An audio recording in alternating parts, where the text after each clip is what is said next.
Datacom The great obstacle of progress is not ignorance, rodbitcorp.sgi.com but the illusion of knowledge. From Michael Corbin at p0.f428.n104.z1.5net. org, Michael Corbin, Newsgroups, alt.alien.visitors subject, Dulce Report, Conclusion Message ID, less than 13908.285b8080 at paranet.fidenet.org greater than.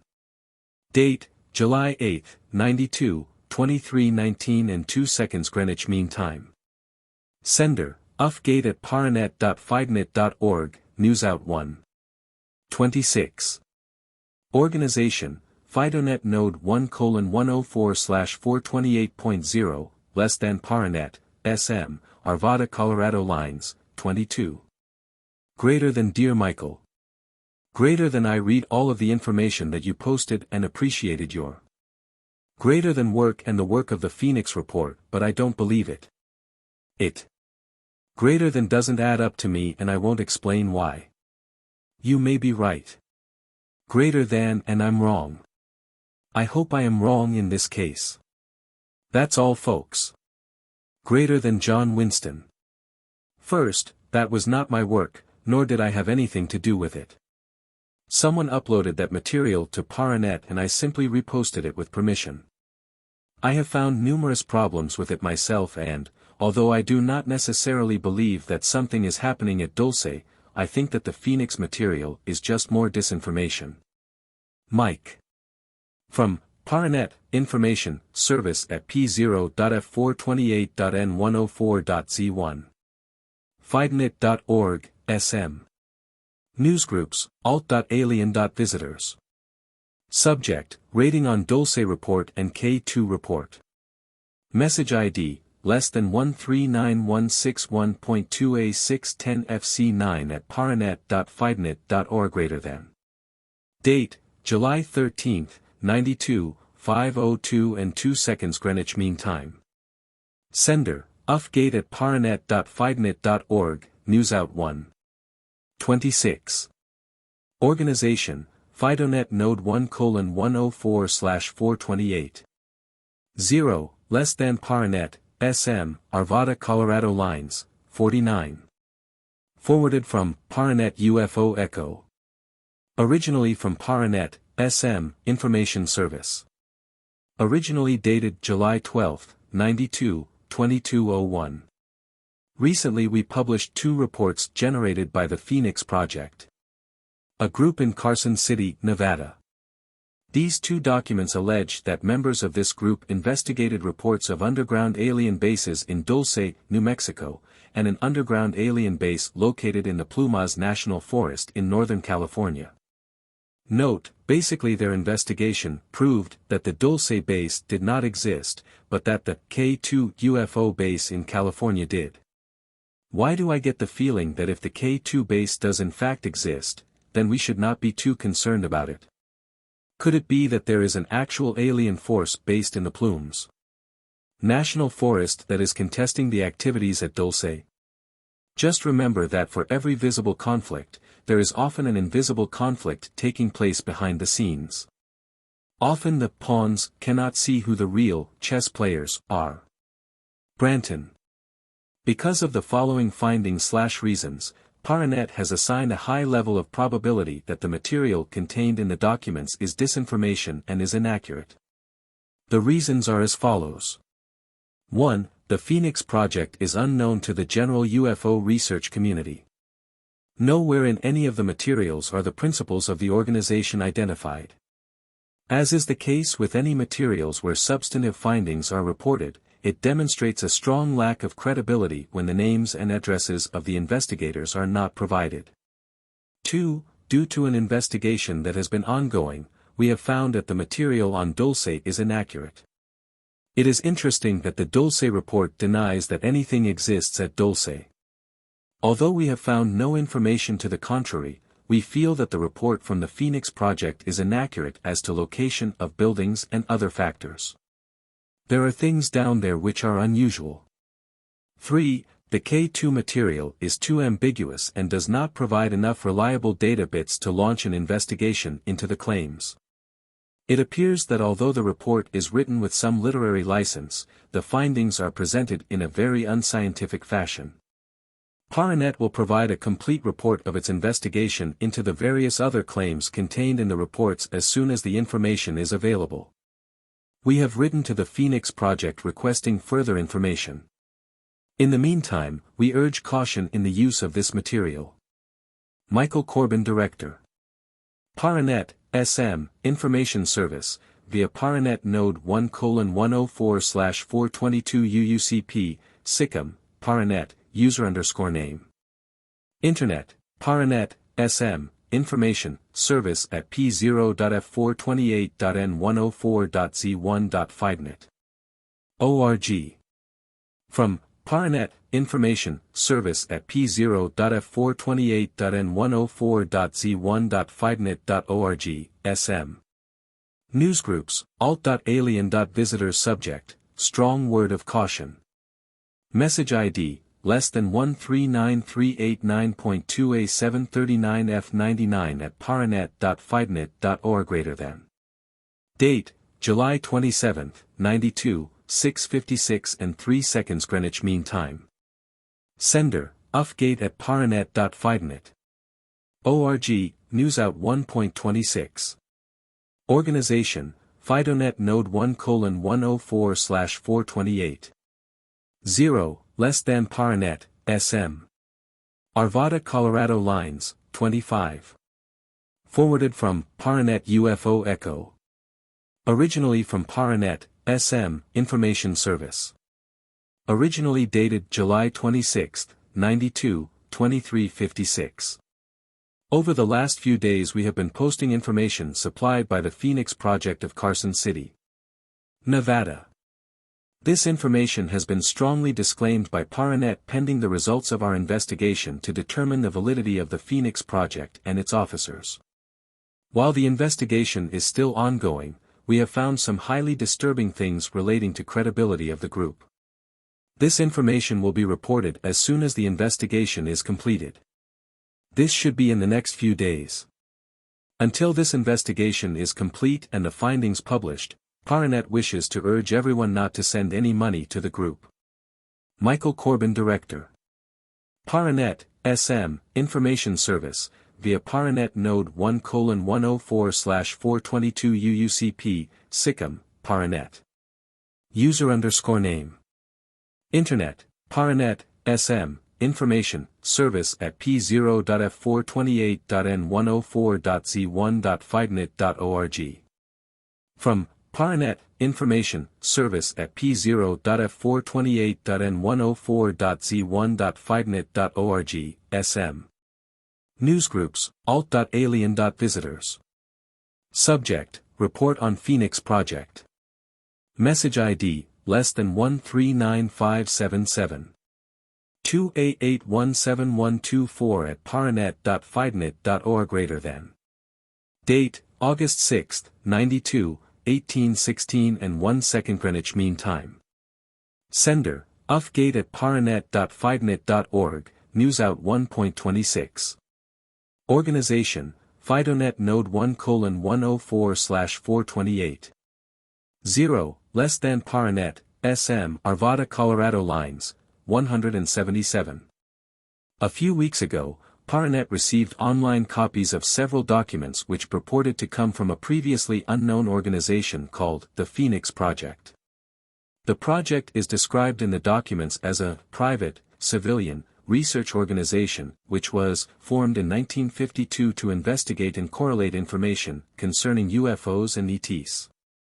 According to the information contained in the documents, for a small price one can receive printed copies of the project's reports, complete with maps, magnetometer readings, and a host of other supporting charts and diagrams which serve to make the whole endeavor look scientific and legitimate.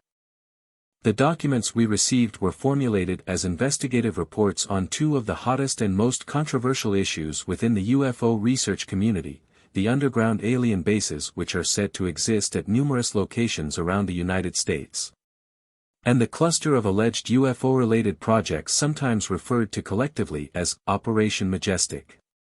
12-inch. Specifically, the material consisted of 3 separate documents.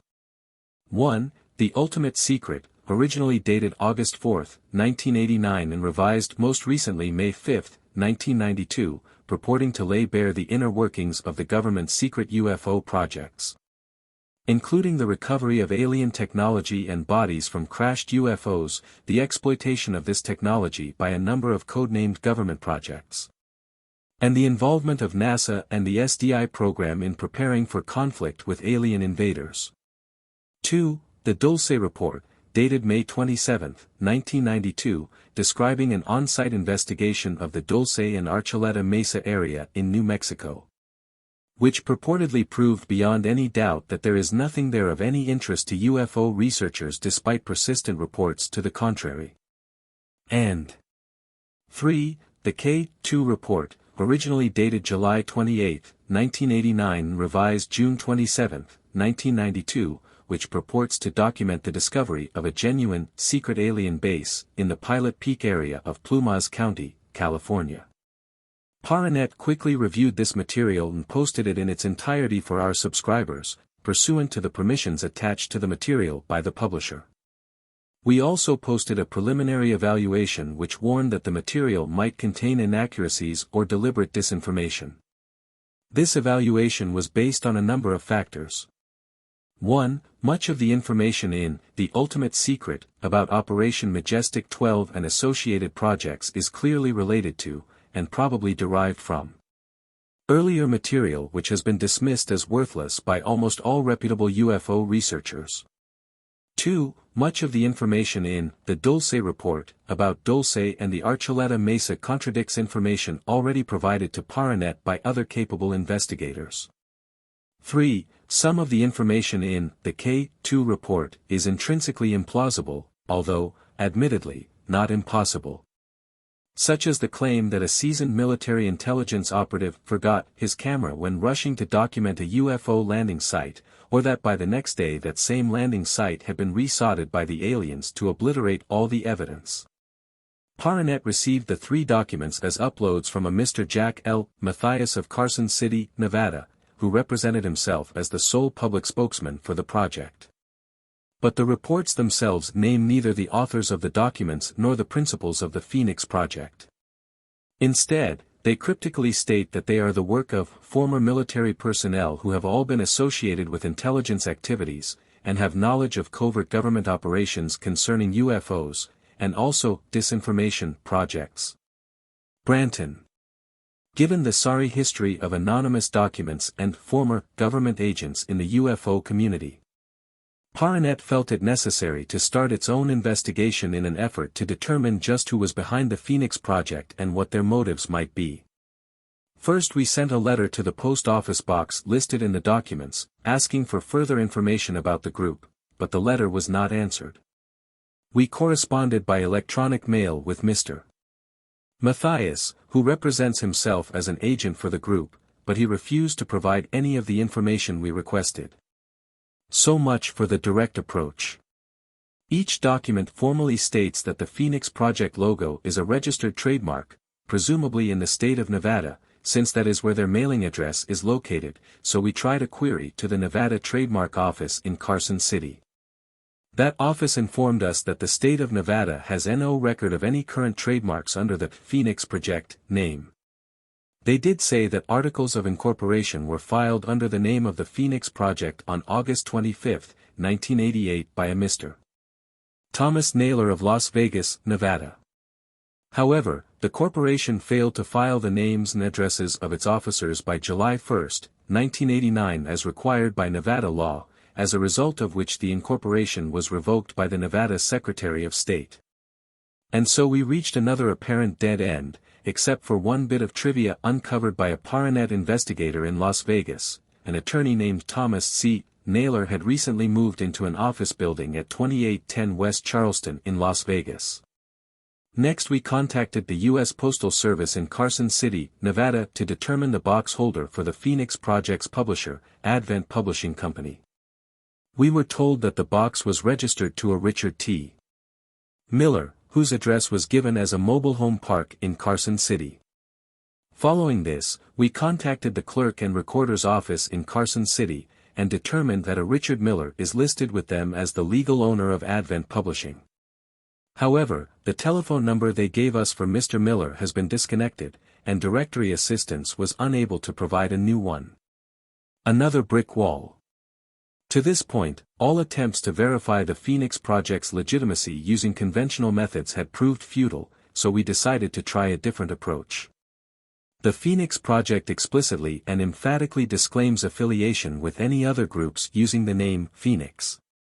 And just to make sure everyone gets the message, each document states at the beginning that, in particular, there is no affiliation with a publisher known as America West, any of its publications, or the individuals known as George and Desiree Green. Note, one source has informed us that George Green has ties to the CIA. However, this source was not able to confirm this claim, and so it should be taken only as a possibility. Branton. Unfortunately, Paranet has uncovered evidence that these disclaimers may be intended to conceal rather than to illuminate. America West, it turns out, is the publisher of a magazine called the Phoenix Liberator, which carries large quantities of channeled material alleged to originate with an entity from the Pleiades known as Hayton. The Phoenix Liberator has come under fire recently from some in the UFO community as anti-Semitic and neo-fascist. See, for example, Hayton's World, a neo-Nazi ET, by Don Ecker in the July/August 1992 issue of UFO magazine. Note, according to the video, Secrets of the Third Reich, available via Vladimir Trzynski, President, American Academy of Dissident Sciences, 10970, Ashton Avenue. Number 310, Los Angeles, California, 90024, phone and fax, USA-310-473-9717. The Nazi Thule Society not only channeled the Ashtar forces, but had developed several aerial disc designs, photographs of which are depicted in the film. One disc type was the Adamski model. Whether Adamski's contacts were actually Nazis masquerading as Venusians, or whether the Nazis had somehow gained access to a Venusian Pleiadian scout ship is not clear at this time. However, John Lear has stated that a small renegade Pleiadian faction in Aldebaran, which had sold itself over to the Ashtarian Draconian agenda, had intentionally crashed one of their ships loaded to the hilt with high-tech equipment so that they could get the technology to their Germanic/Bavarian allies while at the same time making an effort to seemingly bypass the established non-intervention laws of the Saturnian-Lyran-Pleiadian-Andromedan Federation. Lear also claims that this Pleiadian-Ashtarian faction also wanted Germany to initiate a war which hopefully would reduce the population of the planet to a point where the Ashtar/Gizeh alliance or collective could establish more influence with less resistance in the international affairs of planet Earth. This collaboration with the Bavarians also being motivated by certain extremist interventionist and racist factions from Lyra and Aldebaran who were intent on making their Aryan brothers on Earth the dominant race. Branton.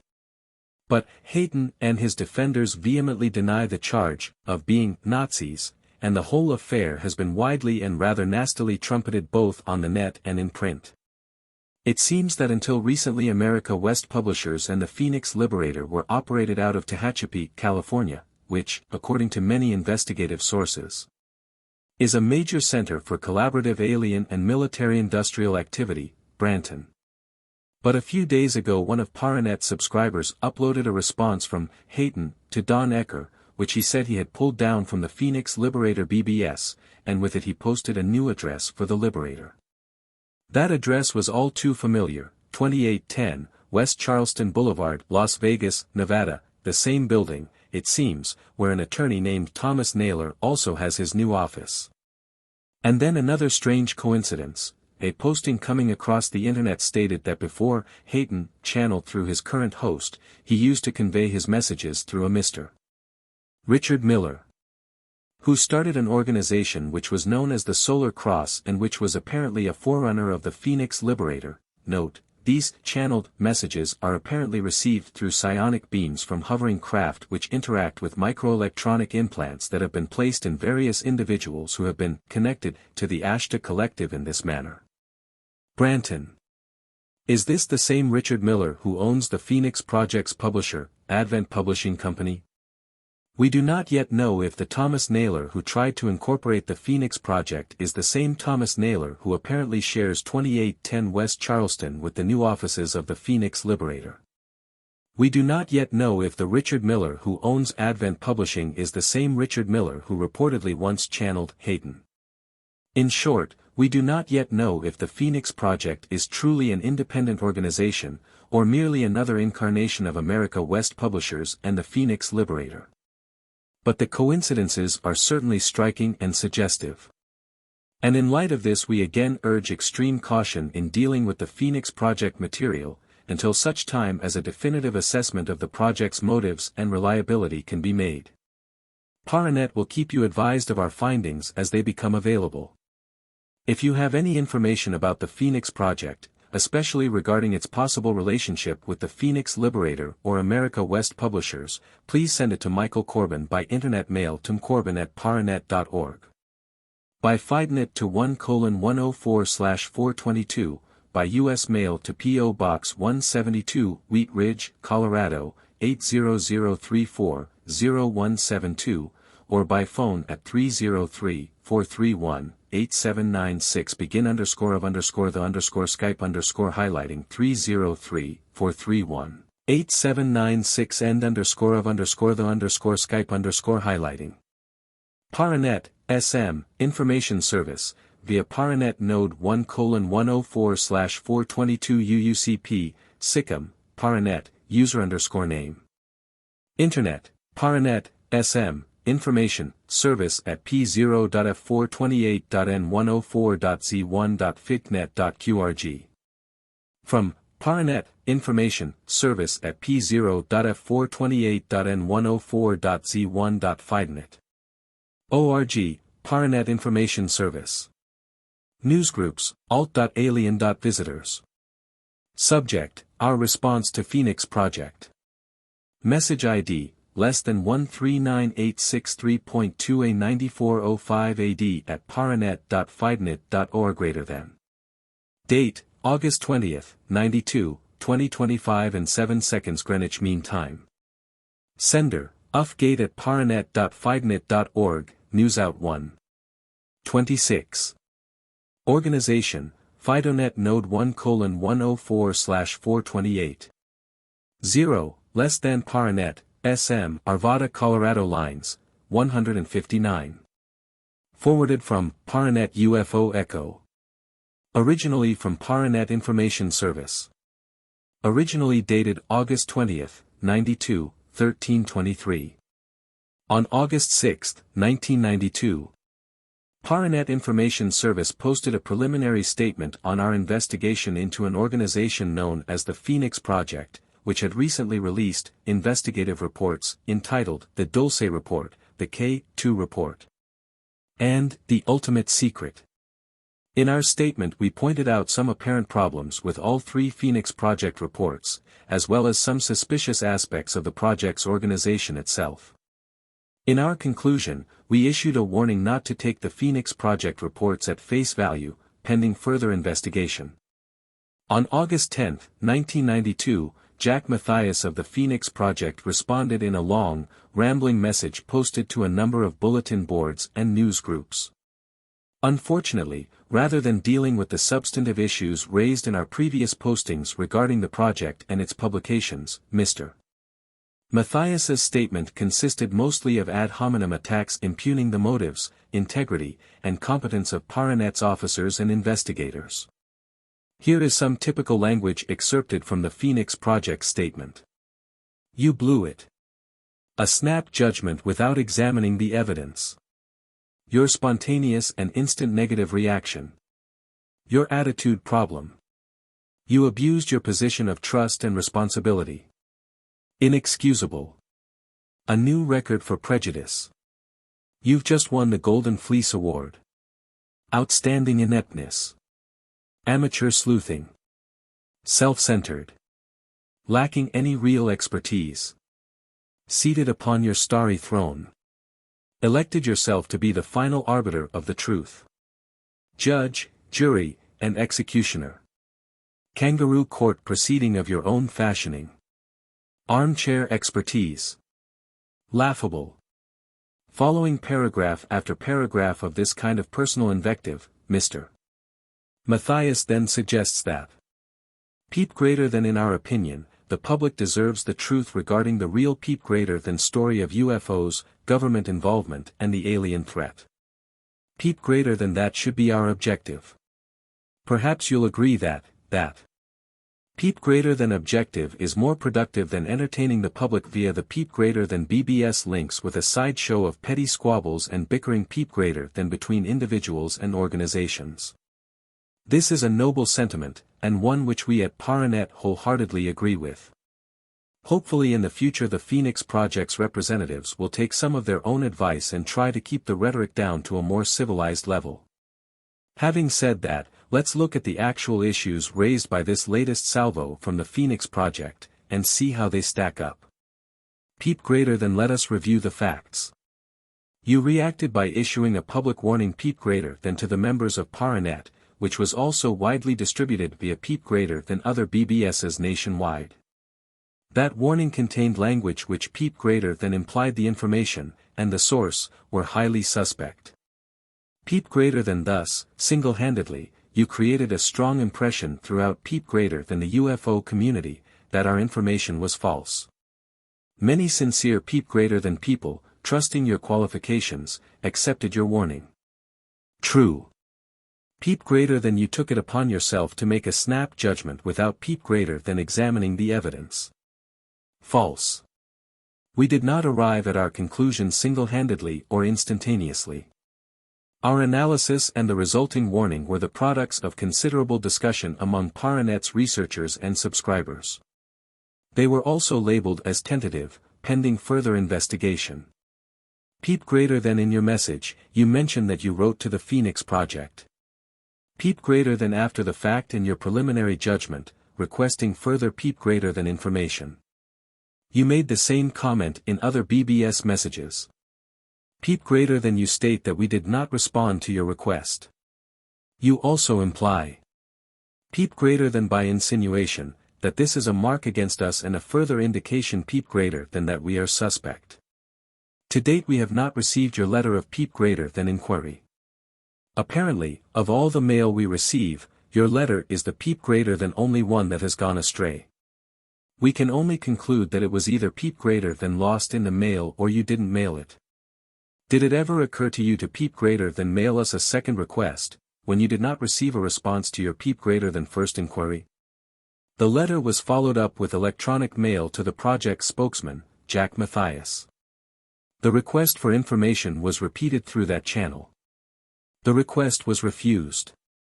Peep greater than but, this was not the end of your attitude problem regarding the peep greater than Phoenix Project. You did the same thing, again, issuing warnings. Peep greater than etc. With our release of the K2 and the Ultimate Secret reports. Peep greater than and, again, you had not seen or examined the supporting documents peep greater than at the time you issued those warnings to Paranet and the public. We have already stated our reasons for suspecting the K2 and Ultimate Secret reports. As with the Dulce report, our suspicions went to the core of the entire concept and execution of both reports. Consequently, it seemed unlikely that the supporting documents would make much difference. Our judgment in this matter was borne out when we received the supporting documents from another source. We were not impressed. Peep greater than would we be out of line in concluding that your mind was already peep greater than made up? Yes, that would be out of line, since our minds were not and in fact are not yet entirely made up. Our warnings were tentative, and in our view totally justified. So far we have not been provided with any evidence to the contrary. If such evidence is provided, we will not only change our minds but say so publicly. Peep greater than fortunately, for the UFO movement, other investigators and peep greater than researchers don't share your opinion. That's not the feedback we've been getting. Peep greater than you state in your initial message that much of the information peep greater than in the Dulce report about Dulce and the Archuleta Mesa contradicts peep greater than information already provided to Paranet by other capable peep greater than investigators. What information? Who provided it? How did peep greater than you determine its validity? Our information consists of the testimony of Paranet investigators and others who have been in Dulce and on the Mesa. Their experiences were very different from what you describe, and it is difficult to reconcile your claims with the findings of our own people. Peep greater than we formally request access to that information. We'd like to peep greater than examine it ourselves. Can we obtain copies of that information? Our investigation continues, and the information will be made public when it is complete. At that time we will be glad to provide you with a complimentary copy of our report. Peep greater than now, let us get to the main thrust of your message, your peep greater than investigation to reveal the personnel of the Phoenix Project. Peep greater than. Peep greater than, several paragraphs of meaningless abuse deleted. Peep greater than. Peep greater than what, if anything, is the Phoenix Project guilty of? Is it peep greater than the fact that we dared to question and investigate two of the peep greater than sacred cows of UFOdom, namely the ones you mentioned, i.e. peep greater than underground alien bases, and the cluster of government projects peep greater than referred to collectively as Operation Majestic 12? Less than continued in next message greater than. Paranet Information Service, via Paranet Node 1:104/422 UUCP, SICM, Paranet. User_name. Internet, Paranet, Information, Service at p0.f428.n104.z1.fidnet.org. From, Paranet, Information, Service at p0.f428.n104.z1.fidnet.org, Paranet Information Service. Newsgroups, alt.alien. Visitors Subject, Phoenix Response, Part 2. Message ID, less than 139864.2a9405b0 at paranet.fidnet.org greater than. Date, August 20th, 92, 2025 and 9 seconds Greenwich Mean Time. Sender, ufgate at paranet.fidnet.org, Newsout 1.26. Organization, FidoNet Node 1:104/428. 0, less than Paranet, SM Arvada Colorado Lines, 168. Forwarded from, Paranet UFO Echo. Originally from Paranet Information Service. Originally dated August 20th, 92, 1323. Less than, continued from previous message greater than. No. Paranet has long questioned both of those sacred cows. To this point we have seen no acceptable proof for the existence of any underground alien base near Dulce, nor have we seen adequate proof for the existence of Operation Majestic 12.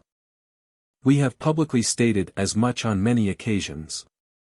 Note, I personally believe that there is much evidence for underground activity near Dulce. As for proof, along the line of a network video crew broadcasting a live special report from inside the Dulce underground labs or something of the sort, admittedly that kind of proof is yet to be forthcoming. Branton. Peep greater than. According to our sources within the intelligence community, the peep greater than Dulce scam, perpetrated by the disinformation specialists of MAGI. Peep greater than, better known to you as Majestic 12 with help from the CIA and peep greater than NSA, is considered one of their most brilliant success stories. But, of course, these sources cannot be named, and all we have to go on is your word that they even exist. And, unfortunately, you are making a concerted effort to keep anyone from knowing who you are either. Anonymous stories relayed by anonymous storytellers. Sorry, but that's not evidence. Peep greater than. We sent inexperienced investigators, not amateurs, to check out peep greater than the alleged Dulce base. Those people knew what to look for, how peep greater than to look for it, how to get answers, and are not easily misled. We have no evidence for this except your say-so.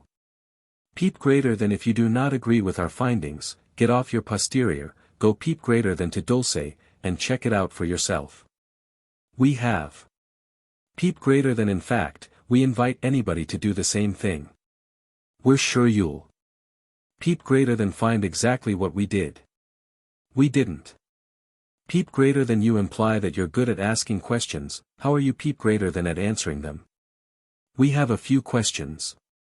Would you mind peep greater than sharing with all of us, everyone on the BBSs and the public, what peep greater than hard evidence you have that, without question, supports the presence peep greater than and validity of the Dulce base? Would you mind sharing what hard evidence you have that we ever said anything of the kind? We have never said anything in support of the presence of a secret alien base at Dulce. In point of fact, we consider it extremely unlikely that any such base exists at Dulce or anywhere else. That's one of the reasons we have so much trouble with your K2 report, which purports to document the existence of just such a base in California. Peep greater than unless you have irrefutable evidence to present, made available peep greater than for public scrutiny and evaluation, which invalidates the findings peep greater than of the Phoenix Project regarding Dulce, K2, or the ultimate secret. Peep greater than or our future reports. Back off. Either put up or shut up. In other peep greater than words, get off our back. Alright, challenge accepted. Let's start with this statement from your ultimate secret report. Peep greater than according to eyewitness testimony, the CIA agent peep greater than in charge of this covert operation, wearing the peep greater than uniform of an AF colonel, was William C. Cooper. Peep greater than this witness testifies that this is the same William C. Peep greater than Cooper, who has been prominent since 1988 in the peep greater than civilian UFO movement. Is this, William C. Cooper, supposed to be the famous Bill Cooper we have all come to know so well? Apparently so. Unfortunately, in his own published documents Bill Cooper gives his full name as Milton William Cooper, not William C. Cooper. Either Cooper doesn't know his own name, or the Phoenix Project's eyewitness doesn't know what he's talking about. And while we're on the subject of Bill Cooper, it is instructive to compare some of the text of the Phoenix Project's ultimate secret document with some of Bill Cooper's material on the same subject. Cooper writes in his Operation Majority final release. Beat greater than, Project Grudge, was financed by CIA confidential funds beat greater than, non-appropriated, and money from the illicit drug trade. Beat greater than the purpose of Project Grudge was to collect all scientific, beat greater than technological, medical and intelligence information from beat greater than UFO/IAC sightings and contacts with alien life forms. This beat greater than orderly file of collected information has been used to advance beat greater than the United States space program. Now look at the corresponding paragraph of the Phoenix Project's ultimate secret report. Peep greater than Project Aquarius was funded by CIA confidential funds peep greater than, non-appropriated. The purpose of Project Aquarius peep greater than was to collect all scientific, technological, medical peep greater than and intelligence information from UFO/IAC sightings and peep greater than contacts with alien life forms. This orderly file of collected peep greater than information has been used to advance the United States peep greater than space program and provided the data needed to develop peep greater than present stealth technology. You don't have to be an intelligence agent to see that these two passages are virtually identical in both content and phrasing. Since Cooper's statement is dated January 10, 1989, more than half a year before the Ultimate Secret report's origination date of August 4, 1989. We seem to be left with three possibilities. 1. Cooper was somehow privy to the Phoenix Project's investigative results even before they were first put to paper. Or 2. The Phoenix Project plagiarized Cooper's writings. Or 3. The Phoenix Project's own investigations drew on the same, original, sources as Cooper apparently did in compiling his own materials. Whichever one you pick, it's not a pretty picture. But it gets worse. Peep greater than the basic information revealing the existence of peep greater than Operation Majestic 12, the crashed UFOs, alien beings, peep greater than and their secret bases within the United States. Was peep greater than obtained through the Freedom of Information Act from the peep greater than files of the CIA, NSA, FBI, State Department, the U.S. peep greater than Air Force. This is utter nonsense, as any perusal of published FOIA documents on UFOs would quickly reveal.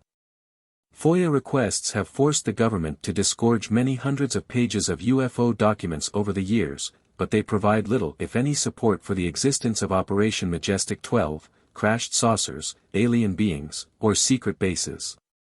If the Phoenix Project is relying on already published documents as their source for this claim, e.g. the UFO Cover-Up by Lawrence Fawcett and Barry Greenwood, or Above Top Secret by Timothy Good, then clearly they have not examined them very carefully. On the other hand, if the project really does have such explosive FOIA documents in its possession, let's see them. Their publication would do more to establish the project's credibility than anything else it could possibly do short of producing a live alien. Peep Greater Than Project Grudge. This project was originally Peep Greater Than established in 1953, by order of President Eisenhower. Peep Greater Than and is under the control of the CIA, NSA, and MAGI. Peep Greater Than Project Grudge went underground, and another project, Peep Greater Than Project Sign, was established as a cover operation. Peep Greater Than in 1960, the project's name was changed from Project Peep Greater Than Sign to Project Blue Book. This is demonstrably and totally wrong. Project Sign was established first, in 1947, and it was under the control of the Air Force, not the CIA. The name was changed to Project Grudge in 1949, and to Blue Book in 1952, not 1960. For details, see The Report on Unidentified Flying Objects, by Edward J. Ruppelt, who headed the project from 1951 to 1953. The exact dates slide around a little bit depending on whether you're talking about when the decision was made, when the order was signed, or when the order became effective, but the differences are on the order of months, not decades. How could the Phoenix Project's experienced intelligence agents make so many ludicrous errors in a single paragraph? Less than concluded in next message. Greater than. Paranet Information Service, via Paranet Node 1:104/422 UUCP, SICM, Paranet. User_name. Internet, Paranet, Information, Service at p0.f428.n104.z1.fidnet.org. From Paranet, Information, Service at p0.f428.n104.z1.fidnet.org, Paranet Information Service. Newsgroups, alt.alien. Visitors. Subject, Phoenix Response, Conclusion. Message ID, less than 1398652A9405B4 at paranet.fidnet.org. Greater than. Date, August 20th, 92, 2025 and 11 seconds Greenwich Mean Time. Sender, ufgate at paranet.fidnet.org, Newsout 1.26. Organization, FidoNet Node 1:104/428. 0, less than Paranet, SM, Arvada, Colorado Lines, 222. Forwarded from Paranet UFO Echo. Originally from Paranet Information Service. Originally dated August 20th, 92, 1324. Less than. Continued from previous message greater than. In fact, this whole business was such an embarrassing mess that the Phoenix Project issued a correction document to try to straighten it out. But, ironically, the correction is also wrong, just less obviously so. We could go on, but I think you get the point. The ultimate secret report is, at best, a rehash of other people's garbage. At worst, it is a deliberate effort to confuse and disinform. Peep Greater Than. We actively encourage other serious investigators to use the Peep Greater Than information we have provided as a basis for conducting their Peep Greater Than own inquiry and to carry on our effort. Can you, Mr. Corbin? Peep Greater Than or Paranet, or MUFON, make the same claim? Or, is it true that Peep Greater Than the results of critical investigations are held sacred by the Peep Greater Than elite leadership of these organizations, and are not shared with Peep Greater Than the members of their organizations or the public?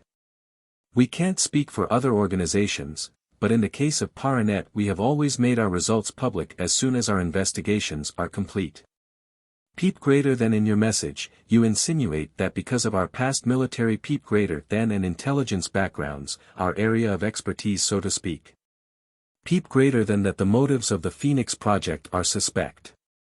You further peep greater than insinuate that we are possibly government operatives attempting. Peep greater than to send serious researchers off on a variety of wild goose chases. Given the prior history of government disinformation in ufology, most of it purveyed by active or former intelligence agents and their victims, anyone who, 1. Purports to have a military intelligence background. 2. Refuses to divulge their identity, and, 3. Propagates known disinformation as reliable intelligence, whether deliberately or not, should expect his motives to be considered suspect until proven otherwise. It is extremely naive of you to think it would happen any other way. Peep greater than if anyone needed assurance that the truth regarding UFOs peep greater than will remain a deep, dark, secret, they can rest secure in peep greater than the knowledge that you are on the job. There are any number peep greater than of government agencies who would welcome you with open arms. Peep greater than expect some offers. Sorry, none so far. We'll let you know if we get any. Peep greater than we are sure that the honest and sincere members of Paranet and peep greater than other UFO investigative organizations, and there are many, must peep greater than be seriously considering whether your qualifications, fitness and peep greater than investigative ability warrant your continuance in a position of peep greater than leadership within what used to be a respected research organization. Note, in my own experience with misinformation, disinformation and debunker agents, very little effort is made to address the information at hand or rationally explain away information, claims or data that is being released by an individual. Most of the efforts on the part of such agents are directed against the individuals themselves, as in character assassinations and attacks. In many cases they know that they cannot refute the information, so they attempt to discredit the information through character assassination. Do police officers immediately discredit what a drug dealer tells them when he is exposing his superiors so that he himself can acquire a lesser sentence? Or what a convicted child molester might tell them about a ritual child abuse ring that he has been involved with? No, especially if there is sufficient evidence to back up their claims. Someone who has been involved personally with some illicit activity can be more of a reliable source than someone who just hears about it secondhand. So the character assassination strategy by certain agents does not hold water, especially in a case such as this, wherein Paranet officials have had their character and integrity unjustly attacked in order to divert attention from the subject at hand, or to divert attention from the lack of integrity or outright deceitfulness of these agents themselves. I personally do not claim to be the infallible specimen of a perfect human being. I have a jail record, and suffer from emotional and psychological disabilities resulting from years of suppressed interactions with what I believe to be malevolent alien agendas and certain human agencies which are or were involved with them. Although the psychological emotional turmoil or instability may not be entirely my fault, the jail term was a result of my own irresponsibility. What I am trying to say is that I do not claim to have it all together any more than the average human being does. So why engage in character assassination against someone who lives in a world whose overall inhabitants are generally lacking in perfect character? Show me someone with full awareness of good and evil, who has never broken a law or one of the 10 Commandments. Aside from the Messiah himself, there is no human being on earth that can make such a claim. And most often than not, when someone targets an individual for character assassination, as they say, it takes one to know one. So in the search for the truth about what is really happening in this world, I would suggest that you do not get caught up in emotional exchanges and character attacks which only serve to cloud the real issue, which is whether the information itself is or is not correct. This is not to say that character has no bearing whatsoever on information. For instance, someone who has been known in the past to be a con artist might not be taken as seriously as an original source of information as, you might say, someone who has won a Pulitzer Prize for investigative journalism. However, we do need to keep a balance. Branton. Exactly the opposite, actually. Most of our people are grateful for the warning, and are coming to the same conclusions as we did. Peep greater than instead of making an honest attempt to validate or disprove our peep greater than findings regarding the subjects mentioned, missing the point peep greater than completely, you chose to become obsessed with determining peep greater than the identity of Phoenix Project personnel. For what reason? Do peep greater than you intend to judge the validity of the information based on the peep greater than credentials of those providing it? Some people would interpret peep greater than that as putting the cart before the horse. And some people would interpret it as a determination not to fall prey to the same fate as far too many others in this field, who trusted strangers too easily and ended up wasting years chasing wild geese or worse. Peep greater than you suggest a possible link between our organization and America. Peep greater than West. Sorry about that, but you're dead wrong. It has come peep greater than to us from several sources that were not on their list of favorite peep greater than people.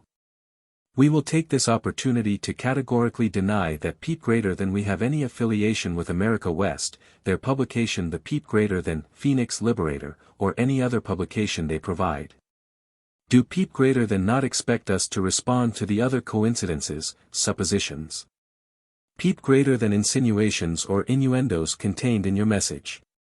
Why? Perhaps because there are other insinuations that cannot be truthfully denied. As a matter of fact, we now have solid confirmation of another one of our insinuations, i.e., the fact that the Richard Miller who owns Advent Publishing is indeed the same Richard Miller who used to channel Hayden. That confirmation came from none other than Mr. Miller himself. So I guess we're not doing too badly.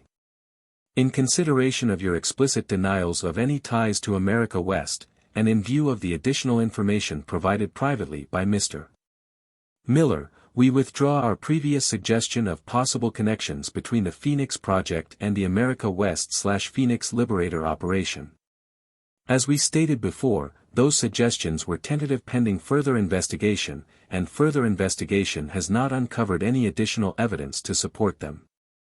Unfortunately, this is the kind of burden that the Phoenix Project inevitably took on when it chose to publicly portray itself as a clandestine organization.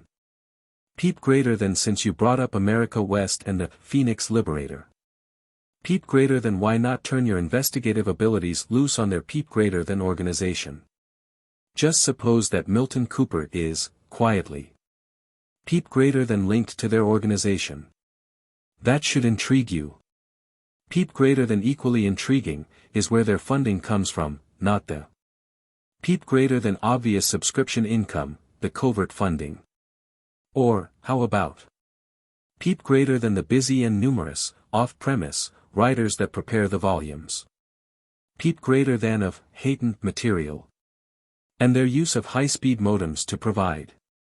Peep greater than the copy for each weekly issue of the Phoenix Liberator and the peep greater than dozens of books they produce.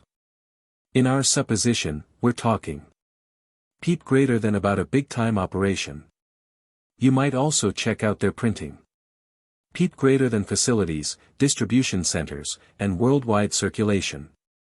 Equally, peep greater than fascinating is their sudden rise, in a few short years, to the top of peep greater than the New Age movement. You might even think to ask yourself, why the peep greater than New Age movement?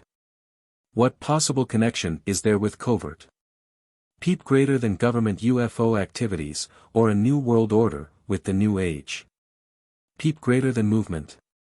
The answer to that might be revealed, if you dig deep. Peep greater than enough, and discover high-speed modem links between their headquarters. Peep greater than and certain organizations located at Langley and Footmead. Yes, if peep greater than you really dig, you might uncover all kinds of interesting things. Peep greater than about America West. Thanks for the tip. I may be wrong, but this sounds very similar to the ramblings of cultists who have broken off from the mother sect to establish their own branch cults. Essentially agreeing with the basic belief system, which in this case might be the channeling of Ashtar intelligences, while at the same time claiming that they, and not their former apostate leaders, are the sole spokesman for the higher powers on earth. As for the religious denomination, in which I was raised, one which dominates a major Western state and stretches the constitutional restrictions on separation of church and state to their uttermost limits.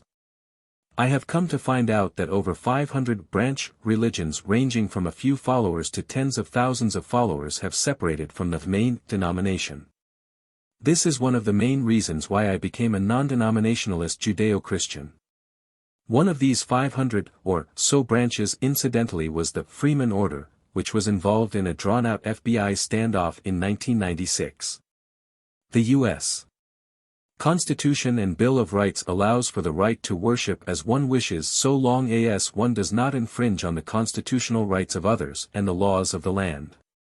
Of course, inquisitional or terrorist religious practices, or the religious practice of ritual child abuse, or religious institutions that attempt to force their will upon an elected government, or one whose members in government use taxpayer funds or personal influence to show political favoritism towards their churches, have no place in a constitutional democratic republic. Nor does our constitutional system have to put up with cults like the Freemen, who have blatantly resisted the publicly instituted legal restrictions against money fraud or child sexual abuse. Even if the Freemen or similar cults hypocritically use Ruby Ridge, Waco, or other legitimate yet incendiary catchphrases to justify their own illegal activities. Branton. Peep greater than as to your effort in trying to identify staff personnel of the Peep greater than Phoenix project, good luck. However, we do have to admit that Peep greater than you may get lucky and hit on a couple of them. However, since Peep greater than there are many, it is doubtful you will ever get beyond that point. Our only interest in the personnel of the Phoenix project is to determine whether the project has a hidden agenda, and whether it is covertly linked to other organizations whose agendas are known. That interest was made necessary by the project's clandestine nature and consequent lack of public accountability. You brought it on yourselves, and your continuing hostility and evasiveness suggest that we were not entirely mistaken in our suspicions. Our investigation continues. We'll let you know what we find out. Michael Corbin, Director. Paranet Information Service END. Paranet Information Service, via Paranet Node 1:104/422 UUCP, SICM, Paranet, user_name. Internet, Paranet, Information, Service at p0.f428.n104.z1.5net.org. Chapter 17, The Black Budget and the Underground Empire. On October 20, 1991, California researcher Michael Lindemann, founder of the 2020 Group, gave a lecture before a large crowd of interested investigators. During the course of his lecture, wherein he discussed the military-industrial complex's underground bases outside of Lancaster, California, he made the following statements. How many of you have seen the book, Blank Check? It is not a UFO book. I strongly recommend that you read the book Blank Check so that you can understand something about how these projects are funded without your say-so, indeed without the say-so of Congress. Most citizens don't know, for example, that the National Security Act of 1947 made it illegal to ever say how much money is spent on the CIA. Indeed, all of our tremendous alphabet soup collection of intelligence agencies. Whether you're talking about the CIA, or the NRO, or the NSA or the DIA, etc., all of them are in the same category. You cannot say how much these things cost. All you can do if you want to find out is add up the numbers on the budget that aren't assigned to anything that actually means anything. There are these huge categories that have tens of billions of dollars in them that say nothing but special projects. And every year the Congress dutifully passes this bloated budget that has some $300 billion or more with huge chunks of cash labeled like that, special projects, unusual stuff. $10 billion. Okay. Well, where does the unusual stuff money go? Well, it does go to unusual stuff, that's for sure, and one of the places it goes is that it goes into the underground bases. Indeed, Tim said recently, since the publication of his book, Blank Check, more black budget money goes into underground bases than any other kind of work. Now I don't believe that $35 billion, which is the approximate size of the black budget money that you can find by analyzing the budget. I don't think that comes close to the real figure because there is absolutely unequivocal evidence that a great deal of additional money was generated in other ways, such as the surreptitious running of guns and drugs. And one wonderful example of that is coming to light with the BCCI scandal, which I hope you've heard of. A number of very high-ranking American officials are caught in the undertow of the BCCI tidal wave. Even though these guys are trying to pull fast ones on an immense scale, they are getting caught. These things don't always work. Indeed, they are very, very vulnerable. Indeed, this whole end game is very vulnerable, and that's why they feel it requires such secrecy. The American people wouldn't stand for this stuff if they had the information, and that's the reason why we have to get the information out and take it seriously, because it really is a matter of our money and our future that's being mortgaged here. But my friend who worked in the underground bases, who was doing sheetrock, was down on, he thinks, approximately the 30th level underground. These bases are perhaps 30 to 35 stories deep, ground scrapers. As I say, they are not just mine shafts, these are huge, giant facilities, many city blocks in circumference, able to house tens of thousands of people. One of them, the YANO facility, we're told, by the county fire department director, the county fire department chief, who had to go in there to look at a minor fire infraction. There's a 400-car parking lot on the first level of the YNO facility, but cars never come in and out. Those are the cars that they use inside. Okay. So, a very interesting situation down there. Our guy was doing sheetrock on the 30th floor, maybe the 30th floor, underground. He and his crew are working on a wall, and right over here is an elevator door. The elevator door opens and, a kind of reflex action, you look, and he saw 3 guys. 2 of them, human engineers that he's seen before. And between them a guy that stood about 8 to 8.5 feet tall. Green skin, reptilian features, extra long arms, wearing a lab coat, holding a clipboard. I tend to believe that story because, first of all, because we have other stories like it, but more importantly because he walked off that job that very day. And he was getting paid a great deal of money. If you're basically a sheetrock kind of guy, if you can do sheetrock in a place like that, then you get paid way more than standard sheetrock wages, you can count on it. So, he walked off that job. His buddy on that same crew turned into an alcoholic shortly after. This is an extremely upsetting thing. You know, it wasn't like this alien jumped out and bit his head off or anything, it was just standing there for a few minutes, the doors closed. He has a feeling that that elevator was malfunctioning, otherwise he never would have seen that except by accident. According to former Wackenhut employee Michael Riconosciuto, there is a direct underground connection between the Nevada military complex and the underground facilities near Lancaster, California, such as the Tehachapi Mountain Base. Several people have referred to the subsurface as well as the operational connections between the Dulce base in New Mexico and the Dreamland or Area 51 base in Nevada, connections that exist via Dugway, Utah and Page, Arizona.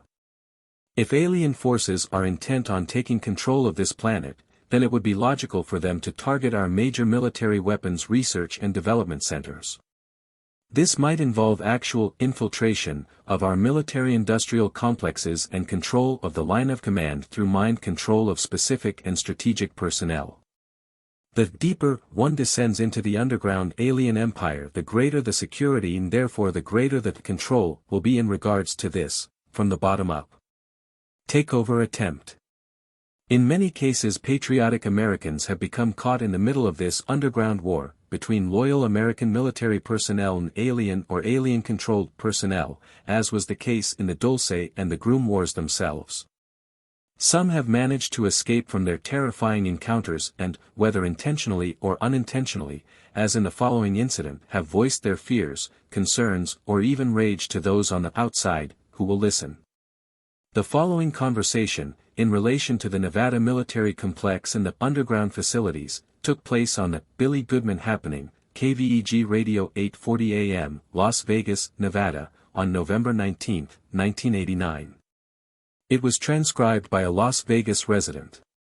Billy Goodman incidentally has personally planned visits, in collaboration with KNBC Radio in Los Angeles, to observe the discs which are being tested at Groom Lake, Nevada. Goodman and others claim to have seen these discs in operation, and back up these claims with video documentation. One such video shows a hovering object making a vertical ascent, stopping in mid-air, followed by a horizontal traverse, followed by another vertical ascent.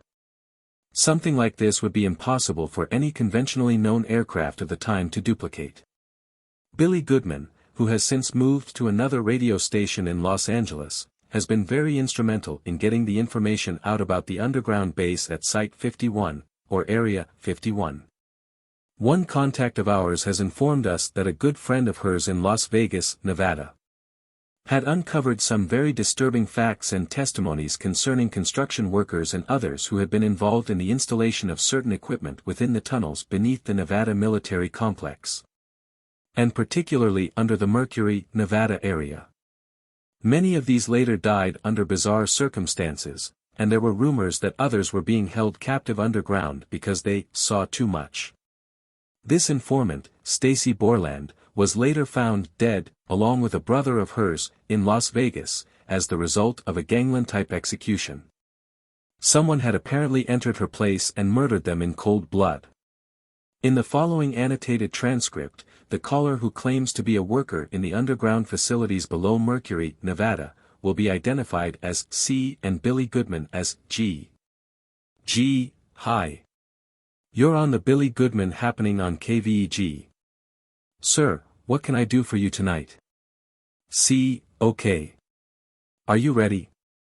Hang on to your seats. Here goes. We are going 3,000 feet underground. Okay. We get to that point, 3,000 feet. We come out into a stainless steel atmosphere. And we come upon people that are construction people, working people, and so forth that are supposed to be in that area. Then we come upon another people who push us into another little room. They tell us, do not come out of that area, until you're told to. These guys are 6-minute Marines, all right? They tell us, if you do, you are going to get hurt. Okay. So we are construction workers. Gee, where are you working? Where is what you are describing to us? C, on a certain test site. G, a certain test site. Which one? You can't reveal which one. C, we're kinda mixed up. We don't know what the hell is going on. We're making good bucks. And everything has come down on us, and they are hurting us. Okay. So we are contractors. We are workers. Okay. So there's a person that I called and explained what is happening to me, and they told me to call you and tell you. So, that is what I am doing right now. Calling you. Gee, you presented it in a very odd way. First of all, I didn't know if you were going to be serious or what. Are you saying to me that you are a construction worker and you had to go 3,000 feet underground? First of all, what would you be doing underground? Let me ask you that. C, we are running lights and power. G, and who assigned you this job? C, it's through Reynolds Electronics. I have to say that because I get my paycheck from someone else. Note, Reynolds Electronics is a branch of EG&G Corporation which does in fact work with and contract through the Nevada and Utah test sites, Branton. G, they tell you to put these lights underground? C, yeah, but there's more to it than that. I'm sort of afraid of expressing. Am I talking to you or what? G, yes, you are talking directly to me. C, okay. You know some of the things that are happening, shouldn't be. It should be made public. The public should know what the hell is going on. And it scares the hell out of me.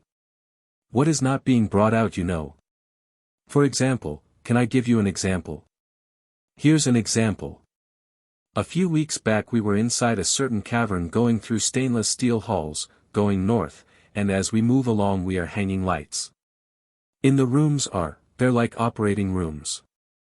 All of a sudden, off the elevator, our US Marines come out, crash us down off our scaffold, pushing us down, and then into a room. This is taking a hell of a lot out of me to tell you this right now. The bosses come into the room and we're getting debriefed and all this kind of stuff, and all of a sudden they are carrying fixed bayonets. Now I fought in Vietnam and I thought these guys were my buddies. Oh, no way. Forget it. These guys are from outer space. These people brought these little characters on gurneys, okay? They had big heads and little bodies and they went into this little room. Then, behind them, these doctors in white coats and stuff. And we was really at we didn't know what the hell was going on. We were shocked to hell. I was scared, man. Gee, well, sure you didn't know what was going on and didn't expect it. I guess them handling you upset you first of all. Being man to man, you thought, why should you treat me this way? And that's to be expected. As far as knowing where you are, I have no idea.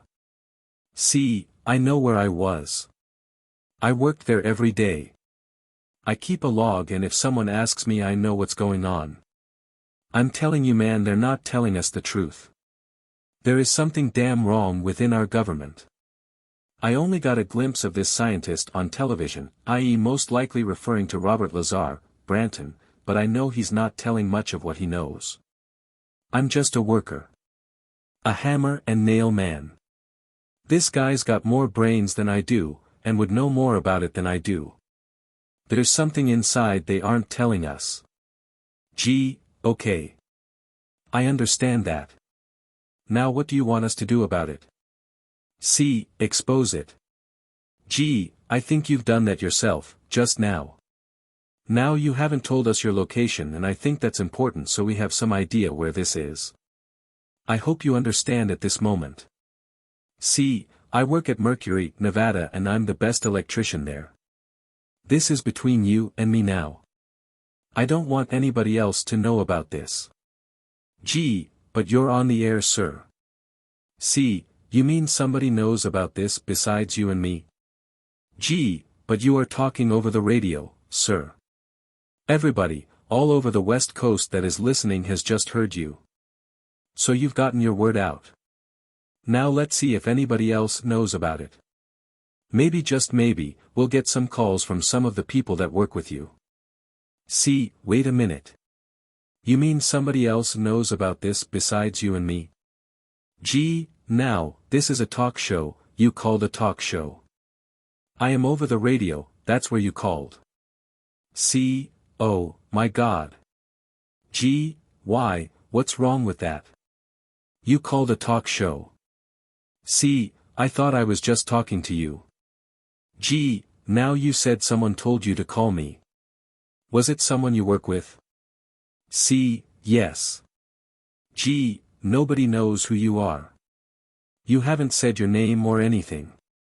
Now, let's see if anyone will back up your story. See, but I didn't know other people would hear this. Now I'm scared for my life. There's tremendous stuff out there that's being hidden. It's being corrupted inside. It's being stashed away. Gee, well, that's what we do here. We are trying to bring the information out, and it's people like yourself who are making that happen. They bring us information all the time. Are you trying to bring the information out yourself because you don't like what's going on? See, I fear for my life because I've seen what happened. I fear for my life because the government is lying to me. Gee, okay. Why do you fear for your life? Have you been threatened? See, before you even go down in the pit they threaten you. That is, you tell anything of what you saw, you are dead. Gee, but you're not saying more than what you saw. Is there anything else you want to say before we say thank you for calling? See, yes, one other thing.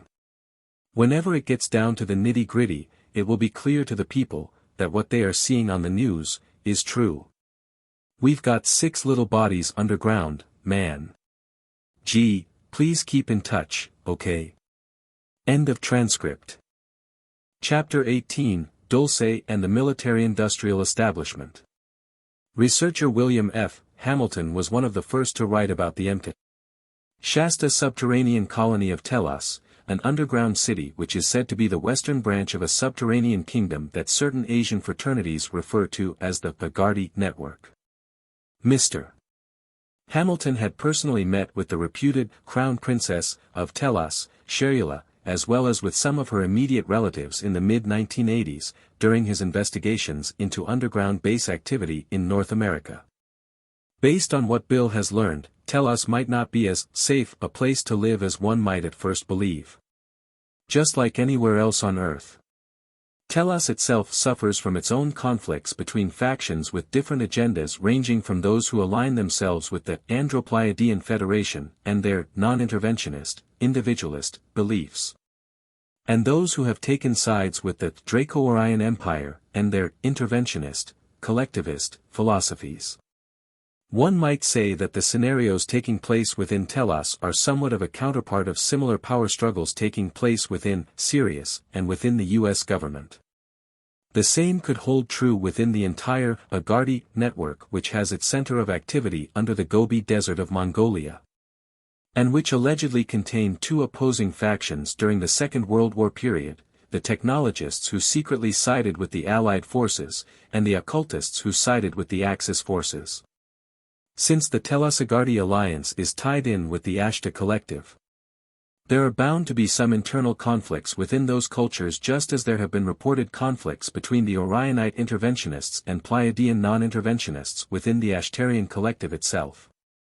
All this is based on reports from contactee Israel Norkin and others that the Ashtar collective has been infiltrated by Draconian Orionite agents posing as Ascended Masters, and that a large segment of the Ashtar command has been commandeered by these interventionist collectivist forces and has split off from another large segment of the alliance, which has apparently sided with the Andropleiadian Federation. What distinguishes the two is that the Andropleiadian Federation believes in truth individualism non-interventionism, whereas the Draco-Orion Empire adheres to a philosophy of deception collectivism interventionism. According to contactee Alex Collier, these two factions are now or have been at war within the Sirius B system. And this conflict has entered the Sol system with the Draconian Orion reptilians and their paraphysical overlords operating from Hale-Bopp Comet in collaboration with their rebel Syrian cultists who are operating from within the infiltrated segment of the Ashtar collective, occupying Hale-Bopp's so-called companion battleship, reputedly a former Syrian Alliance battleship, which some have dubbed Hail Mary. This Saturn-shaped object was seen and photographed by both Chuck Schrammek and is also seen in a leaked Hubble Space Telescope image, along with other objects that apparently jumped ship as the comet circled around the Sun. This scenario seems to be reminiscent of the movie Life Force, which depicted a race of draconian-like alien vampires that entered the system undetected in the tail of a comet. Alex Collier claims that the non-interventionist from the Pleiades and Andromeda constellations, from Tau Ceti, Procyon and other systems, have blockaded the Sol system near the orbital sphere of Neptune in order to keep the Draconian Orionite forces out and to keep them from interfering with our planet at this critical and vulnerable point in planet Earth's history. According to Collier's otherworldly friends, there have been devastating battles with casualties on both sides that have been waged between the Federation and the Empire in this current war in heaven, current as this is being written, involving our Sol system, and also in one that was waged shortly before this in the Sirius system. A war that has gravitated from Sirius to our own Sol system. So, pray for our friends out there who are risking their lives for our sakes. It is the very least that we can do. William Hamilton incidentally has voiced his concern that Sharyula, being a member of the ruling class of Telos, seems to be involved in this current conflict taking place between the two Ashtarian factions, the Draco-Orion faction and the Andropleiadian faction, although just how this has affected her on a personal basis is unclear. This may also hold true with the entire Melchizedek order, which has a major presence in Telos, in the Saturnian moon base cities, in Sirius, in Arcturus and elsewhere. Most of the misled Syrian cultists are being led to believe that the New World Order is being orchestrated for the purpose of establishing world peace and laying the groundwork to usher in a planetary ascension into higher dimensions in a harmonious and orderly fashion. They forget however the history of atrocities that have followed the ancient Bavarian Roman cults who are promoting the New World Order and of their reptilian hosts in Draconis and Orion. The massacres in Lyra, Rigel and Procyon being a few examples. If you don't know what I'm talking about at this point, you will by the time you finish this volume. Branton. In short, the Draconians and Orions are psychologically and emotionally manipulating their cultic human followers in Sirius B, the Gizeh Empire in Bavaria who are tied in with the dark side of the Ashtar collective. To establish a global government which they intend to annex to their Luciferian interstellar empire collective. William Hamilton himself has gained a great deal of intelligence on the secret government's underground bases, many of which are as of this writing under the control of the collaboration. Or those military industrialists who have sold out to the humanoid reptiloid collaborators from Draconis, Orion and Sirius B, who are more or less given free rein within the secret government's underground network. In an article which appeared in Patrick O'Connell's Trends and Predictions Analyst newsletter, Volume 6, Number 2, July, 1990, issue, William Hamilton stated. The cover-up was initiated soon after the Roswell, New Mexico crash. We wanted to know, 1, who they were, 2, why they were here, 3, how their technology worked. The cover-up became a matter of national security, a blanket word covering secrecy and deception. The cover-up involves secret organizations within our government such as MJ-12, PI-40, MAGI, Delta, the Jason Scholars, and known intelligence organizations such as Naval Intelligence, Air Force Office of Special Investigation, the Defense Investigative Service, the CIA, NSA, and more. It involves think tanks such as RAND, the Ford Foundation, the Aspen Institute, and Brookings Institute. It involves corporations such as Bechtel, GE, ITT, Amoco, Northrop, Lockheed, and many others. It involves secret societies who may be the hidden bosses of the orchestrated events, i.e. economic collapse, wars, assassinations, conspiracies to manipulate and control humans and thereby to exercise enormous power over the destiny of the human race, the Illuminati, Masons, Knights of Malta, etc. The individual players are too numerous to list. The whole of this conspiracy forms an interlocking nexus. The goal is said to be a one-world government, dictatorship. The Underground Nation, the RAND Symposium held on deep underground construction indicated that plans were hatched during the 50s to build underground bases, laboratories, and city complexes linked by a stupendous network of tunnels to preserve and protect the ongoing secret interests of the secret societies. These secret societies made a pact with alien entities in order to further motives of domination. Actually, as it turns out, the secret societies, are now being dominated by the aliens. One can only assume that if certain humans would sell out their own kind to an alien race and use such an unholy alliance to gain domination over their fellow man, then they should consider the fact that they, according to universal law, must in the same way open themselves up to manipulation and control by their supposed benefactors. Thus one can see the utter insanity of hoping to establish domination of others by petitioning the assistance of an imperialistic alien force. The human elite may think that their reptilian collectivist hosts will shower their egos with praise and rewards for their cooperation in selling out their own planet. But in reality the Draconians consider the human elite as being useless weeds, as they do all humans in general, but necessary fodder in order to carry out their agenda. Mr. Hamilton continues, the underground complexes are not confined to the U.S. alone. A large underground complex operated by the U.S. exists at Pine Gap, near Alice Springs, Australia. It appears that the secret societies among us have become aware of the coming planetary eco-catastrophe and the possibility of an Earth polar shift in the near future. Surveying the Earth from space, satellites and shuttles reveal extensive damage to our ecosphere. Our planet is wobbling on its axis and its magnetic field is decaying. Ozone depletion and the greenhouse effect are rapidly endangering life on our planet.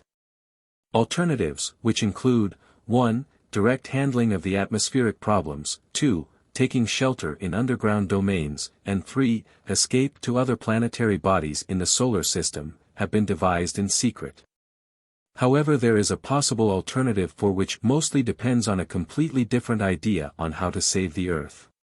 This may be, in essence, a project to colonize other dimensional frequencies or densities that exist elsewhere within the superspectrum of the one omniversal reality. Although others have suggested that alternative, for may involve a HARP-type manipulation of the atmosphere in an effort to get control of the situation, Branton.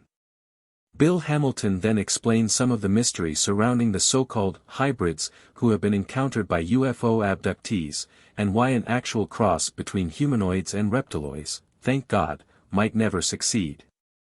It is unlikely that the reptilian greys are crossbreeding with humans. Reptilians carry their sex organs internally and reproduce by eggs hatched by solar heat. Reptoids have well-developed eyes, no hair follicles, and no external ear cartilage as consistent with most reptilian species. Since their means of reproduction is incompatible with our own, it is suggested that humans, women, Branton, may be fertilized by the greys by artificial insemination with human spermatozoa, or perhaps they use the human uterus as an incubation chamber. Note, other indications are that the reptilians inject or encodify the human embryo with reptilian or other DNA during the early stages of development. It is even believed by some abductees that they have the ability to reprogram the genetic information within an egg before it has been fertilized.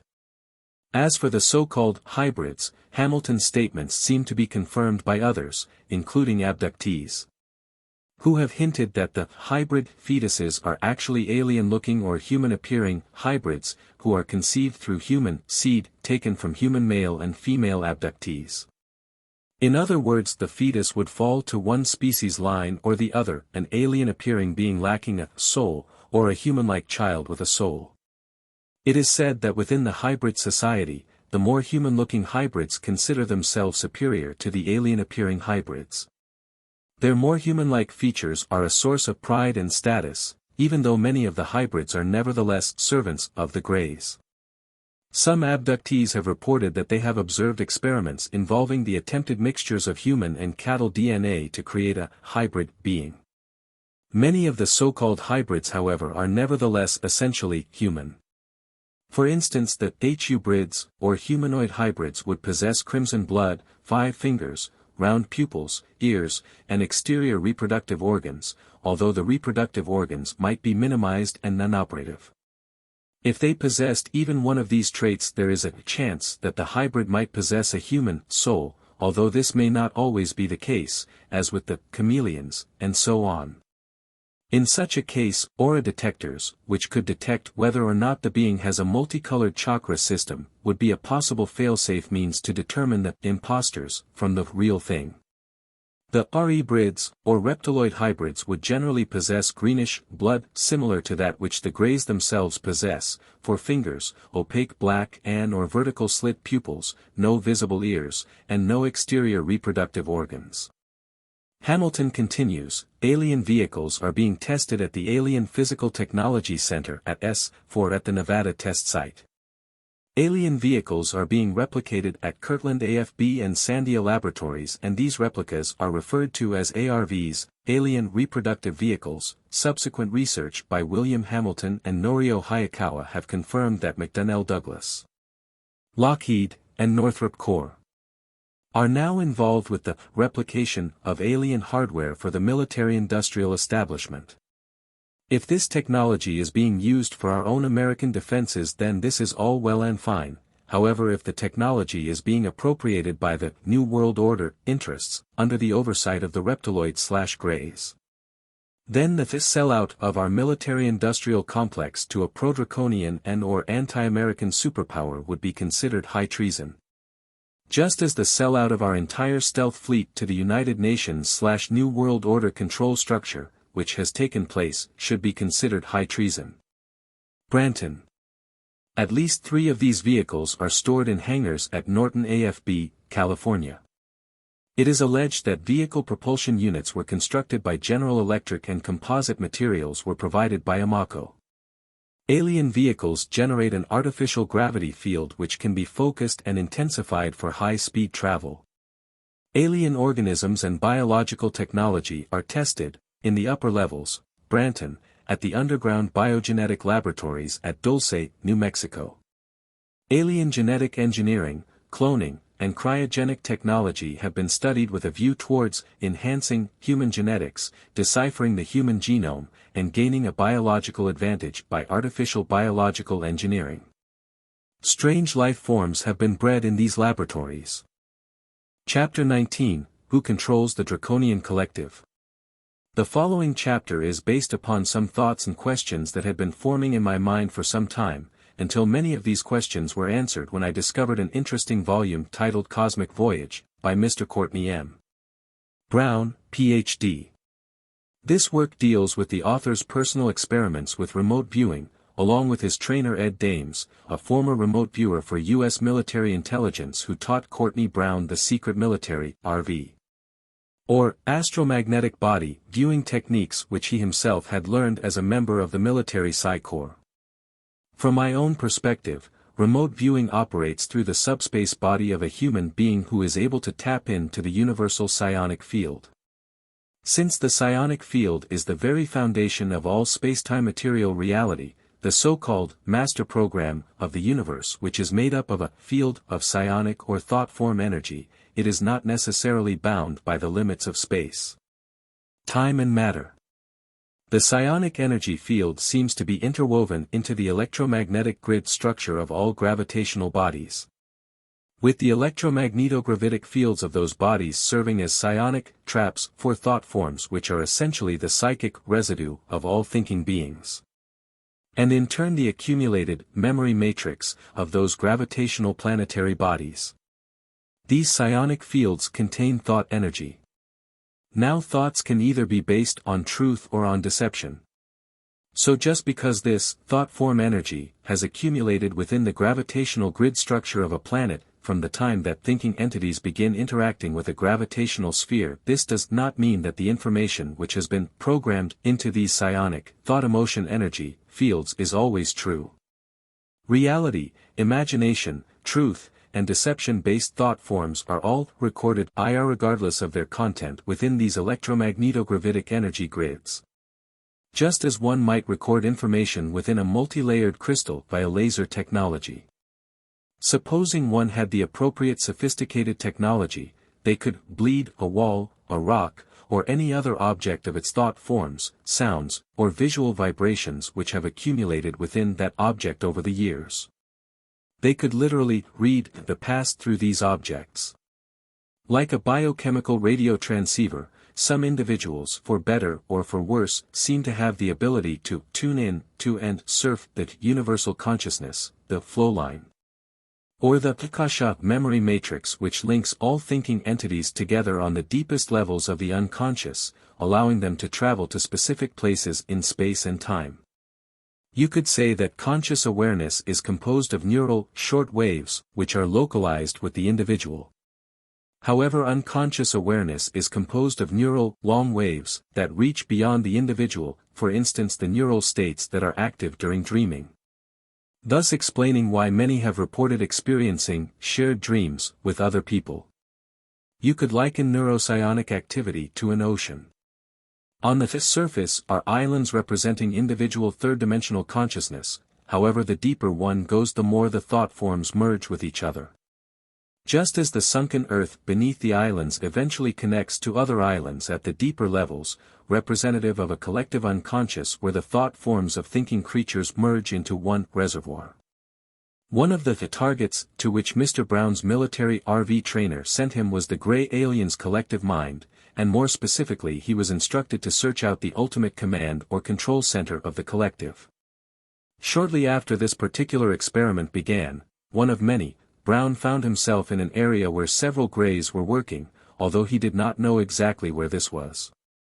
He followed the collective mind or thought flow and found it to be absolutely massive, giving him the feeling of something unbounded, and almost universal in nature. However, he did detect a center, a definite heartbeat, of this massive collective matrix, into which and out from which a steady stream of information was flowing. He noticed, at one point, an unusual, subspace, being that seemed to be directing the activities of the Greys he was observing. And discovered that the bodies of the Greys themselves were incarnated by such, subspace, beings which apparently entered the Greys' embryonic bodies and used them as vessels to manipulate physical reality. Brown was then instructed to locate other of these beings who apparently controlled the Grey collective from a subspace or astral level, and found himself in an area where several of these subspace or paraphysical entities were located. As he continued towards this center, the number of subspace or non-corporeal beings increased until he came to a place of much activity, something like a Grand Central Station type of area, where these beings were very active in various pursuits. He did not know exactly where this was, but noticed that the closer he came to the control center, the more he sensed an increasing rigid atmosphere of absolute military-like control. He came to what he sensed was the central governing center of the subspace being's activity, and in the center of this there was another area where a council of 10 very high-level subspace or paraphysical entities congregated. These were apparently the governing principalities who were engaged in running the whole operation. The security here was absolutely incredible. Then he perceived the supreme leader of this council of 10 paraphysical entities. And at about this point Courtney Brown was jerked back into his body, so to speak. He sensed that this leader had detected the presence of his own subspace, astral or magnetic body which he had projected, and had followed this RV intruder back to his physical source. Brown and his trainer felt an oppressive, dark cloud enter the room, and it stayed there for about half a minute scrutinizing the scene. It left, apparently seeing the two RVers as small fries, who were not worth wasting its time on. Before Brown's expulsion from the command center, however, he was able to perceive for a brief moment what this being was really like. He or it was an extremely powerful being, but one with a twisted personality that was full of darkness. Apparently this being had come into conflict with another force which it saw as its enemy. Brown sensed within this being a severe self-esteem problem, in spite of its incredible power, and because of this it had a consuming desire to be worshipped by others. Brown was confused when he sensed that these subspace beings, and in turn the reptilians/Greys, were actually commanded by this leader to engage in self-indulgent and destructive activities. This being apparently wanted his servants to use self-indulgent rewards or fear of punishment to maintain the absolute hierarchical command structure within its empire, as well as through the rest of the subspace hierarchy. And in turn throughout the reptilian Greys collective hive society that they completely infested. Brown also got the impression that it was fear and pride, its perceived need to be worshipped, that kept this being from negotiating with its ancient enemy. And that this being was utterly desperate to maintain its very survival or existence, strange for a seemingly immortal subspace being, and chose to resort to rebellion and terrorism in a desperate attempt to take control of the situation. Brown received a strong impression that this being was the ultimate universal terrorist. Apparently because of its all-consuming ego this being would never humble itself before its enemy. And the same might be said for most of the upper echelon of the hierarchy who depended on the praise of their fellow collaborators to maintain their illusion of self-importance. These beings, one might say, had long ago and of their own free agency, imploded in upon themselves, becoming spiritual black holes with all-consuming appetites, absolute astral vampirial-like parasites. Having extinguished all light within themselves and therefore being unable to be brought back into the light. Incapable of giving out light, they have become totally reprobate, devouring any and all life and innocence around them that they can possibly consume. The leader of this subspace collective had long ago drawn these other dark beings into itself, like a large black star devouring other smaller ones around it. This irreversible state might not apply entirely to all of these subspace beings, as we will see later on. Now if we go to the Book of Revelation, chapter 12, we find that the ultimate leader of the serpent race's collective or hive mind is Lucifer, also known as the Great Red Dragon, the Old Serpent, the Devil, or Satan, in the same chapter.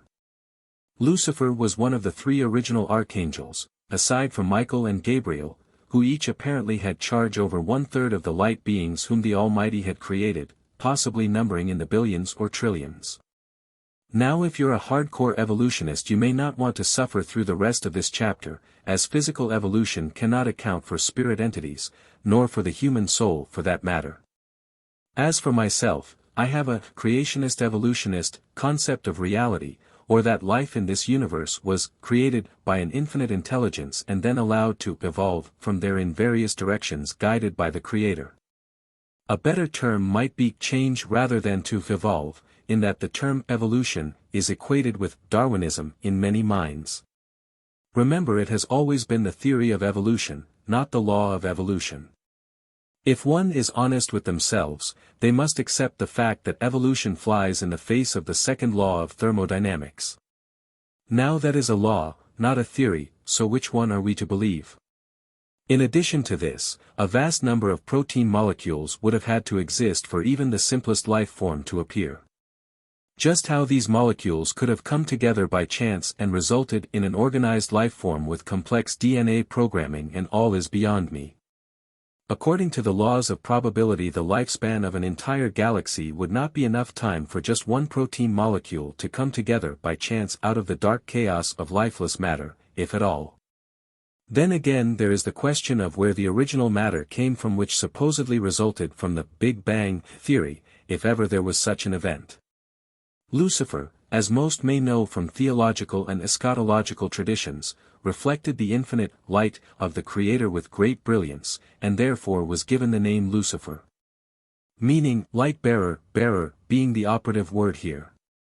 Lucifer reflected the light of the Almighty like a diamond reflects the light of the sun. However, Lucifer began taking his attention off of the source of all life and began giving himself credit for the light that he bore. I use the term heat for semantic reasons only. Although this being, as well as the eternal Godhead is not necessarily a being of physical gender from my own understanding, and the next step was inevitable, Lucifer became jealous of the position which the Almighty One held. Now I realize that many of you have different concepts of God, however let us just indulge in a thought experiment for a moment. If one accepts the concept of a Trinity, then one cannot accuse God of vainglory, for the Father is ever seeking to glorify the Son, the Logos or the living Word, and the Spirit, which the Father and the only begotten Son of God share. The same holds true with the Son and the Spirit, both of them selflessly seeking to give glory to their other two counterparts of the Godhead. How can God be three distinct personalities yet one single God? The plural Elohim God and the singular Jehovah God at the same time. One might just as well ask, how can the universe be one universe yet consist of space, time and matter, three distinct aspects? Yet take one of them away and the singular universe ceases to be. We can also use the trinities of ultraviolet visible infrared light, and imitating the Father, Son and Spirit, ultraviolet light is invisible, mid-spectrum light is visible. And infrared light felt, or length width height, space, past present future, time, energy motional phenomena, matter, proton neutron electron, atoms. And other triune manifestations in nature such as in humans themselves, the physical material body, the solar mental body. And the astral spiritual body and the sublevels of each of these three distinctions, we ourselves being three-in-one beings. If I'm beginning to sound preachy, then please bear with me. I believe that many of you will agree that the gray phenomena has both a physical and supernatural nature, and that we cannot fully understand one without accepting the other. One could equate this to the division within the UFO research community in the 1950s and 1960s over whether UFOs were nuts and bolts craft or ethereal supernatural manifestations. Well, why not both? So then, Lucifer, in his jealousy, rallies his followers, 1/3 of the angelic beings, together and convinces them that God is being unjust. That he's holding out on them and that he, Lucifer, has as much a right to be Almighty God as does God Almighty himself. In addition to this, Lucifer tells his followers that they too can be Almighty gods, all they have to do is follow him in the rebellion. Now, promising them godhood is very strange, since the more gods there are the more the term God loses its singular distinction. It's like a potential president promising every U.S. Voter that if he is elected then he will simultaneously make all of those who voted for him presidents of the United States. Do you see the insanity?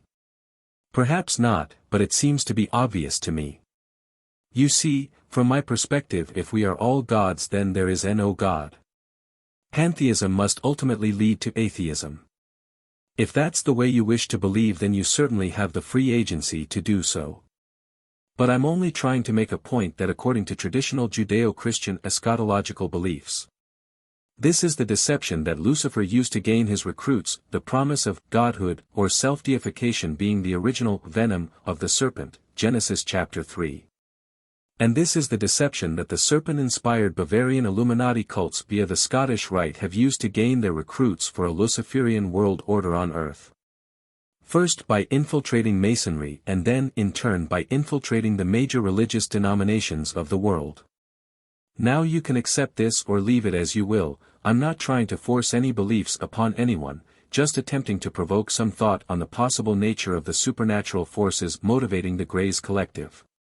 Since theological manipulation is a major part of the Greys' agenda, the eschatological component is one that must be dealt with in order to understand the rest. So the rebellion began, and the heavens were torn in two as the standing and fallen angelics warred with each other, resulting in the fallen angels being cast from the realm of eternity and into the physical intergalactic universe. Could the subspace beings described by Courtney Brown be fallen light beings or rebel angels? Brown stated that this leader in ancient times had his followers incarnate the reptilian Grey Society, and had ordered them to sabotage their race. The fourth planet of Zeta II Reticuli was the Greys' home world at the time. However, Zeta II Reticuli is a star lacking in sufficient carbon content to allow for the natural development of carbon-based life. This is for those who may still cling to the evolutionist philosophy. So the Greys must have colonized that world sometime in the distant past. The subspace beings, according to Brown, animated themselves through the Greys and turned them toward a mindset of self-indulgence, which in turn led to the drive within the Greys for immediate gratification at the expense of their future and their world's resources. Sound familiar? Once their world had become a polluted, radioactive ruin which was threatening their very genetic survival. The subspace beings under the command of their leader offered a solution. All the Greys had to do to survive was to give up all individual rights and emotions, and submit to a collective mind which would control every aspect of the Greys' culture for their own good, of course, they were told, using the excuse that individuality was the root of the problem. The subspace collectivists took things to the opposite extreme and insisted that assimilation into an absolute collective mind was the answer. In other RV experiments, Brown saw humanoids living on Mars in some past era. A large planetoid grazed the atmosphere with such violence, barely missing the surface, that storm of enormous magnitude swept across the planet and much of the atmosphere itself was blown out into space. The Greys, who were observing this event and could have prevented the disaster, arrived as the planet was in the midst of upheaval, and offered to rescue the Martians. But at a price, namely that the Martian humanoids surrender their society to the control of the Greys collective and that others be cryogenically preserved in order to preserve the humanoid Martian race. Actually, according to Brown, the main purpose of the cryogenic project was to preserve them as sources for genetic materials to upgrade the Greys race from time to time. It was doubtful that they would ever be awakened, at least en masse. This occurred mostly after the Martian humans had escaped underground and were desperate for survival, every day being a struggle for existence. Now, according to Brown, Mars is under the control of the Greys, although some pockets of humans and hybrids may remain in various places underground. Other sources claim that in 1985 the joint operational Alternative 3 facilities on Mars were sabotaged and taken over by the Draconians, or reptiloids and Greys serving the Luciferian collective. This was apparently one of several purges that the aliens have carried out in order to ensure the absolute conformity of the human collaborators to their agenda.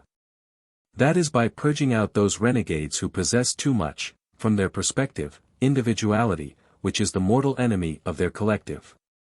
There is reportedly an elite force of 2,000 original Greys based in the Martian moon Phobos. These greys are reportedly the hosts for several million clones that have been bred to serve the reptilian elite in this system. As suggested, the alternative 3 or the so-called purebred Aryan super race humans on Mars and Luna may have been purged due to some level of resistance against the Draconian Orion Reticuli collectivist forces with whom they collaborated. Apparently these humans saw that the two-sided collaboration was turning into a one-sided dictatorship controlled by the reptilian elite. And this purge within the Martian and lunar alternative 3 facilities eliminated the resistance factions and ensured that only the most die-hard and devoted mind-controlled Aryan slaves remained. In other words, these Aryan elite suffered the very same fate that they had planned for us lower races on planet Earth. One source has stated that these events on Mars and Luna were one of the main themes of discussion at the notorious meeting which took place between George Bush, Mikhail Gorbachev and the Eastern spiritual leader Maitreya, whom the secret government has reportedly been teleporting around the world using Montauk-type technology in an attempt to provoke a worshipful response from those to whom he appears. Maitreya is the New World Order's ace in the hole, and may or may not even turn out to be the one mentioned in Revelation chapter 13. This meeting took place on the island of Malta in the late 1980s, and resulted largely out of Bush and Gorbachev's terror over the events on Mars and the Moon, as well as similar threats that were being faced by the alternative 2 underground colonies maintained by the military-industrial establishment in joint capacity with the Greys. However, let's get back to the subject at hand. What Brown sensed was that the Greys were desperate. They realized that they not only needed to genetically upgrade their race, but also needed to attain emotional individuality in order for their culture to survive, and this may have something to do with the hybrid projects.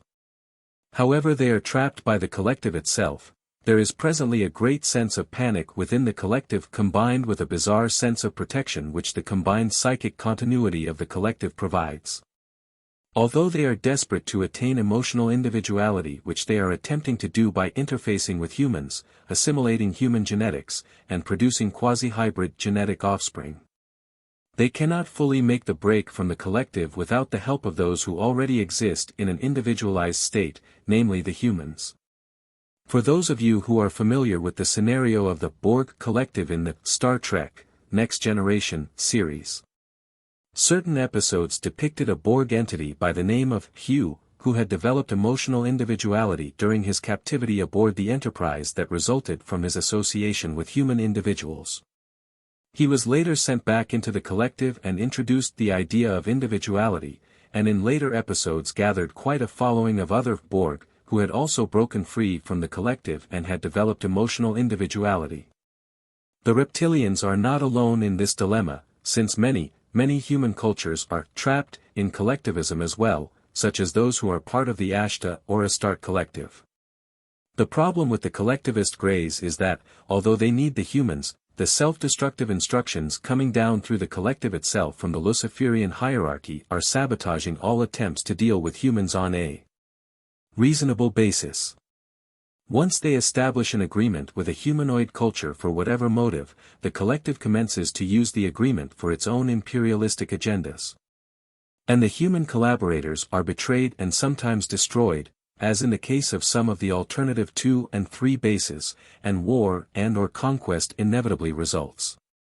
The only answer to the problem that I can see would be to concentrate on severing individual reptiloids and Greys from the collective and attacking the control centers of the collective itself. In this case, mere technical and psychological attacks will not be enough. Supernatural warfare will be the only answer, since we are dealing with subspace beings. We need the help of the standing angels, yet at the same time we need to be careful, since the fallen angels are good at masquerading as standing angels, which they have often done with those humans who have channeled these entities via occult means, the Heaven's Gate, cult leaders and others like them, for instance, feeding these mediums with information which has later turned out to be false, manipulative, or even deadly propaganda. We must realize that the only being in the collective which is allowed to exercise individual choice is their dark leader, and to a lesser extent the inner council. And these beings do not want the reptiloids and Greys to attain emotional individualism. But what about other collectives like the Ashtar or Astarte collective? Just who is this Ashtar? Why is the Ashtar collective so involved with the Dulce base activity in joint capacity with the Greys and Reptiloids? Is it, as contactee Israel Norkin claims, because the unholy six star systems of Orion have infiltrated the Ashtar collective to a massive extent? What about the bald 9-foot-tall reptilian from the Pleiades, who supposedly defected from the Draconian collective, Hayton? Why hasn't Hayton been warning about this infiltration of his own collective? Is it because he is secretly working for the Draconian Orion Empire? Certainly if he was truly converted from the Draconian collective he could be a lot more zealous in exposing it, especially its infiltration of the Ashtar collective itself.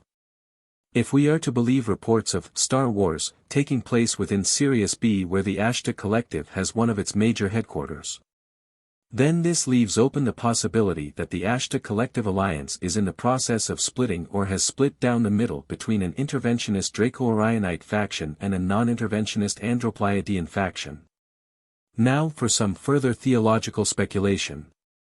In 2 Peter 2 verse 4 we read that God spared not the angels that sinned, but cast them down to hell, and delivered them into chains of darkness, to be reserved unto judgment.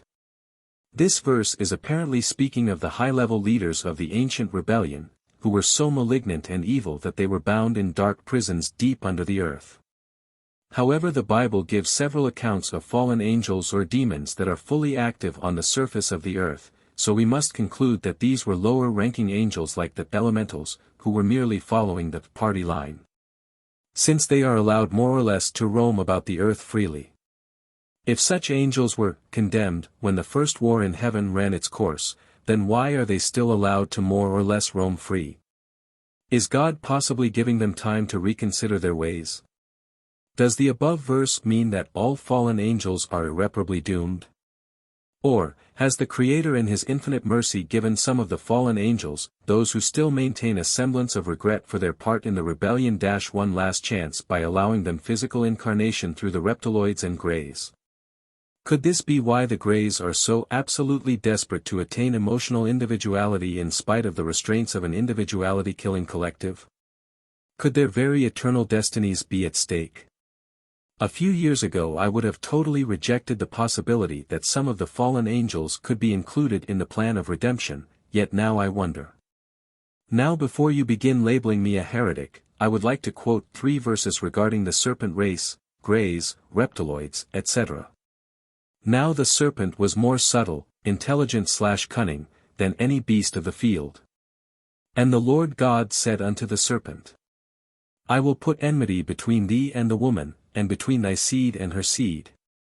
Genesis 6 verse 1. 14-15.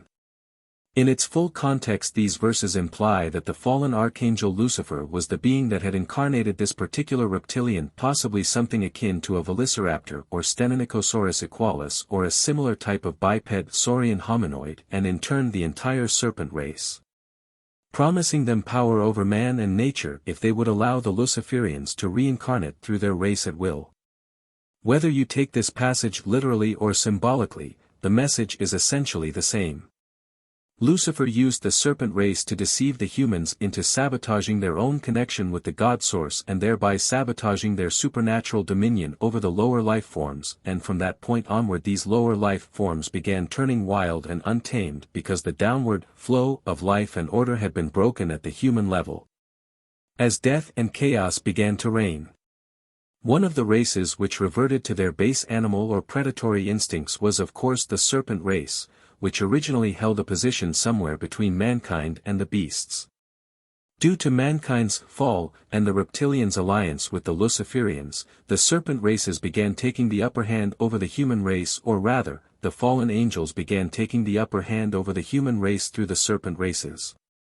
Today one could say that we see basically the same thing happening. However, in this case the Luciferians are known as subspace beings, and the serpents through which they have incarnated are known as the Grey Aliens.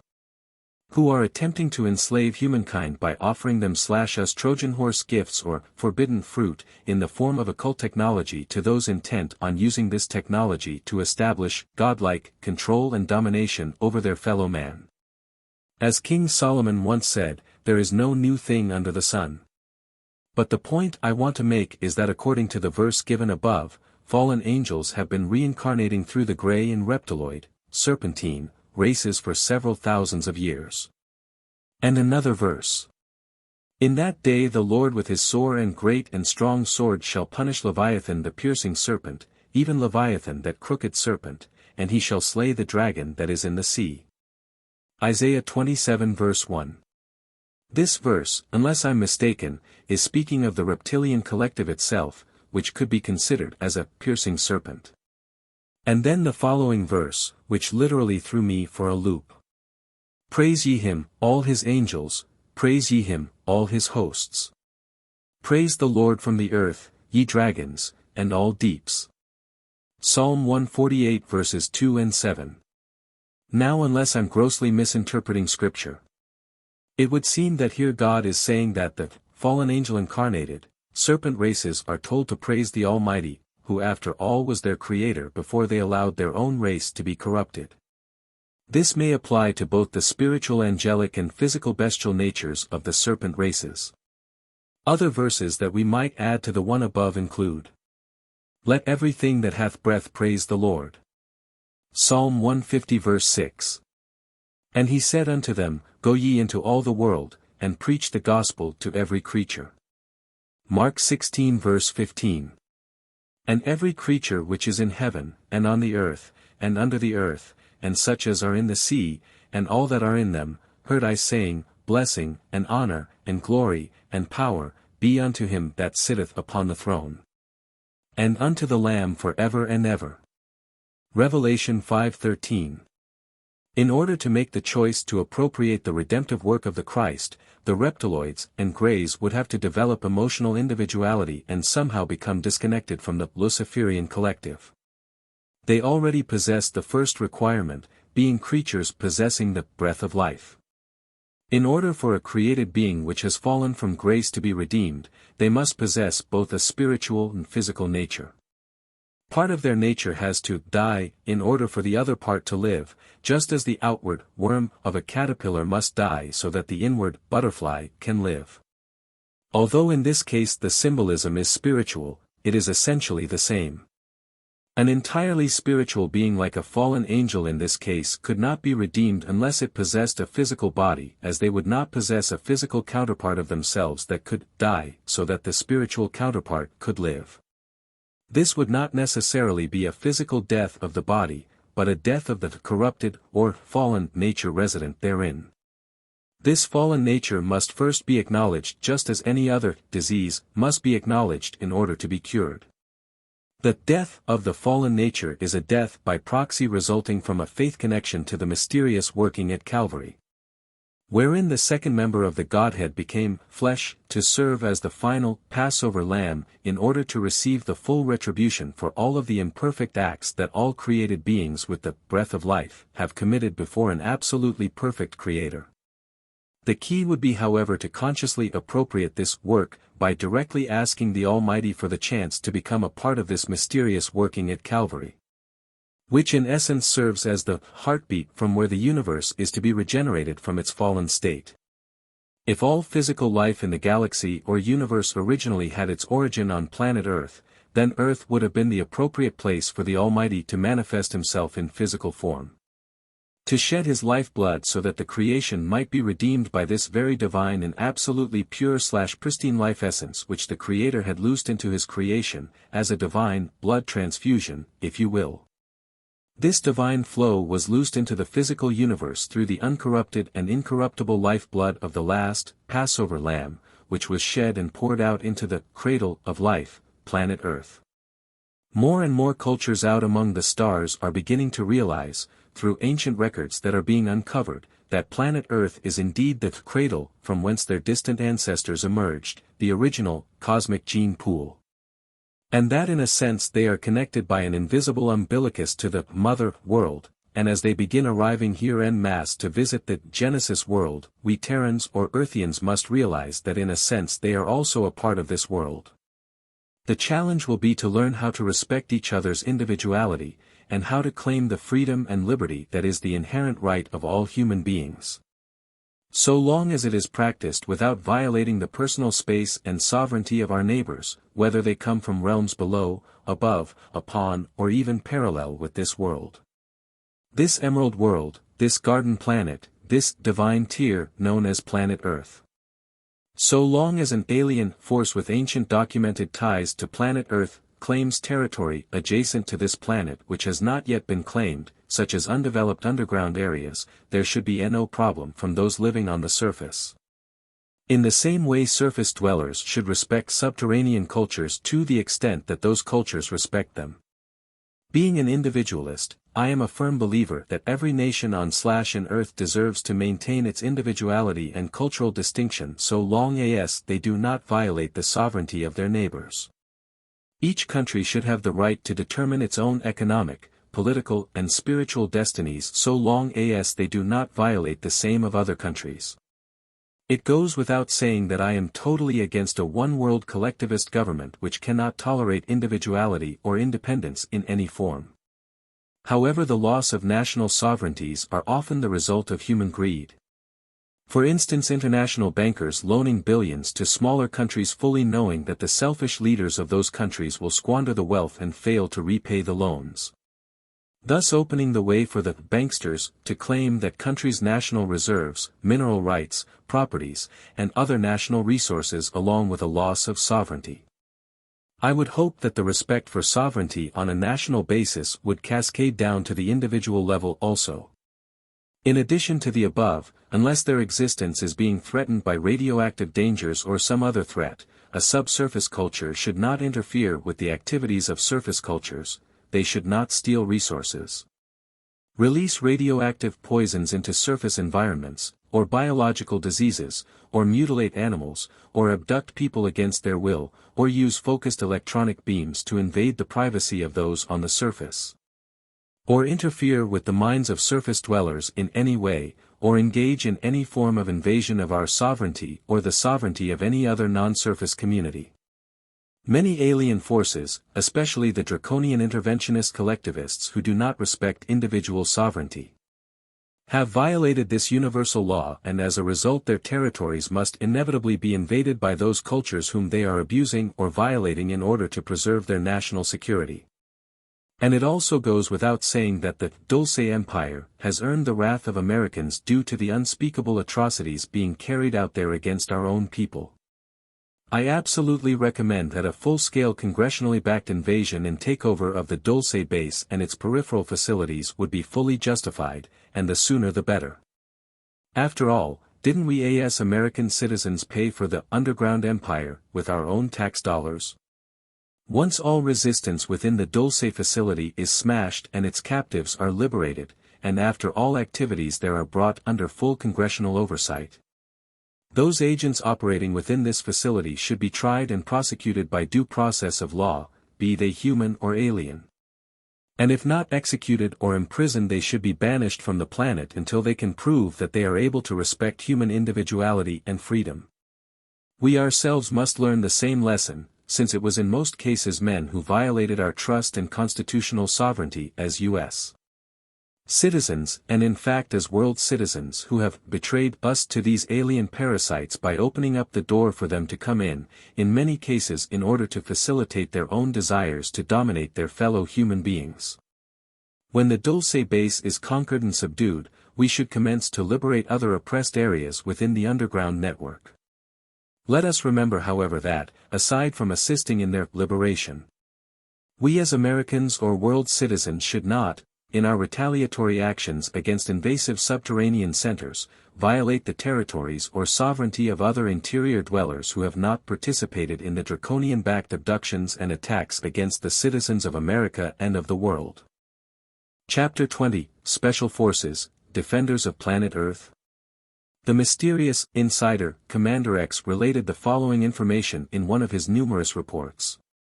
In the revised September 1959 edition of The Effects of Atomic Weapons, prepared for and in cooperation with the U.S. Department of Defense and the U.S. Atomic Energy Commission, under the direction of the Los Alamos Scientific Laboratory, we read about how complete underground placement of bases is desirable. On page 382, there are apparently no fundamental difficulties in construction and operating underground various types of important facilities. Such facilities may be placed in a suitable existing mine or a site may be excavated for the purpose.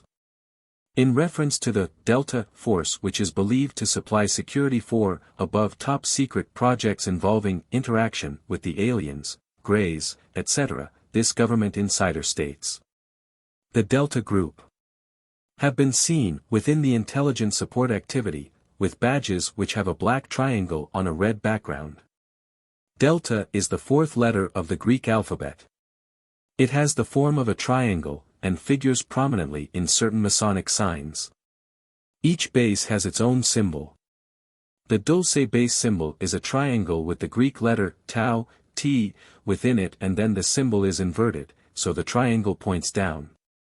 The insignia of a triangle and three lateral lines has been seen on saucer, transport, craft, the trilateral symbol.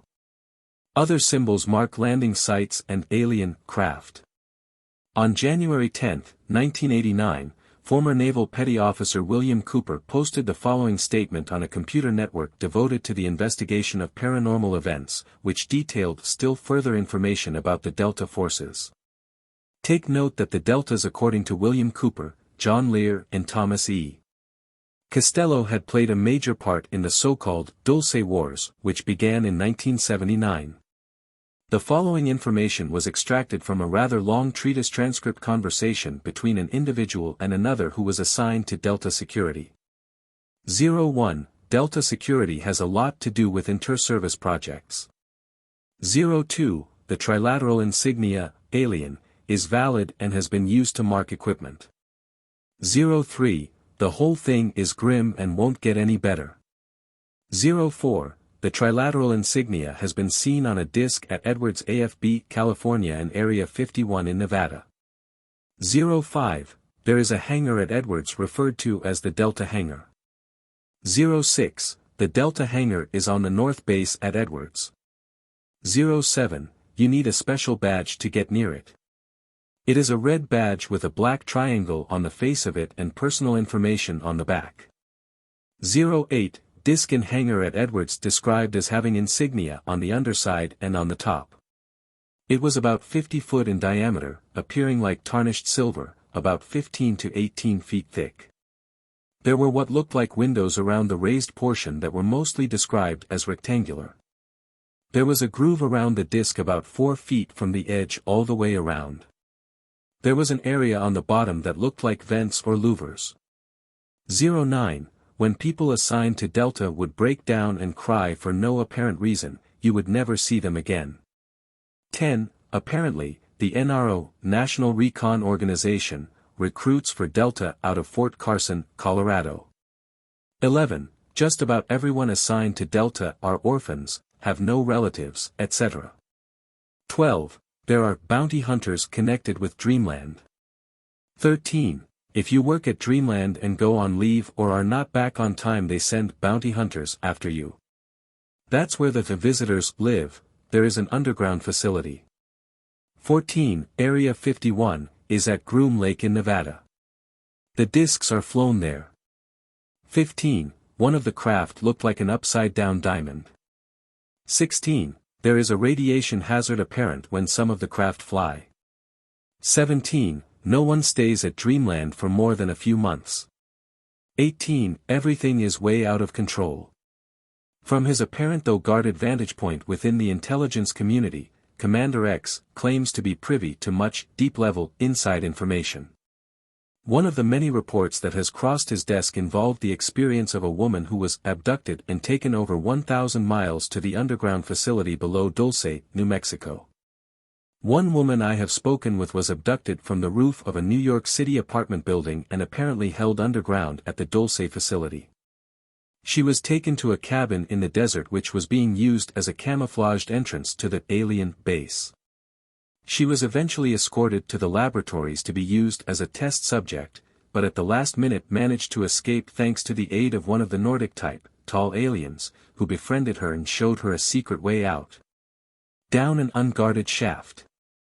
Back in the desert, she was rescued by members of the Air Force, Blue Berets, and eventually flown back to Manhattan.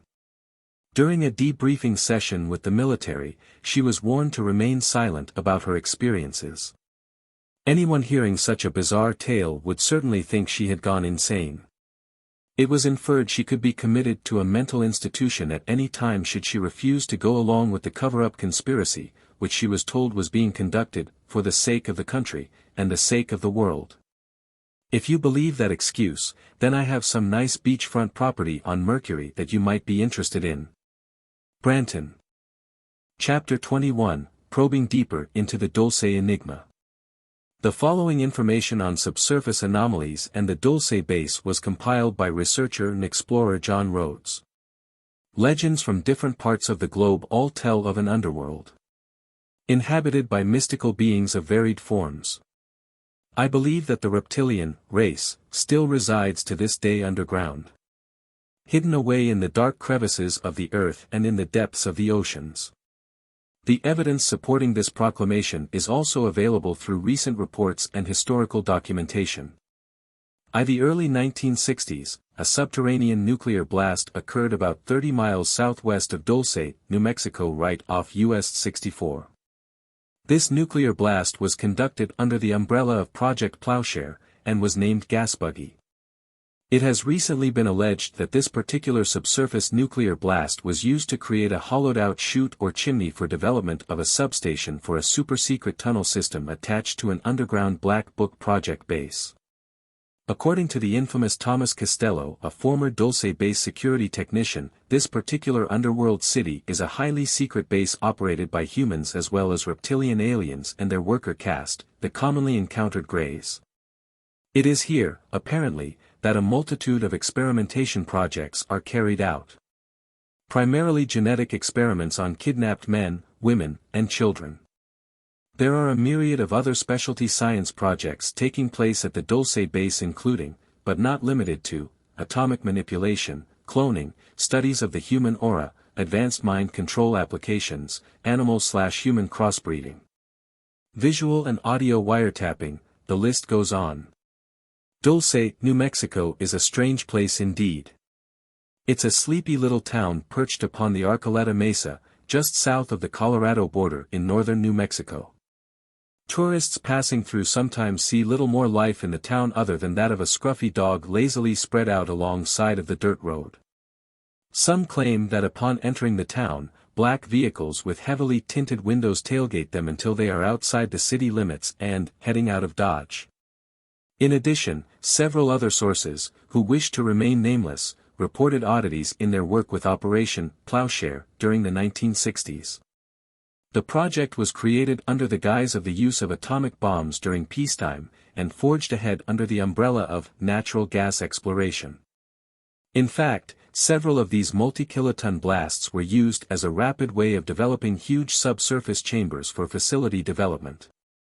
It is reported that the technology to clean radiation is available and already in use for such projects. When I lectured on Friday, August 13 of 1993 in Las Vegas, I made public, for the first time ever, the floor plans to levels 1 and 6 of the Dulce base. These floor plans were reproduced from the originals that were handed to Thomas Costello's friend. This friend did not previously release the floor plans because they were being used as a verification device to the claims of abductees that say they were there. To date, the originals have verified and disproved many stories circulating the field of ufology. This friend of Thomas Costello's, however, believes that it is time to begin to reveal the missing pieces. The Dulce base floor plan was illustrated as per the originals by Thomas Costello, and I released it during my lecture in Las Vegas, Nevada. Its layout, when inspected carefully, appears to be extremely strategically planned. From a vertical viewpoint, it resembles a wheel with a central hub and corridors radiating outwards like spokes. This hub is the focal point of the entire base. It is surrounded by central security and extends through all levels of the base. I believe this core to be the Achilles heel of the entire facility. It probably contains fiber optic communications and power lines. This would justify its highly guarded and central location as well as explain its vertical continuation through all levels. With all communication lines and power lines focused towards the hub, it is possible that any one level could be completely locked down by its own security or the security hubs from either above or below its own level. This would provide maximum control over the entire facility. The spokes or corridors radiating away from the central hub lead to numerous other labs in 5 different directions. Connect the spokes and a pentagon is revealed in its design. From above, this base resembles the layout of the Pentagon in Washington, D.C., complete with halls, walls, and military insignias. Since we do not have the exact heading on its corridors, magnetic alignments are impossible to determine. When viewed laterally, its appearance takes on the look of a tree with a trunk at its center and its floors extending outwards like the branches. If this is a facility of science, then one could easily say that its lateral appearance is like that of the tree of knowledge. Note, the original Hebrew word for the tree of knowledge is daidh or cunning. It was the tree where, according to Judeo-Christian accounts, the original serpent convinced Eve to take part in a rebellion against the Almighty by promising her an Adam godhood. By accepting this false gospel of self-deification, so Genesis claims, Eve and her husband who was with her at the time, joined in the rebellion. Since they saw themselves as potential gods, they no longer needed to depend on the Almighty as their source, and once the flow from the source was broken, the perfection that the world once knew was destroyed. As humankind, and in fact all of nature, began to turn wild. In light of all of this, could the Dulce base be the modern tree of knowledge, cunning, where the seed of the serpent and the seed of Eve have once again met in an unholy alliance, yet in a much more sophisticated form? In this case the serpent would be the Greys, and the forbidden fruit would be the occult technology that is being offered by these demon-possessed beings to humans, elite, who are intent on playing God over their fellow man. Could it be that the Edenic scenario never ended, but instead has BEEB and will keep on repeating itself over and over until the seed of Eve once and for all say, enough is enough, and basically tell the serpent exactly where it can go? Branton.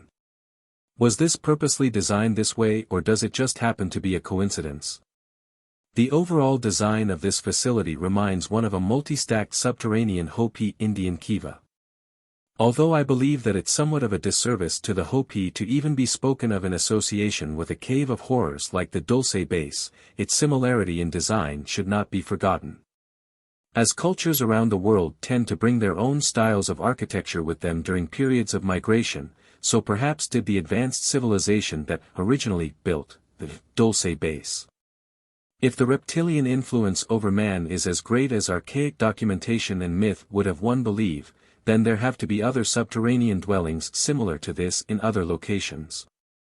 Note, the following are some additional facts and comments concerning the late Thomas Edwin Costello, which are not mentioned elsewhere in this work.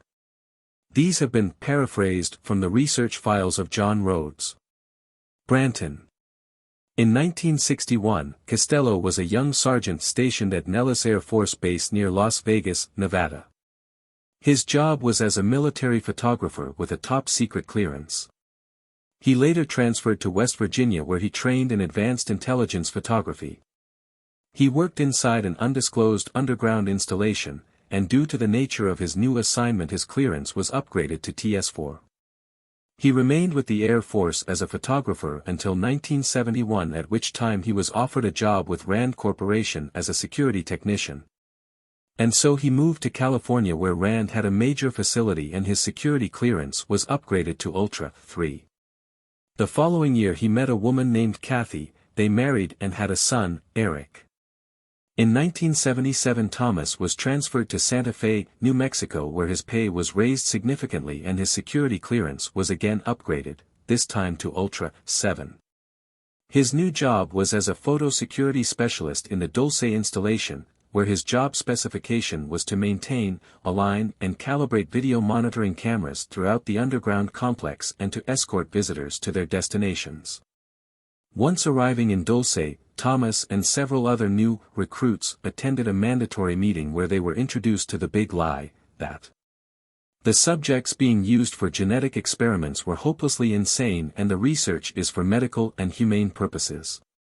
Beyond that, all questions were to be asked on a need-to-know basis.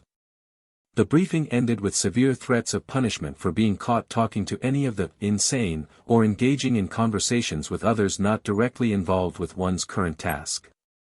Venturing outside the boundaries of one's own work area without reason was also forbidden and, most of all, discussing the existence of the joint alien/U.S. government base to any outsider would generate severe and, if necessary, deadly repercussions. Thomas did his job as his superiors demanded. At first his encounters with actual gray and reptilian beings in the base were exhilarating, but soon he became acutely aware that all was not what it appeared to be. Thomas slowly began to sense that there was an underlying current of tension existing between some of the personnel and himself. Once in a while he would walk around the corner, interrupting serious discussions between co-workers and, as Thomas was a security officer, these talks would die off into a short murmur and individuals would part company. One particular part of his job was to go into various areas of the base and align the security monitoring cameras when it was necessary. This afforded him the opportunity to venture out and witness things that would stagger the imagination.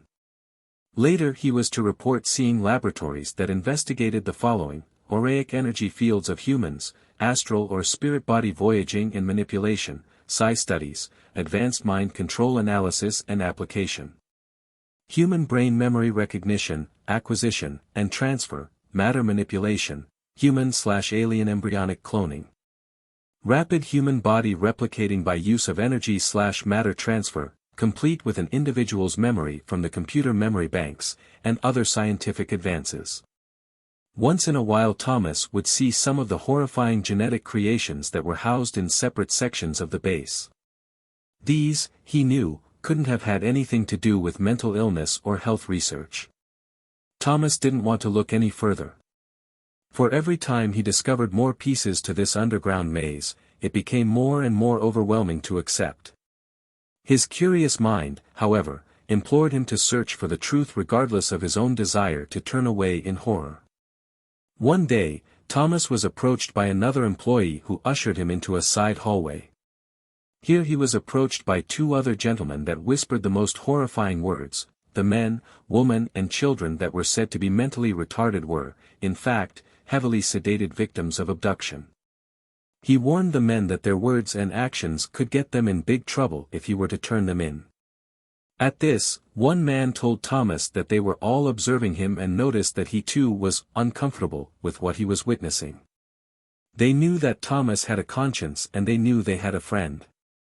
They were right, Thomas didn't turn them into his commanders. Instead, he made the dangerous decision to quietly speak with one of the caged humans in an area nicknamed Nightmare Hall. Through their drug-induced state, he asked their name and their hometown.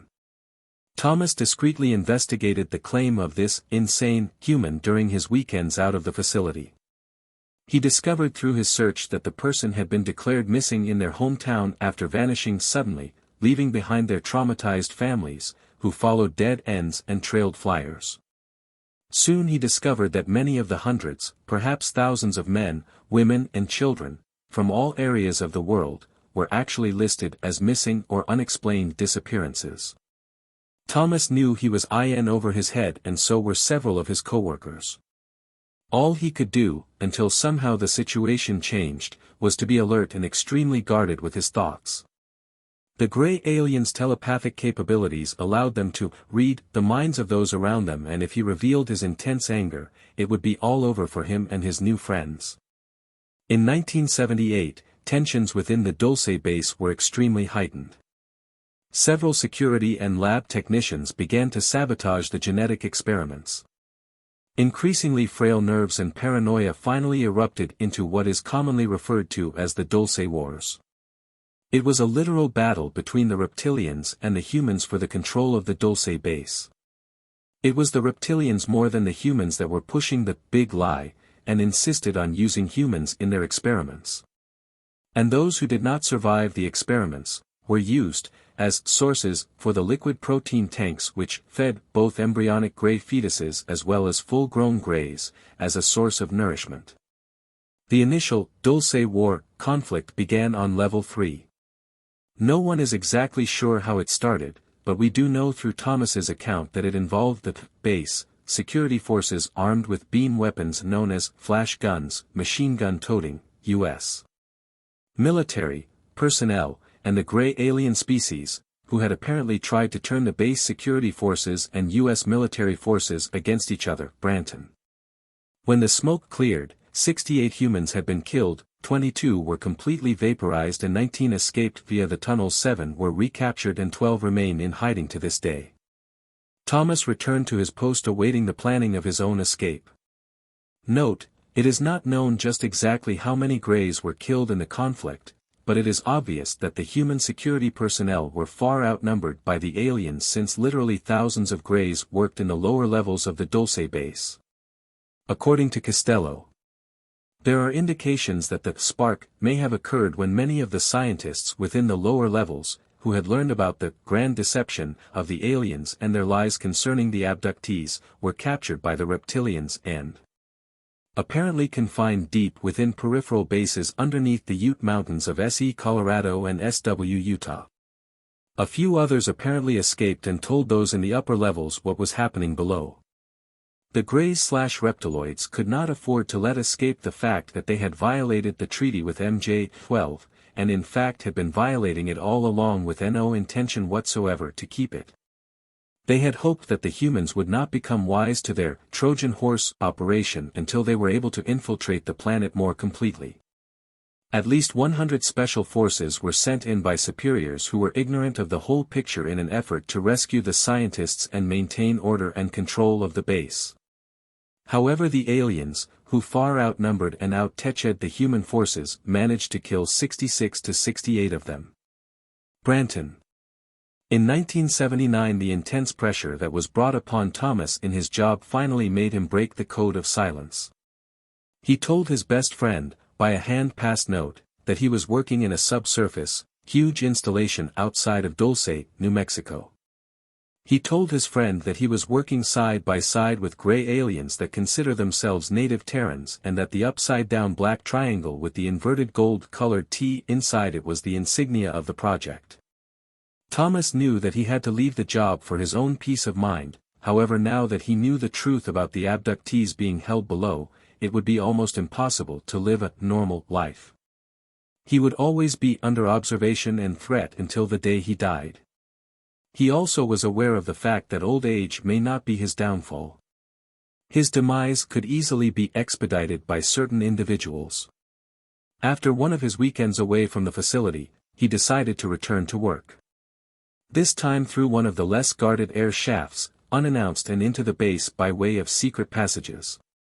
Once inside, he proceeded to appear as if he was working his normal duties while taking charge of every thought as he passed by Greys. During this time inside the base, he removed still photographs of the facility and treaties signed, with authentic signatures, between California Governor Ronald Reagan, several other individuals and the Greys.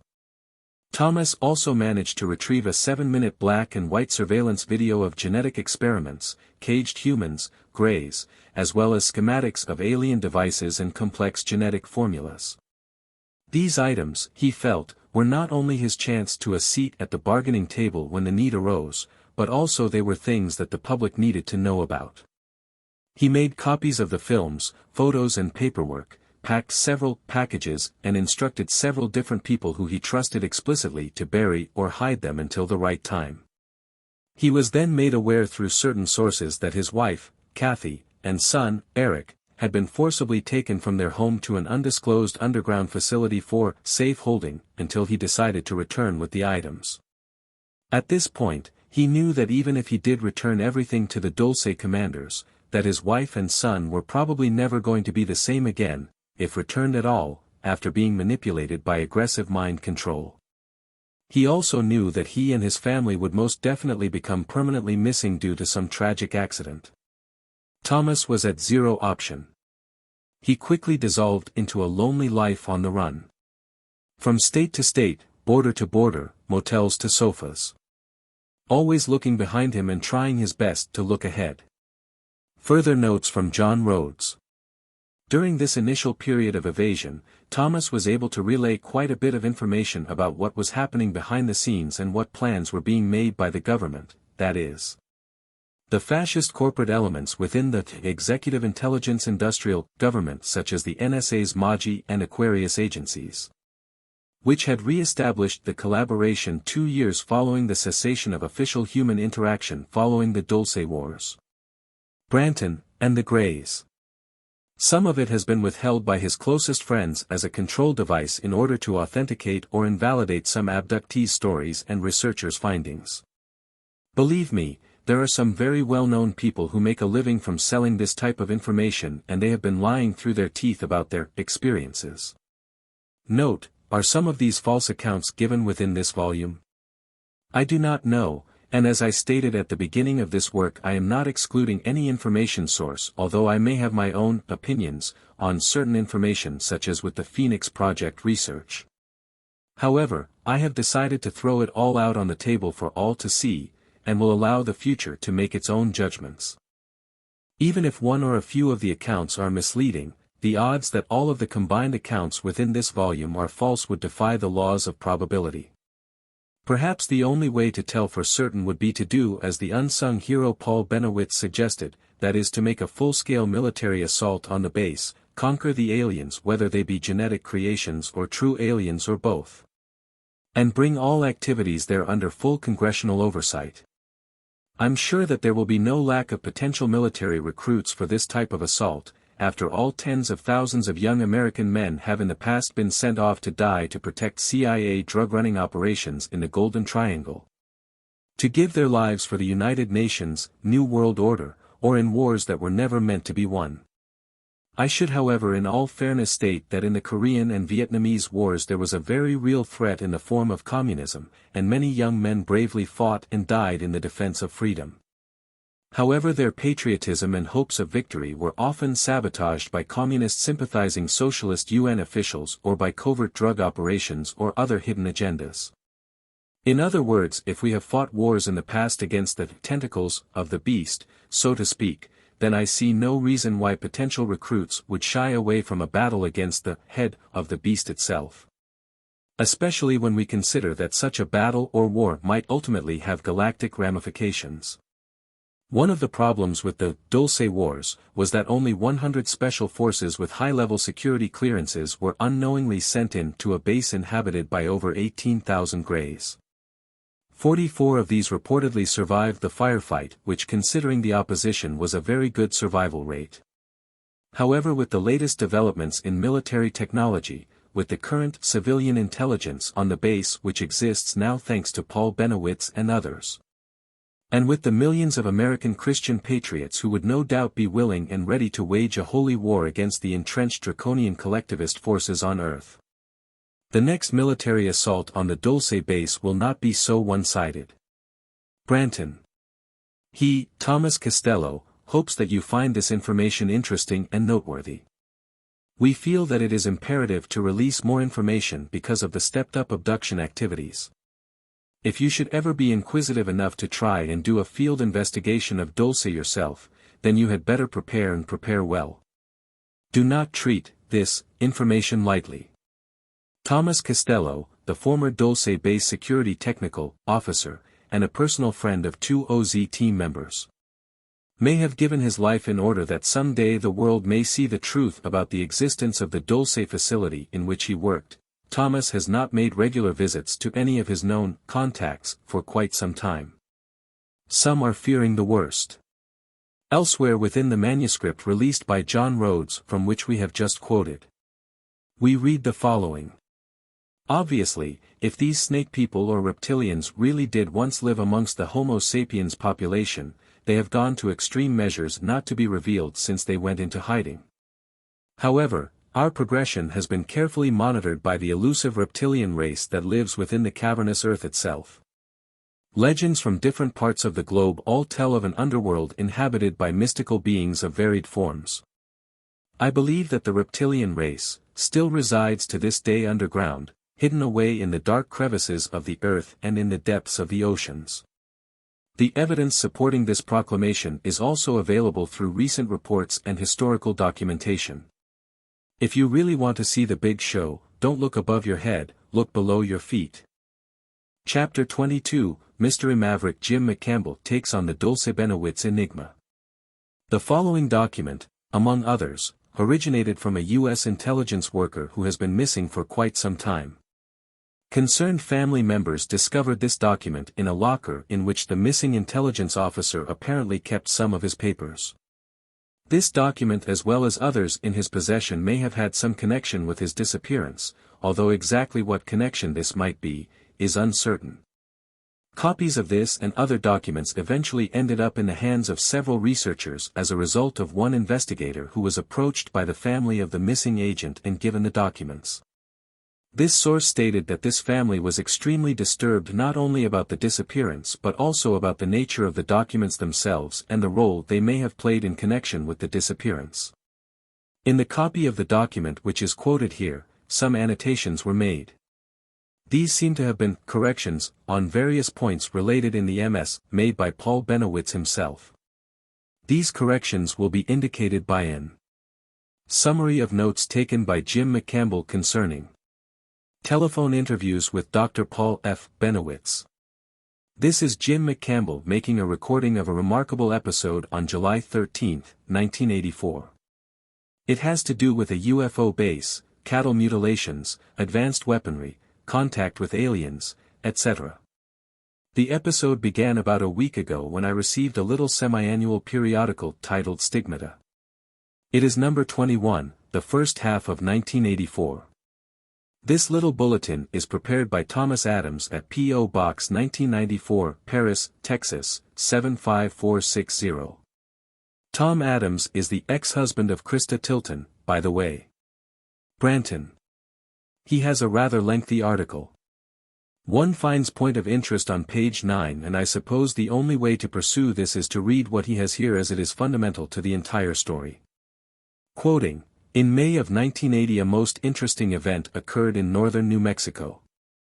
An event similar in many respects to the Dorati case. A mother and her young son were driving on a rural highway near Cimarron, New Mexico. They observed two or more craft and as Judy Dorati did, they observed a calf being abducted. Both observers were themselves abducted and taken on separate craft to what was apparently an underground installation, where the woman witnessed the mutilation of the calf. Woman witnessed mutilation in the field, dead animal taken with them. It has been alleged that she also observed a vat containing unidentified, cattle, body parts floating in a liquid, and another vat containing the body of a male human.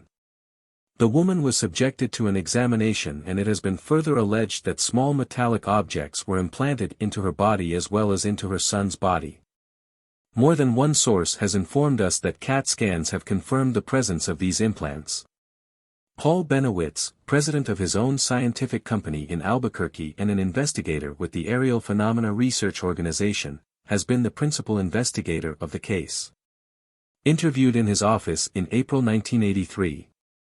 Bennewitz reports that through regressive hypnosis of the mother and child and his own follow-up investigation, including communications received via his computer terminal which ostensibly is from a UFO-related source, he was able to determine the location of the underground facility, a kilometer underground beneath the Jicarilla Apache Indian Reservation near Dulce, New Mexico. Since 1976, one of the areas hardest hit by mutilations coincidentally or whatever. The mother and son, by the way, were returned back to their car that night. Since the incident, they have suffered repeated trauma and difficulties as they attempt to recover from the episode. We pass this along because the account is, of course, most crucial if true. But we are not in a position to confirm the alleged findings. Hopefully, more information regarding this incident will be aired in the near future. We can only consider such reports while continuing to seek the evidence to refute or confirm. That's the end of this remarkable quotation from Stigmata. I got in touch with Dr.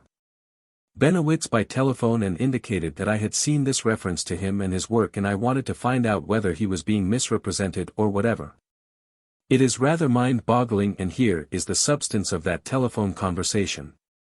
He is a physicist, and he started 4 years ago to determine in his own mind whether UFOs exist or do not, and he has gotten much more deeply involved than he ever intended.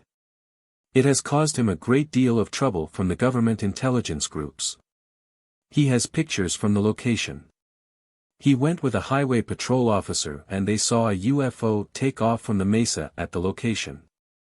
He obtained photographs, and what he calls launch ships were 330 feet long and 130 feet across. The cattle rancher named Gomez, and he went back to this location, which is a mesa, and saw a surveillance vehicle which was about 5 feet by 10 feet. Like a satellite, he said. He had been using a Polaroid camera and then got a Hasselblad to produce much better pictures.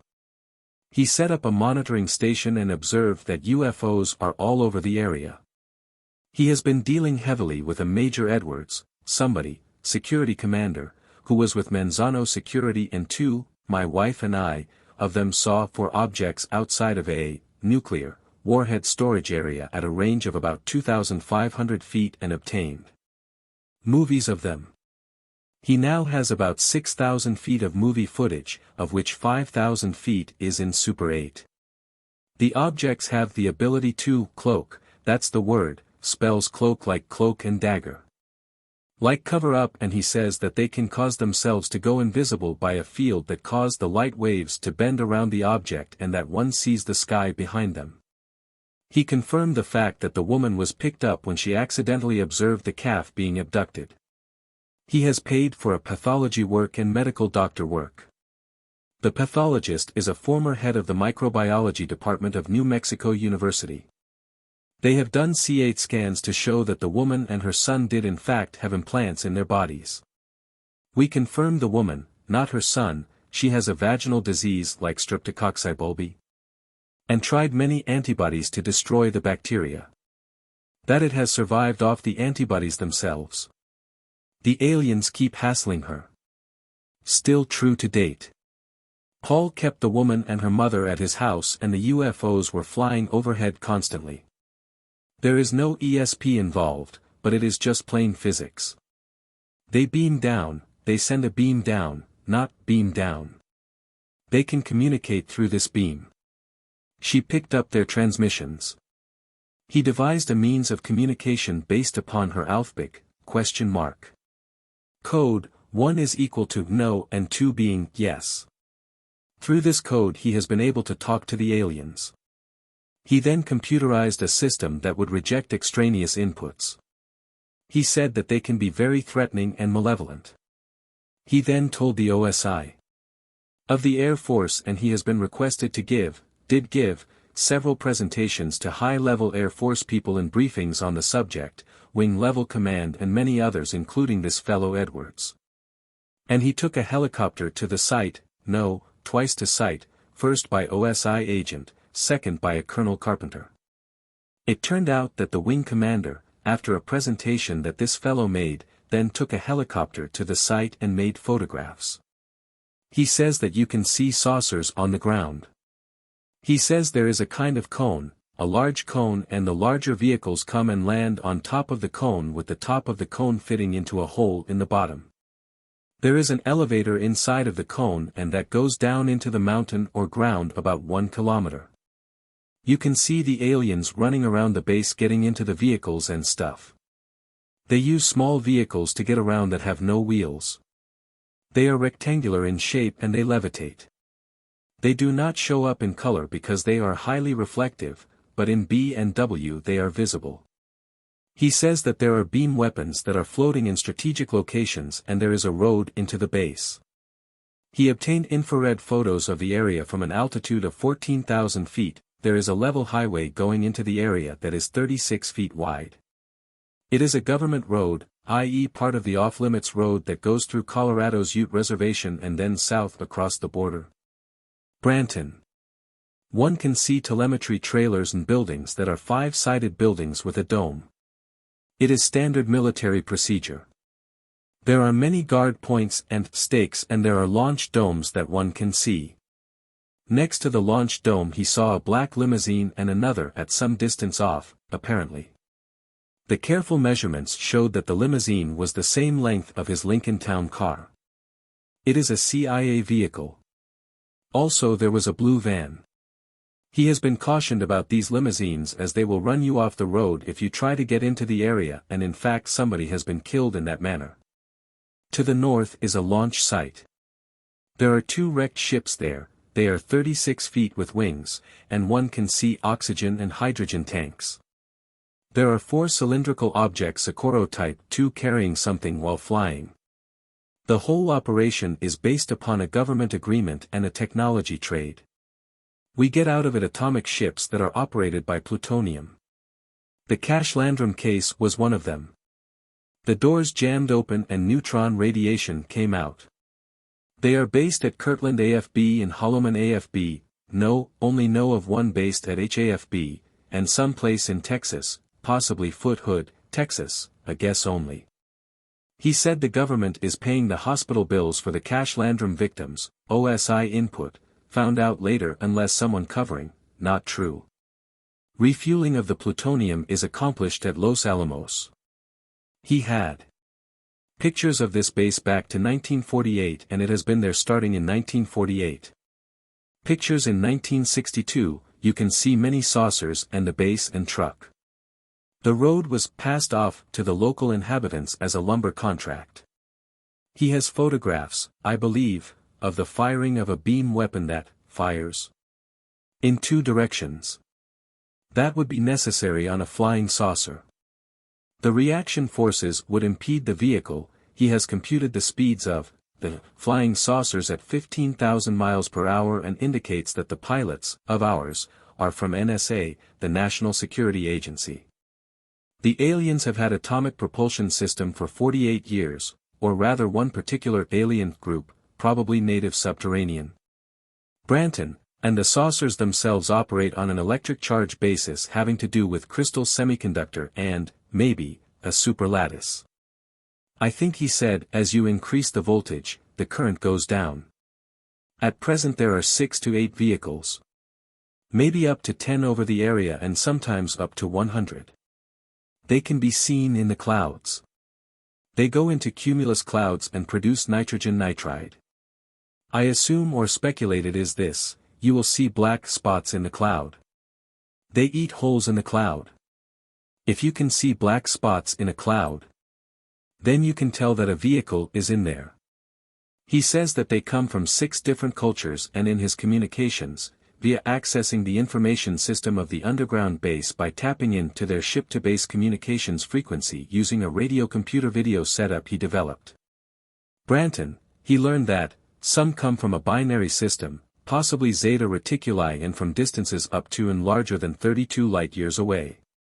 They also appear to have 1 to 3 carrier ships in Earth orbit at 50,000 kilometers altitude, based upon data.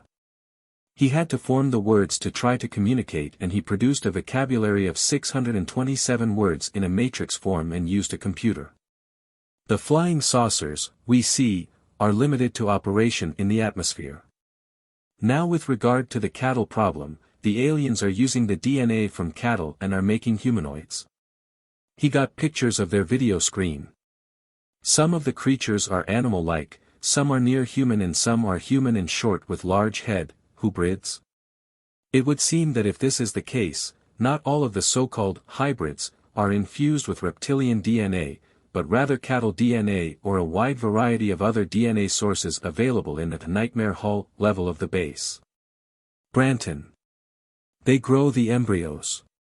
After the embryos become active by a year of training presumably that is required for them to become operational. When they die, they go back into the tank. Their parts are recovered. In 1979 something happened and the base was closed. There was an argument over weapons and our people were chased out, more than 100 people involved. Someplace later he indicates further details on this point. This may be where the 6644 figures come from, that is 100 special forces who were sent in and forced to face literally thousands of Greys, 66 of whom fought to their deaths while 44 out of the 100 managed to escape back to the surface. Branton.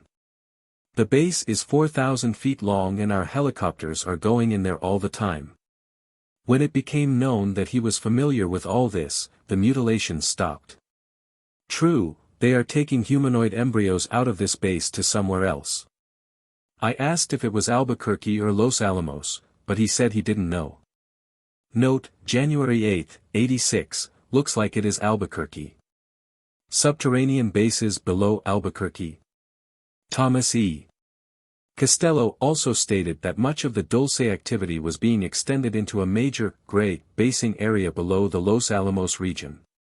One team of scientists who were investigating some newly found ancient pictographs that depicted alien-like scenes in or around the Santa Fe National Forest insisted that they had seen in the early morning hours while camping in the area several dozen disks in the skies over the mountains. And shortly afterward a very large caravan of cattle trucks which entered the area and seemed to leave hours later, after unloading their cargo. This whole situation seems to imply that the secret government may be feeding the Greys at Los Alamos, which is apparently the largest nest in North America outside of other known nests near Madigan, Fort Lewis, Washington, Lakeport Hopland, and Lassen and Deep Springs, CA, Area 51, NV, Dugway, Utah, and the major nexus below Dulce, New Mexico. This may all be part of an elaborate operation to appease the aliens. The scientists stated that black helicopters, apparently having spotted their vehicles some distance away, flew over the area for some time in an effort to locate them, but apparently could not do so. They said that an almost identical scenario was repeated the following night and early in the morning. Branton. He said there are still quite a few helicopters in operation. They fly at night.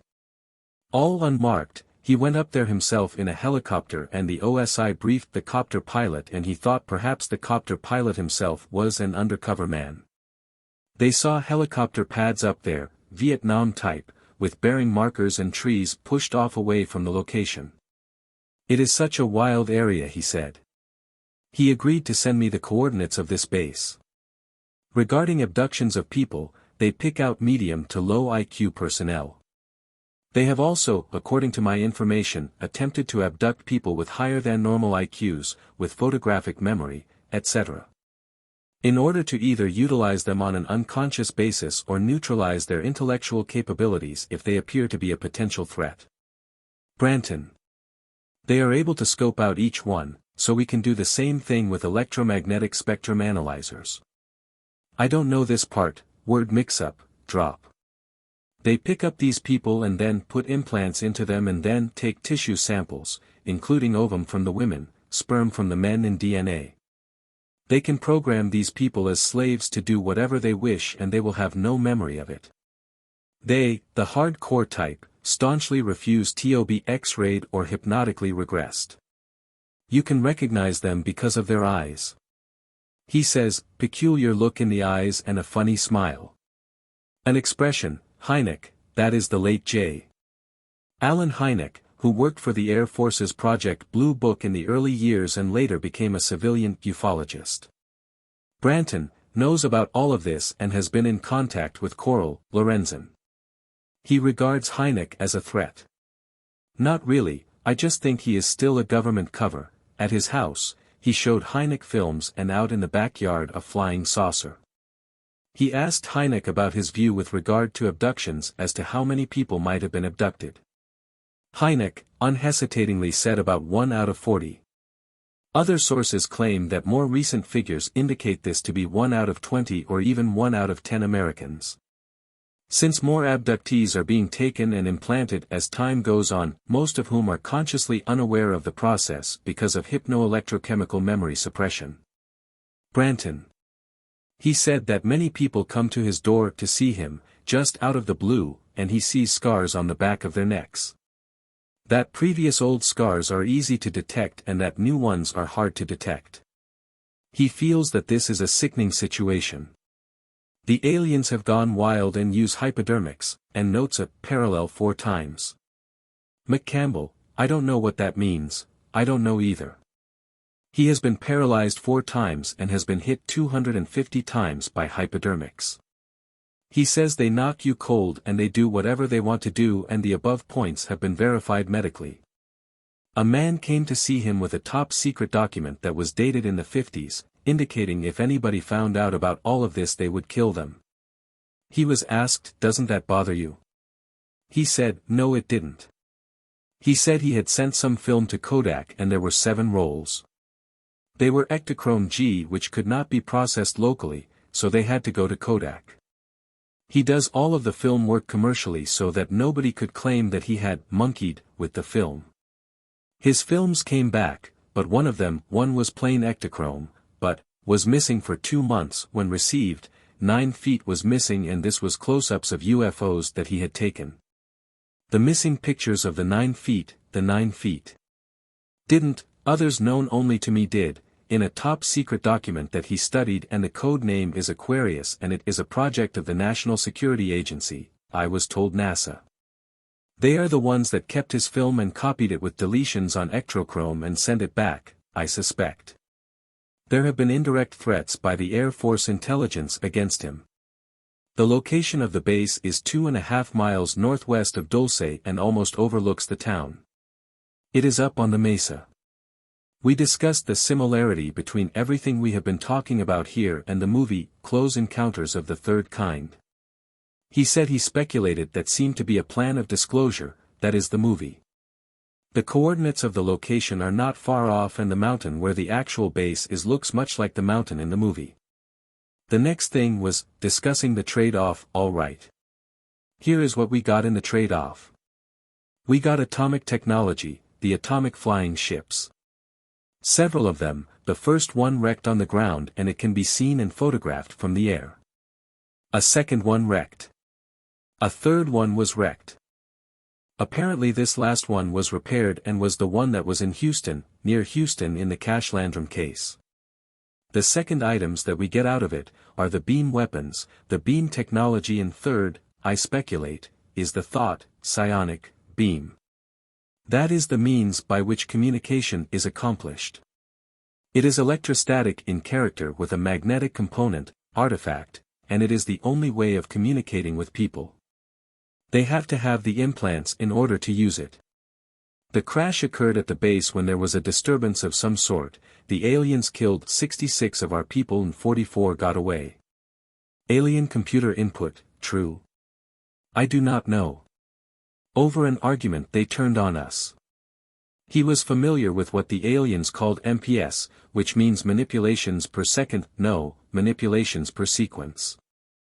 An electrostatic field that can be manipulated into many configurations and the craft can stall. In order to prevent this, the field is adjusted once every 40 milliseconds.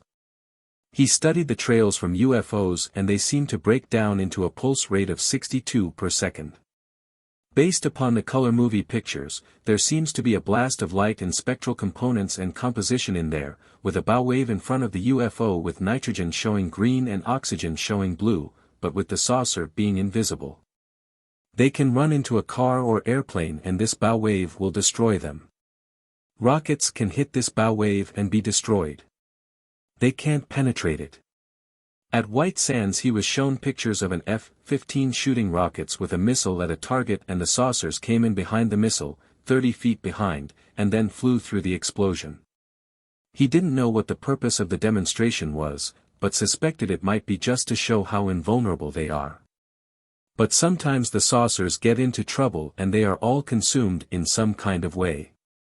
When he went up to Dulce in a helicopter, they landed and left some equipment there, but then when they came back the pilot was extremely nervous. Paul wanted to land on the base, but the pilot wouldn't do that. They came back to Dulce and landed at a small strip there, where they found 2 large Huey helicopters. The Indian, highway patrolman, in charge there named Valdez went aboard one of the choppers and they found them full of commandos. They estimated a total of 75 commandos, fully armed with M1 rifles, no, M16s, and rockets, and launchers. They did not have any indication of rank. Valdez says no, not true, my mistake, I did not get that all. They only had shoulder patches on and the helicopters had no identification other than numbers. The helicopters were part of a project called Blue Light and they were from Fort Carson, Colorado, OSI input. When they left they were escorted by these two large Huey helicopters.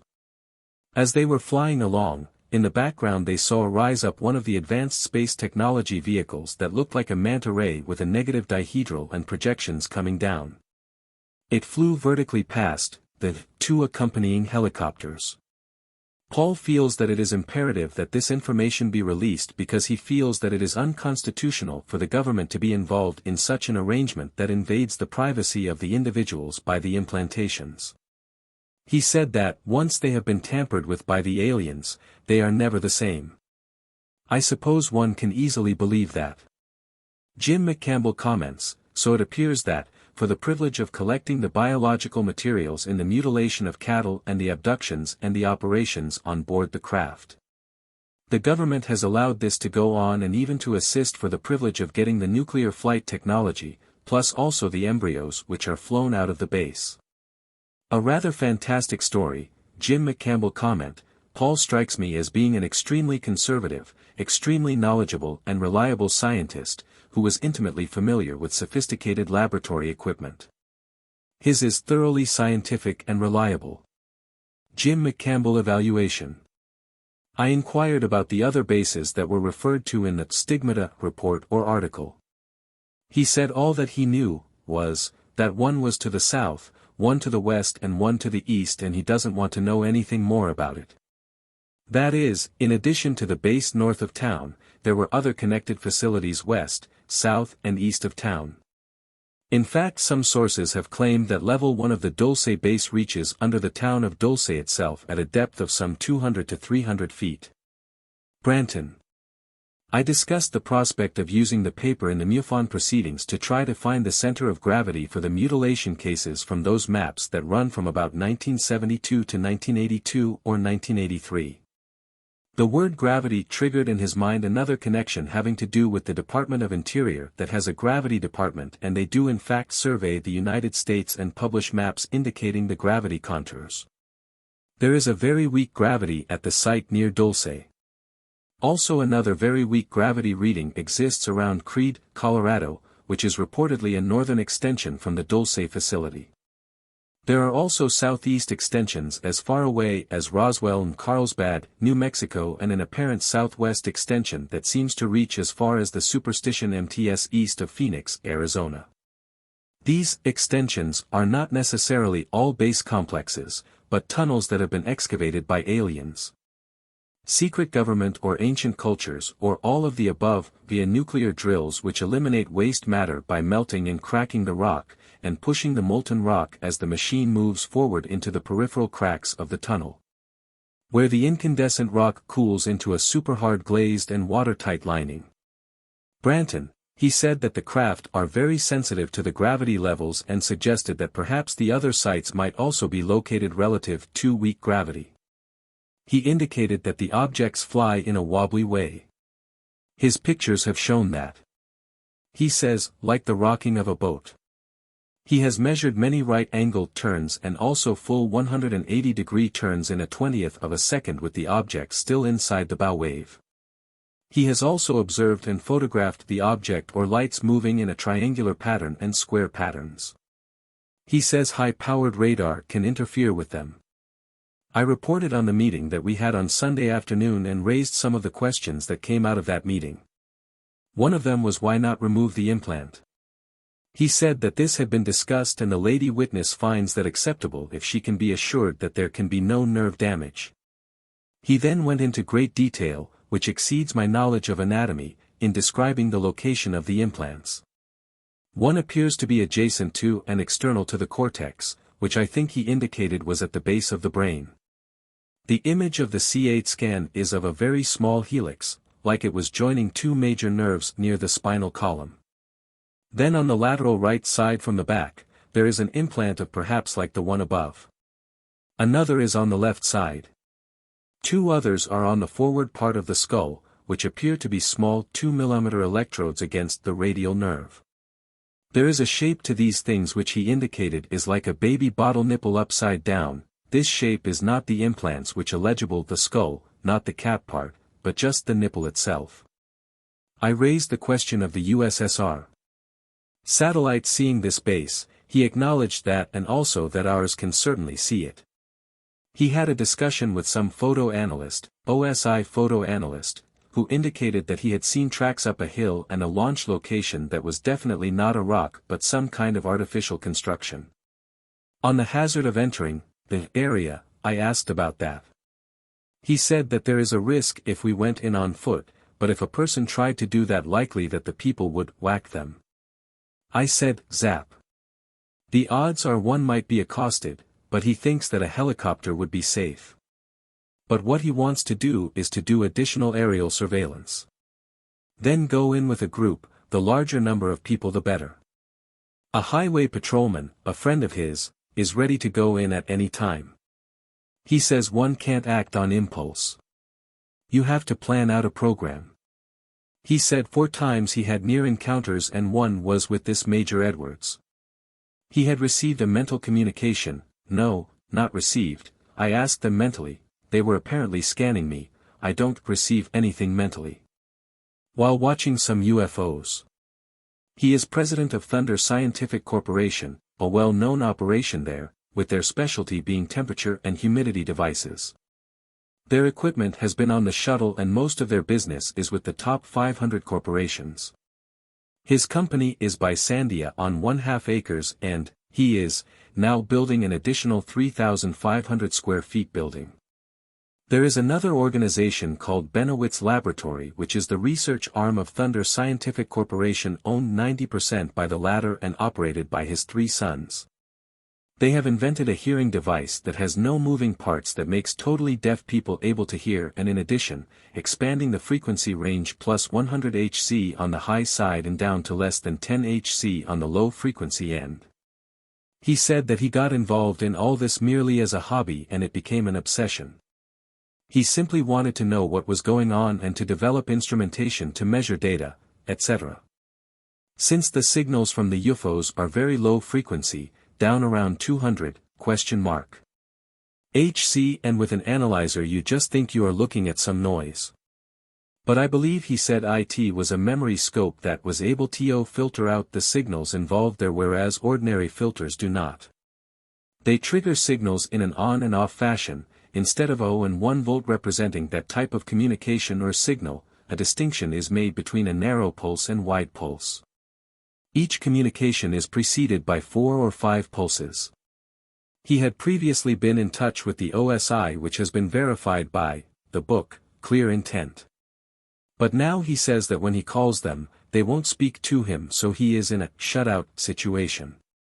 I pointed out that there were 2 OSI's, Office of Special Investigation, and the other is CIA, Office of Scientific Investigation. He assured me that his was not the CIA group. He said the actual title of the group that he was dealing with was the Office of Secret Investigation, or Intelligence. He says there is also a new pattern or, illegible, called Human Intelligence, that is they investigate the humans, that is, the government. I mentioned to him that in Clear Intent that it said he was under surveillance. That happens to be in error. That information comes from somewhere else. But he quickly said, I know that I am under surveillance. They set up a site across the street from his house with computers and recorders. A girl rented the house. He had a detective look into this and found that she was operating under an assumed name and she had no social security number. He has photographs of people coming and going with NORAD license plates, Air Force, AF Weapons Lab. He thinks NSA is orchestrating this. For an entirely separate subject, he thinks, I was told that it was by a Washington source, this whole operation, the UFO base detail is classified higher than the president. That is, he thinks the president doesn't know about this, not in total depth, true. He is also concerned that there are 2 levels of security involved. 1, Project Aquarius which is top secret and another, 2, higher than that.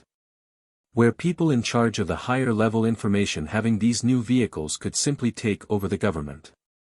He called the Air Force Intelligence Headquarters in Washington, yes, true, AF Intel. He didn't say Washington, but that was the idea. The commanding officer was not present, but he talked to a captain who was the adjutant or executive and started talking. He said, "I know all of these facts, and this and that, and what do you think about that?" The captain said, "Just write US a report and tell US what we should do about it," so he prepared a 20-page report and Edwards saw it. He forwarded it by Federal Express and also a copy to the White House in a double envelope, indicating that sensitive material was in the inner envelope. Edwards got a call from Colonel Smith, not Smith, Colonel Don _ Have to check files. Who was the White House liaison to inquire who this Bennewitz fellow was. Edwards gave a positive report. The White House was extremely interested and issued orders to get on with it. To do something, assuring Edwards that Bennewitz would receive a letter within 2 weeks. Note, this tends to confirm that two groups, both elected and unelected, are working simultaneously within government, and that each seems to have different agendas in regards to how government should be run, how the alien problem should be dealt with, and how other issues should be handled. Only a small percentage of the White House executive branch and probably even a smaller percent of the Senate, House of Representatives and Congress know what is going on in regards to the Joint Interaction projects. The executive branch apparently knows more than the other governmental branches because of its close ties with the military intelligence industrial complex and because of the large number of appointed rather than elected officials operating within. That is, within the executive secret agencies that have been created to operate outside of presidential awareness for purposes of plausible deniability, and which have come under the control of the industrial elite rather than the elected Congress. One of the reasons why the Congress and the electorate government has lost so much control over the country to the industrial elite is because they have capitulated this authority over to the president and executive branch of government. When the president, according to the U.S. Constitution, should serve merely as the spokesman for the Congress, Senate, and House of Representatives.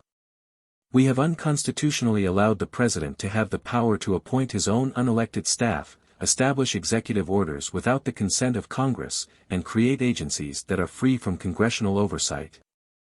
For instance, congressional overseers and investigators have been allowed to hold only a top-secret security clearance. Whereas many of these secret agencies like MJ-12 that were created by the executive branch are classified above top secret or higher, in other words they are unelected, secret governments, operating like tapeworms within the elected government, with the potential of corrupting it from within as exemplified by the numerous black projects taking place within the Dulce base, and elsewhere. The activities being carried out within the Dulce base have gone out of control, and all manner of unregulated atrocities are being carried out there simply because there is no congressional oversight of those activities. Now that the cloning of large animals such as lambs and monkeys is a publicly known fact, we cannot ignore the many claims of sophisticated and unregulated cybernetic and biogenetic atrocities that have reportedly been taking place within these bases for decades. I should know, since I myself am the product of such cybernetic biogenetic tampering, although you might say a renegade product of such black budget projects. And one who they lost control of, along with whatever sensitive data/secrets my unconscious mind may have harbored at the time of my defection. In regards to the problems threatening our constitutional government, giving a U.S. president the power to create agencies which can operate with impunity far from the prying eyes of Congress and the citizens of the USA, is dangerous in the extreme. This is especially true when we consider the risk that a potential president may be the hireling of powerful corporate interests with strong media ties, and therefore able to bend public opinion in favor of the candidate of their choice while discrediting the opposition. History has shown that powerful corporate entities are more interested in making a profit, even if it means selling out the rest of us, than in maintaining liberty and equality. Many of the corporate empires involved with the secret government hold to the Constitution only to the degree that it serves their own self-interest. This has led America dangerously close to the edge that separates a congressionally run democracy from what we might refer to as a corporate-run monarchy. One that is ultimately controlled by unelected corporate interests rather than by elected members of Congress, the Senate, and House of Representatives. Branton. Such a letter was never received. Finally, Colonel Smith from the Air Force Secretary sent him a letter eventually just pursuing the old party line. That said, he should not be troubling the headquarters of the Air Force and the executive offices of the White House with all of his stuff. As a result of this and other pressure which came from elsewhere in the intelligence community, nothing immediately came about, and certainly no congressional investigation into the activities near Dulce, which was definitely warranted. The pressure may have come from the NSA, CIA, Aquarius, MAGI agencies. It seems as if the alleged intelligence agent ufologist William Moore played a major role in the efforts to sabotage the Dulce investigations and destroy Paul Bennewitz's reputation. Moore was working on behalf of the Aviary, a schizophrenic alien intelligence agency operating deep within the murky labyrinthine levels of the governmental military-industrial complex. An agency which is apparently carrying out the policies and agendas of the likewise schizophrenic MJ-12 organization, or the policies of MJ-12 Superior Agency MAGI, the Majestic Agency for Joint Intelligence. Depending on which faction has gained the upper hand in MJ-12, in the CIA, and in the Aviary, that is the Navy's pro-American cabal and Com-12 agencies or the Nazis, I mean the NSA's, pro-New World Order MAGI and Aquarius agencies. The policies of these agencies have in the past been subject to immediate change if not absolute reversal. As a case in point, cattle mutilation researcher Linda Moulton Howe was invited to Kirtland AFB in April of 1983 to visit with a FOSI agent Richard Doty. During the visit, Doty showed how some extremely sensitive documents proving the existence of aliens and alien hardware now in government hands. Doty detailed a complex plan for metered public release of the entire UFO secret, and was interested in using Ms. Howe's contract with HBO, to do a UFO/cattle mutilation documentary as a springboard for the release of such information. Elaborate plans were made and many promises were given. However, as a result of a power struggle deep within the intelligence community, the plans for public information release were shelved and Linda Howe was left out in the cold, scratching her head and wondering just what the hell the whole thing was all about. And Linda Howe has not been the only one to experience this bizarre type of schizophrenic activity within the intelligence community, especially in regards to projects and plans for the government to come clean on the alien agenda. Apparently there are those patriots within government who want all of the facts about alien malevolence and infiltration of planet Earth made public. Those corporate interests who want none of the facts made public as they maintain their power through the suppression of truth. And those agents of the aliens themselves who want information made public so long as the alien greys are presented as benevolent space brothers. I would guess the latter would involve some type of propaganda meant to entice the masses themselves to accept and capitulate their will over to the draconian reptiloid/grey collectivists, who have infiltrated and control certain levels of the military intelligence industrial complex. Branton. Bennewitz showed this letter to Edwards, who blew up and called Smith, Colonel Don _. They got an answer from the Air Force that they were not interested and knew nothing about it. On another point, referencing the Stigmata article where the farmer thought that the two humanoids may have been naked. In the case with which he was dealing with, the woman and the son, the boy upon being questioned laughed, and said, they had no fronts or behinds. I asked no sexual organs, and he said yes, no organs at all. He has received information concerning a high metabolism rate of the creatures, even bird-like. One of the witnesses, I think the woman who was being taken by the hand, said the hand of the creature was red hot. And he guesses that it must have been 115 degrees Fahrenheit. The creatures cannot stand uncontrolled environment. They wear suits for protection against excessive heat. They are fed by a formula, and if they are short of that intake, they will turn green. Turn gray, they are a light yellow-green when healthy, the heart is on the right side and they have one lung. Elimination is through the skin. The creatures are very strong. He says that the UFOs can be detected by radar detectors and they also trigger highway patrol radar or police radar guns. His friend Valdez, at his suggestion, was looking for water intake to the site, and within about 1.5 miles he came upon a flying saucer at a distance of about 300 feet. The Indians own the area, are quite scared and very superstitious, and 90% of them have moved into town. The chief of police told him about an experience he had. A tribal chief had gone deer hunting on a mesa south of Dulce. 2 days went by. When he didn't return, a search party was sent out. In the daylight on the mesa, a ship hopped up from down below and came above the mesa. The guys, human, kicked the tribal chief to the ground. Then they got into the ship and disappeared. He had been hunting and fell. He had a broken leg and he was picked up by these people in the craft. They were blacks. No, the ship was black. Black uniforms. He discussed something about some devices called sphericals that are optical in sound, they have a sound when they move abruptly. And apparently remotely controlled little vehicles. Spheres from 1.5 to 12 in diameter. These hovering spheres have also been seen in underground bases that reach as deeply as 2 miles below Edwards Air Force Base in California. Some have referred to them as spy bees, Branton. We discussed weapons used by aliens and whether or not they are used to paralyze people. Yes, they consist of a cube about 2 inches on a side called a lens hung around the neck that emits a beam. Another on the ship produces a blue light that he has seen. It comes from a device about 4 inches high and 14 long with grid black lines on it. Note, is Bennewitz an abductee also? Branton. The color produced is very light blue, which is like ionized oxygen.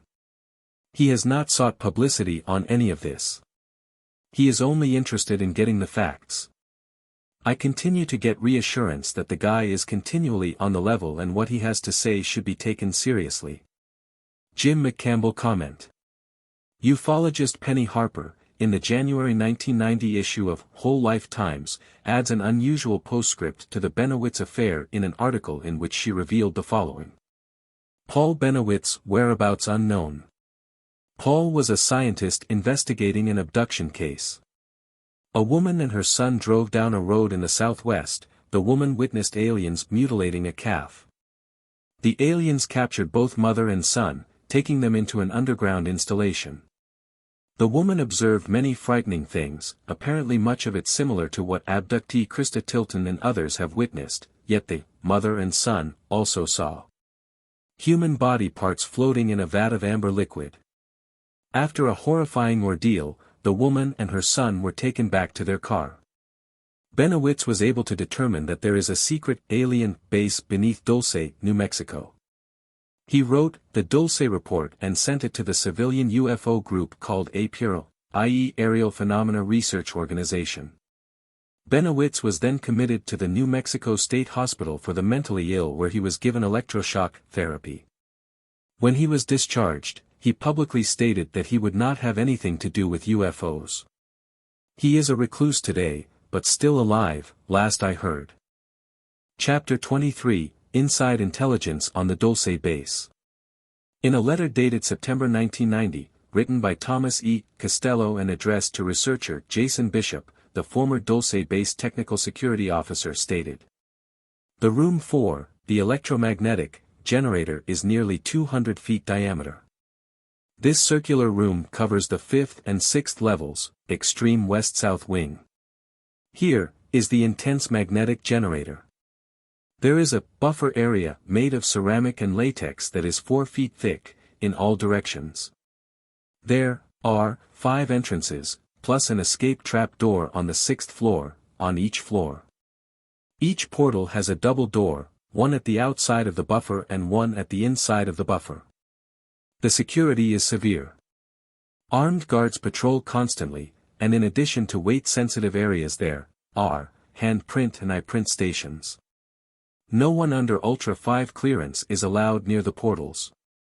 Here is the device that powers the transfer of atoms. No information is available to personnel with Ultra 7 or less. I was Ultra 7. Commander X, the mysterious and anonymous military intelligence officer and member of the Commit of 12, Com 12.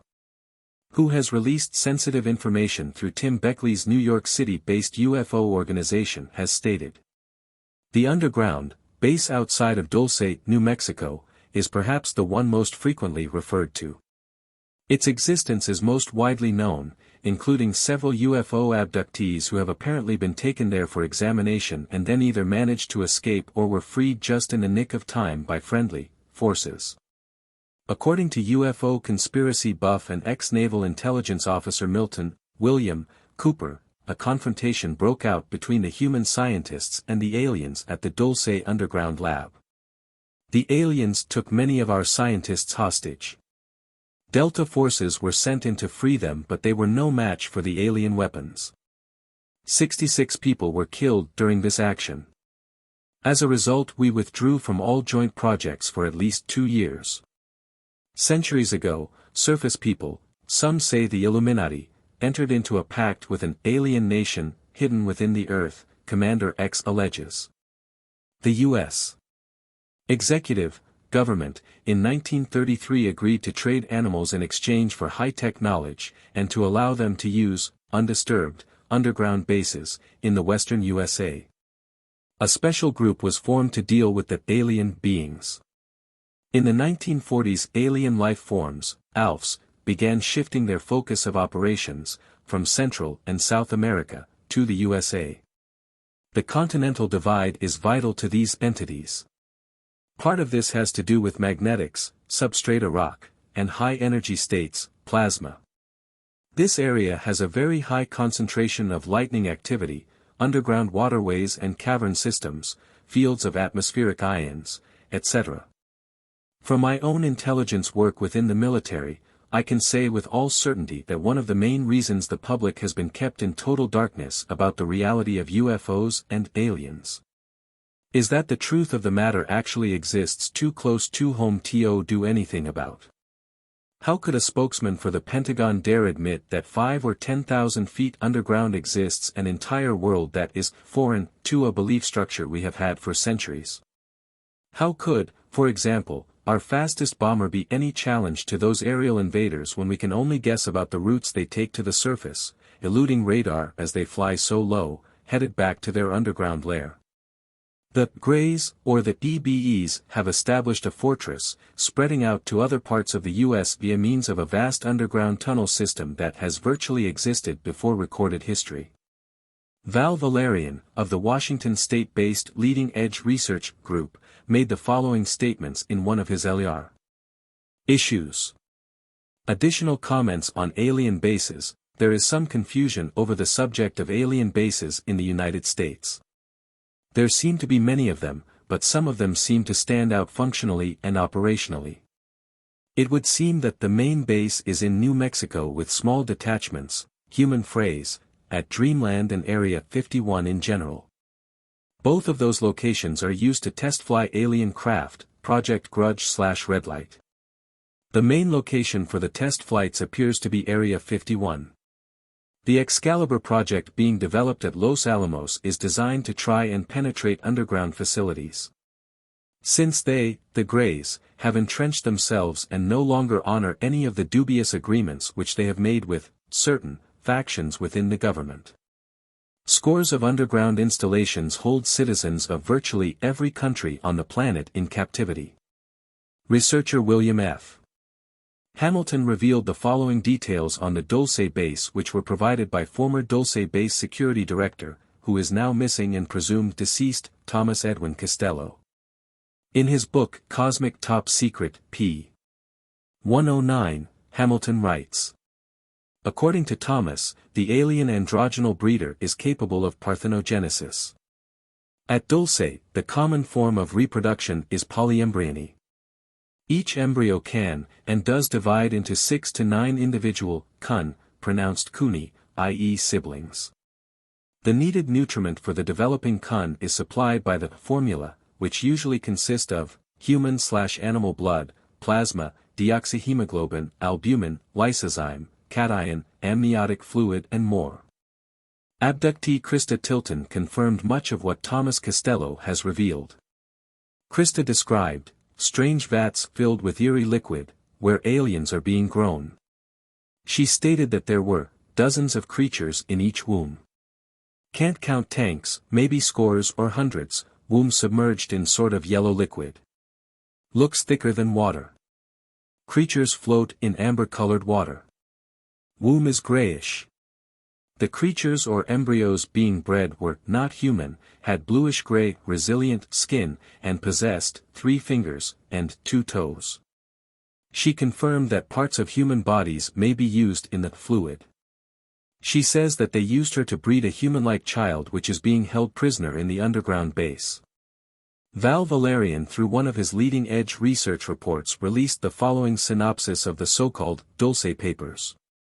The Dulce Papers were comprised of 25 black and white photos, a videotape with NO dialogue, and a set of papers that included technical information of the allegedly jointly occupied CIA alien facility 1 kilometer beneath the Archuleta Mesa near Dulce, New Mexico.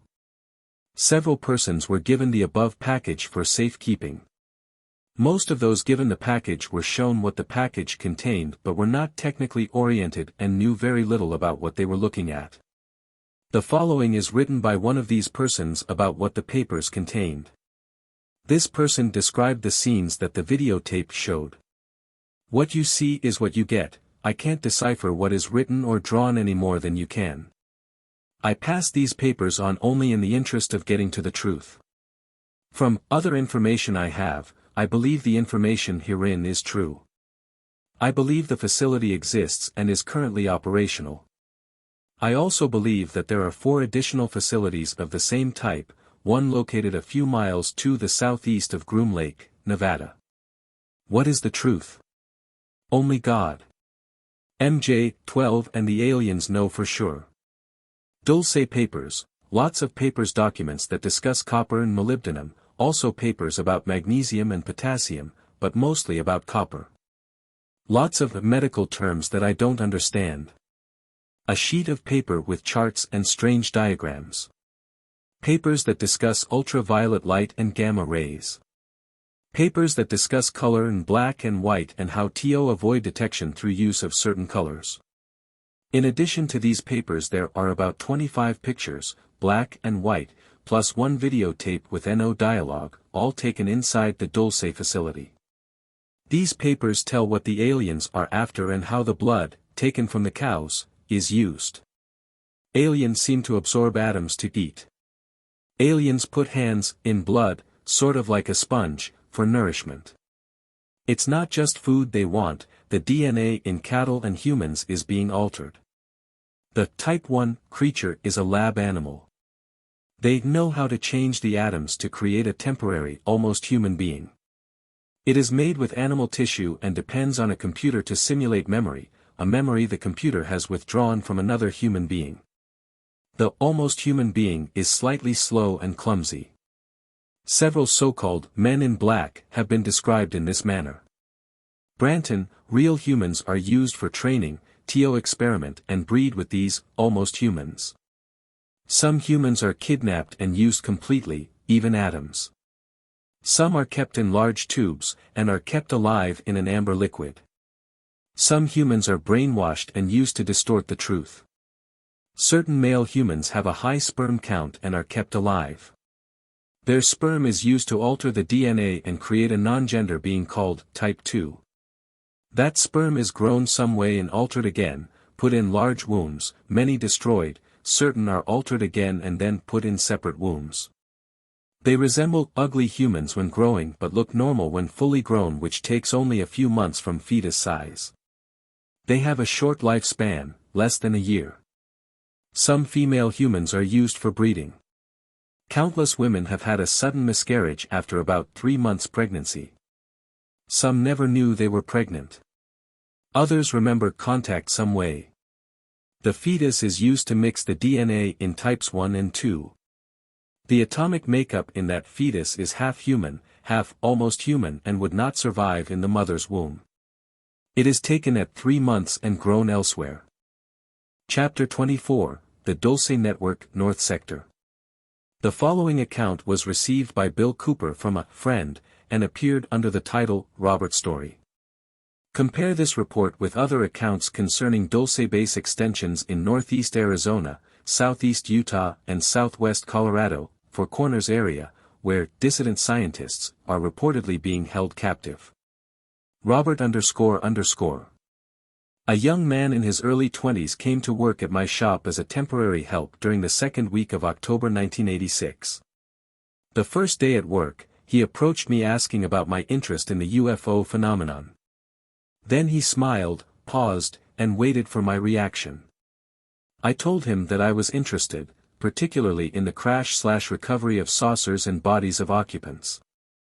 That I was secondly interested in the rumors pertaining to an alien and intelligence group alliance set up years ago. He then told me he would reveal something to me pertaining to my second interest as mentioned above. He told me the following, condensed by me. He was in the military headquartered with the 4th Engineering Group at Fort Carson, Colorado. Just got out 2 months prior to the date of telling me this. He showed me a military ID card from Fort Carson and another with a strange checkerboard design on it. He said he had a super top secret clearance and worked as a laboratory assistant in southwestern Colorado associated with the Delta Group out of Fort Carson. He witnessed cryogenic experimentation going on with human beings. This experimentation was conducted by both aliens and some super-secret intelligence group. Some high-ranking military and scientific personnel were taken down to cryogenic temperatures through a process of draining their blood and pumping a chemical mixture into the circulatory system to prevent cell destruction during the freezing and thawing periods. The aliens were the only ones who knew the mixture formula and the gradual thawing process. They at first refused to give the formula and process to the scientific team, and threatened to leave the above-mentioned personnel in that cryogenic state forever unless the scientists cooperated on some certain issues. He also told me about some alien techniques concerning time travel, dimensional travel, related to unified field physics. After revealing these seemingly fantastic things to me over a 3-week period of time, he quit the temporary job here. I finally found out that his father Robert Sr. Robert used to be Robert Jr. Before his father and mother divorced and he took the name of his mother's second husband worked with me in the metal finishing department. The following was told to me by Robert Sr. On December 16, 1986. On the evening of Wednesday, December 3, 1986, my son Robert called me via the telephone. He hadn't been home for over a week. He sounded as if he were scared to death. He said, "I have to go back to Colorado immediately." I asked why. He said, "The bounty hunters found me and told me that I had to go back with them to the base in Colorado because I know too much." I asked if there were any way he could beat them and get out of it. Robert stated, "They said there is no way out." In fact, the chief bounty hunter confronted me face to face. Evidently Robert Jr. tried to beat the bounty hunters. His alleged body was found in room number 5 of the Walls Motel in Long Beach, California, with a gun in his hand and a bullet hole through his head. Drugs were found in the room, but not in his body. He was not the drug type. The Long Beach Police Department investigated the case, which ended very abruptly with no explanation. When I asked them why the case was closed so quickly, they snapped back, "It's none of your business." The final autopsy report stated that the death was a drug-related suicide. I was not allowed to see the body for 1 solid week. I would call the police, they would say the body was at the funeral parlor. The funeral parlor would say we don't have the body.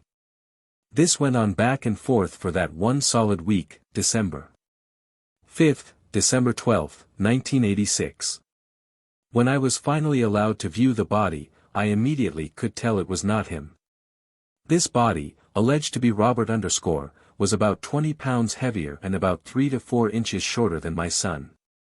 That was not Robert, even though the basic facial features were his. One very significant thing that Robert stated to me before his alleged death was, "Dad, they are coming to take me away. I will give you a code name only Robert and his father know that code name. If you receive a letter, telephone call, or by messenger, sometime in the future, with this code name, you will know that I am alive. They need me for my special DNA, that is why I have to go back. Robert has special occult powers and has an interest in witchcraft.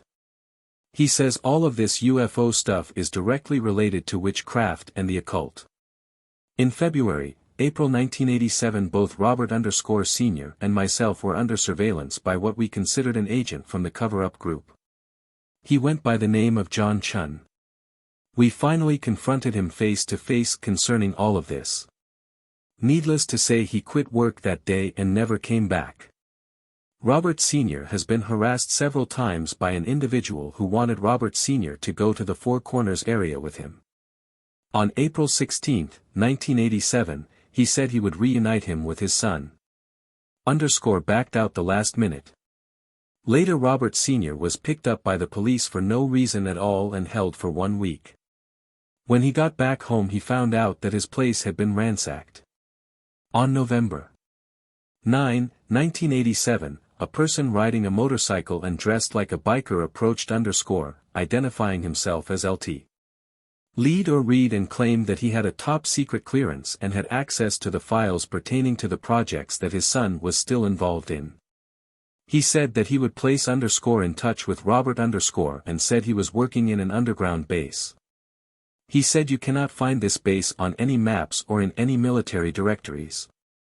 Robert was in the following unit. HHC 4th STUBU, ABN. FBG 31905V, Fort Carson, Colorado. His commanding officer was Captain Dana _. Well _____ there it is for what it is worth. You can get in touch with Robert Sr. at. Note. All names, addresses and phone numbers are in the original document and all of this information checks out with the Long Beach Police Department and with Robert Sr. whom I have talked to.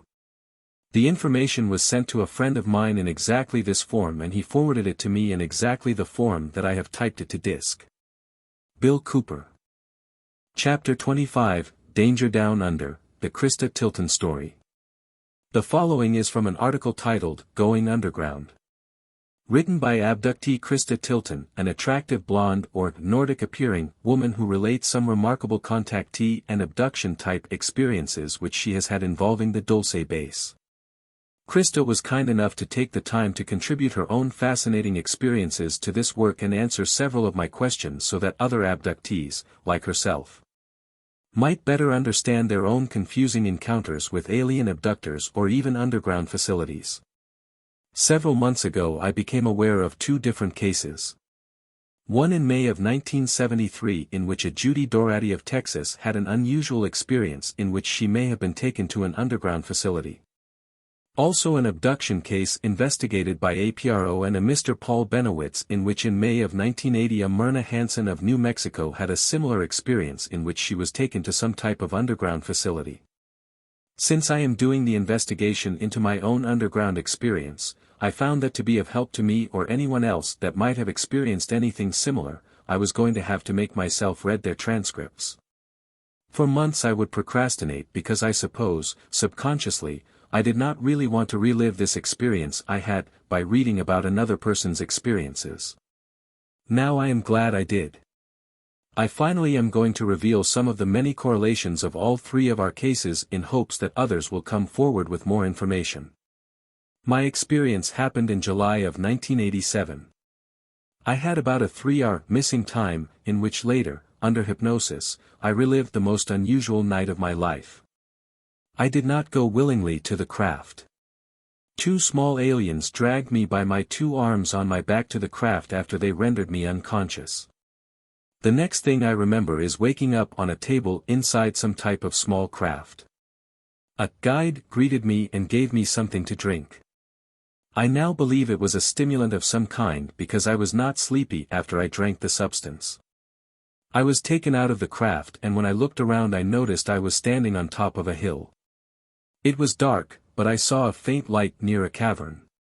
We walked up to this area and it is then that I saw a man, dressed in a red military-type jumpsuit, like a pilot would wear.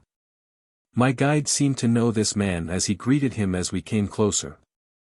I also noticed he wore some type of patch and was carrying an automatic weapon. When we walked into the tunnel, I realized we were going right into the side of a large hill or mountain. There we were met with another guard in red, and I then saw a computerized checkpoint with 2 cameras on each side. To my left was a large groove where a small transit vehicle carried you further inside. To my right it looked like a long hallway where there were many offices. We took the transit car and went for what seemed to be a very long time to another secured area. It was then that I was told to step onto some type of scale-like device that faced a computer screen. I saw lights flashing and numbers computing, and then a card was issued with holes punched into it.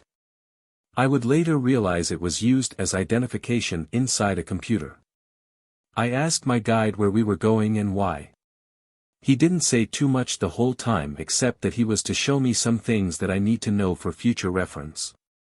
He told me that we had just entered level 1 of the facility. I asked what kind of facility it was and he did not answer.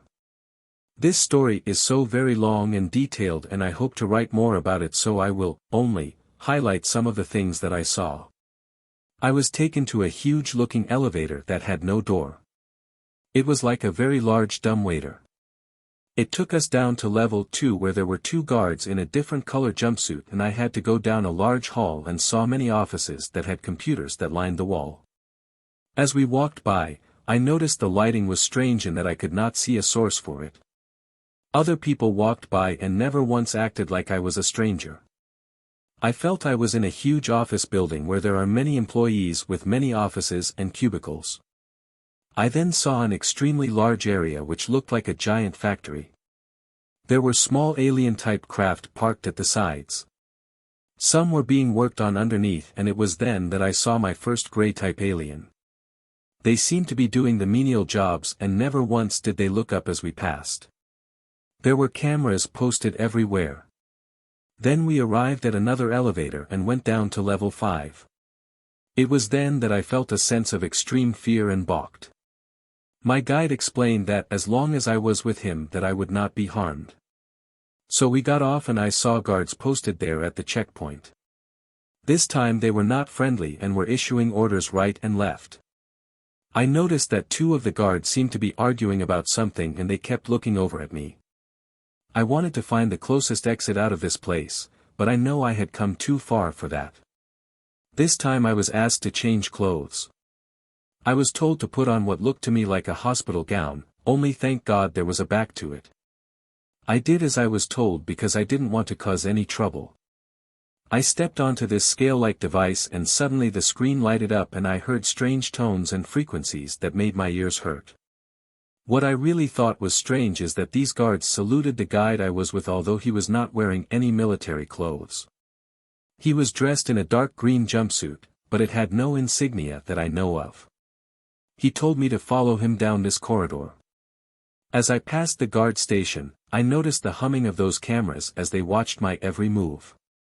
I was taken down another hall and it was then that I smelled this horrid smell. Contrary to Judy and Myrna's stories, I knew what I was smelling, or at least I thought I knew. It smelled like formaldehyde. Because of my medical background I felt probably more comfortable with this situation because I had gone through it so many times before. We came to a large room and I stopped to look inside. I saw these huge large tanks with computerized gauges hooked to them and a huge arm-like device that extended from the top of some tubing down into the tanks. The tanks were about 4 feet tall, so standing where I was I could not see inside them. I did notice a humming sound and it looked as if something was being stirred inside the tanks. I started to walk closer to the tanks and it was at that time that my guide grabbed my arm and pulled me roughly out into the hall. He told me that it wasn't necessary to see the contents of the tanks, that it would only complicate matters. So we went on down the hallway and then he guided my arm into a large laboratory. I was amazed because I had worked in a laboratory before and I was seeing machines that I had never seen before. It was then I turned and saw a small gray being with his back turned doing something at a counter. I heard the clinking of metal against metal. I had only heard this when I was preparing my surgical instruments for my doctor in surgery.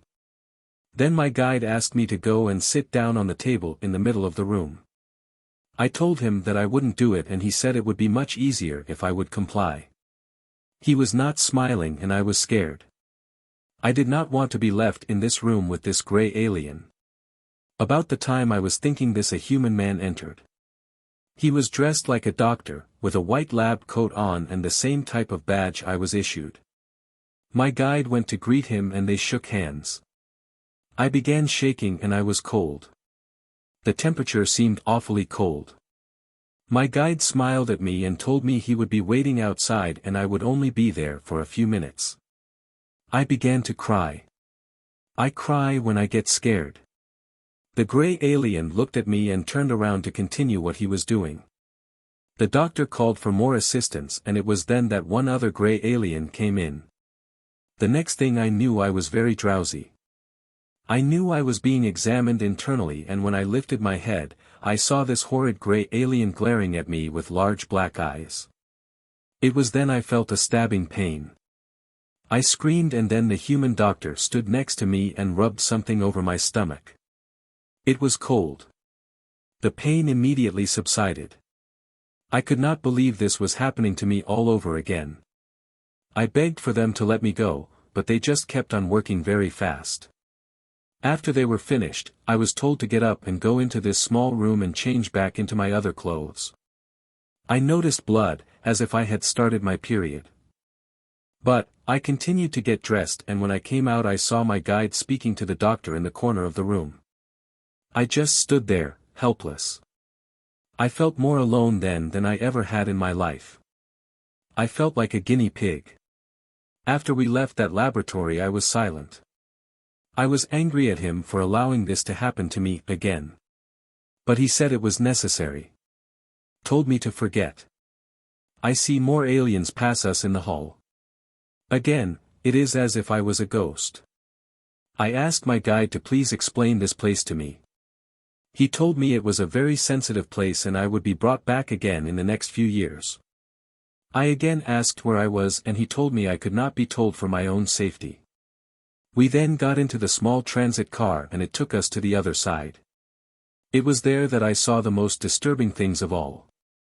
Unlike the other two women, Myrna Hansen of New Mexico, who was abducted to the Dulce base in May of 1980.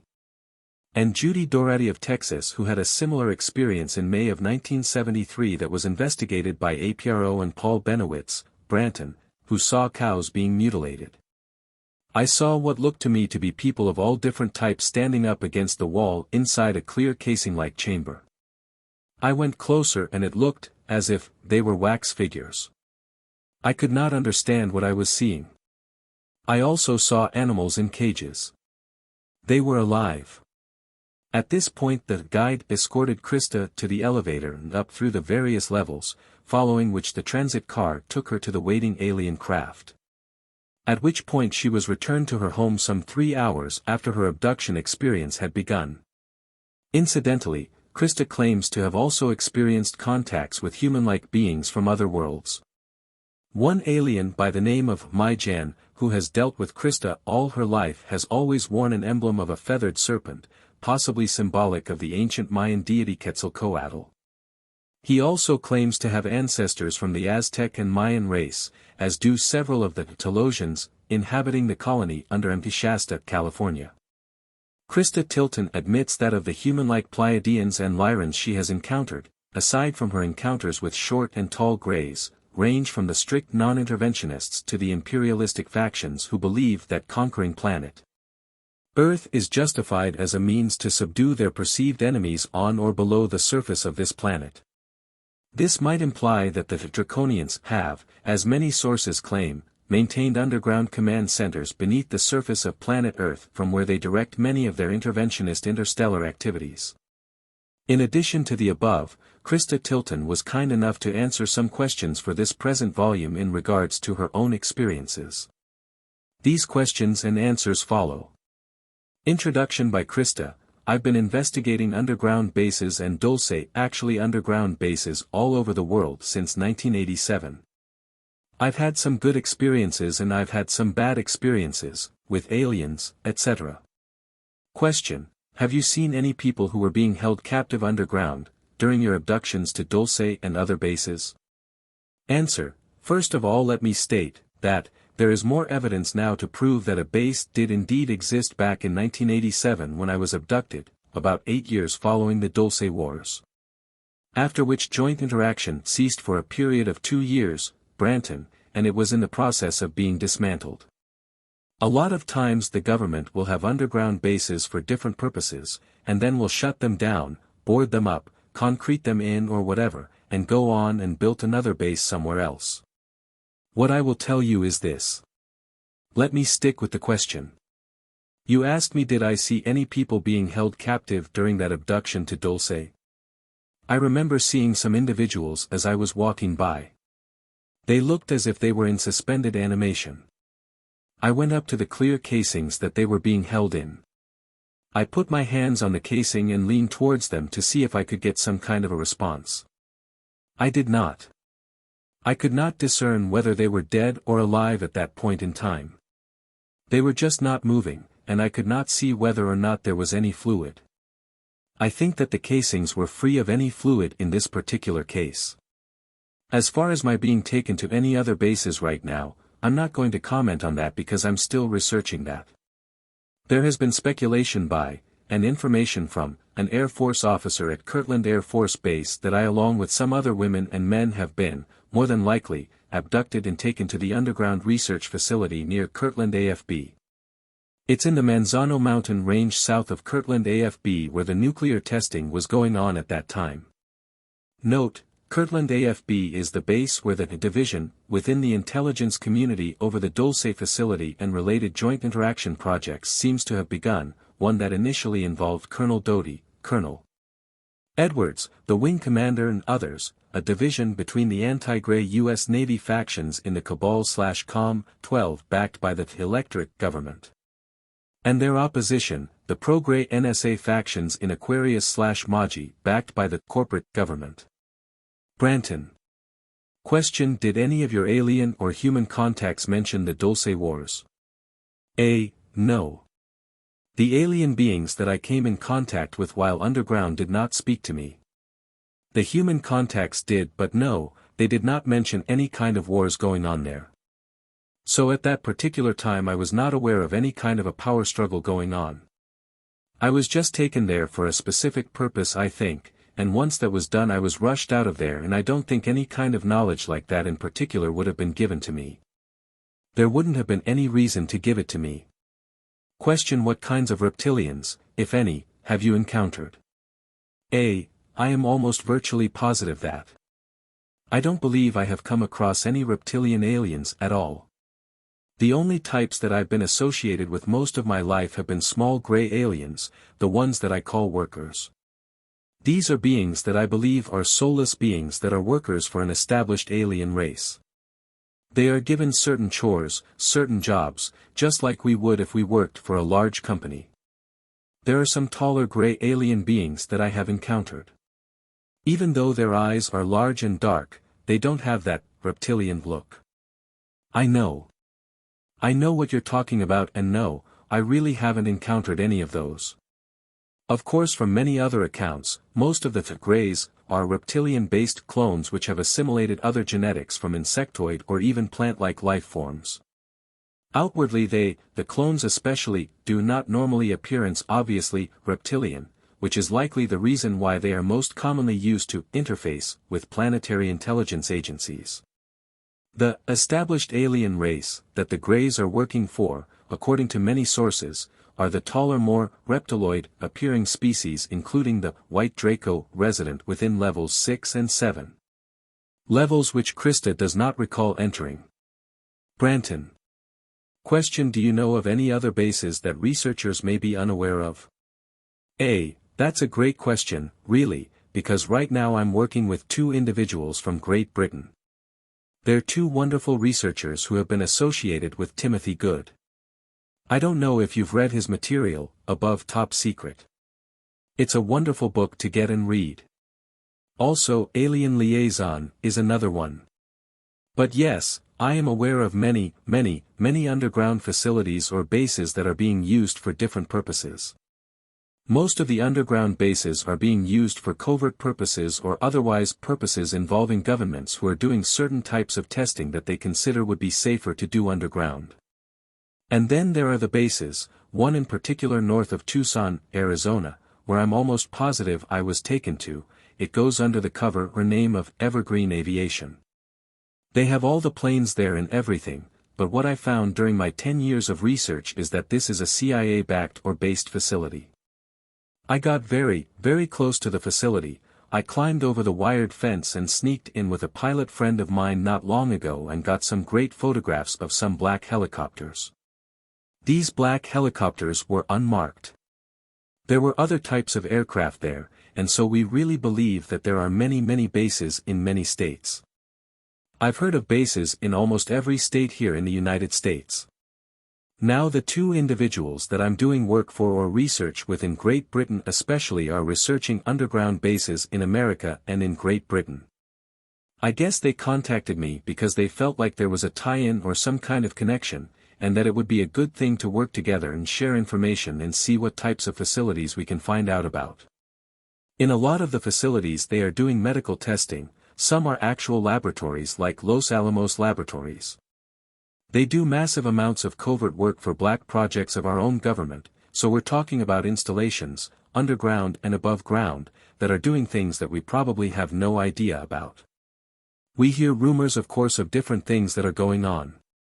What I would venture to guess is that more than likely these rumors have been proven about 90% of the time to be true. My belief is that the Greys operate from base animal or predatory instincts in their agendas to increase their power base and exploit other cultures, and that they will continue to do so as a collective until they are stopped by force. Some of the Greys I believe might be tamed by humans so to speak, and attain a degree of emotional individuality if they can be severed from the collective hive mind. What are your views on this? I agree with you on most of that. Certainly the Greys seem to do things like a massive collective consciousness. I've noticed that they do things together, there is almost no discussion among themselves.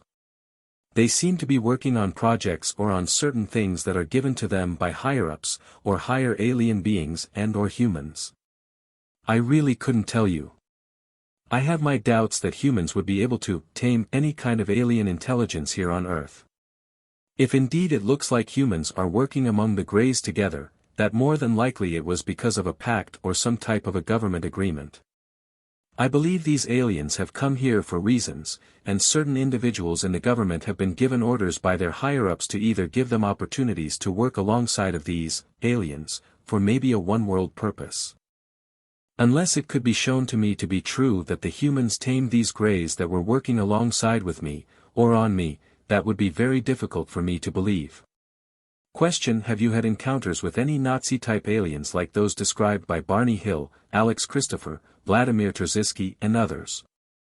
Alien fascists, who date back to the secret Nazi flying disc experiments and who are allegedly working with the Greys and reptiloids. I've heard of these Nazi aliens. Of course where I first heard about them was from T.L. Levesque back in 1987.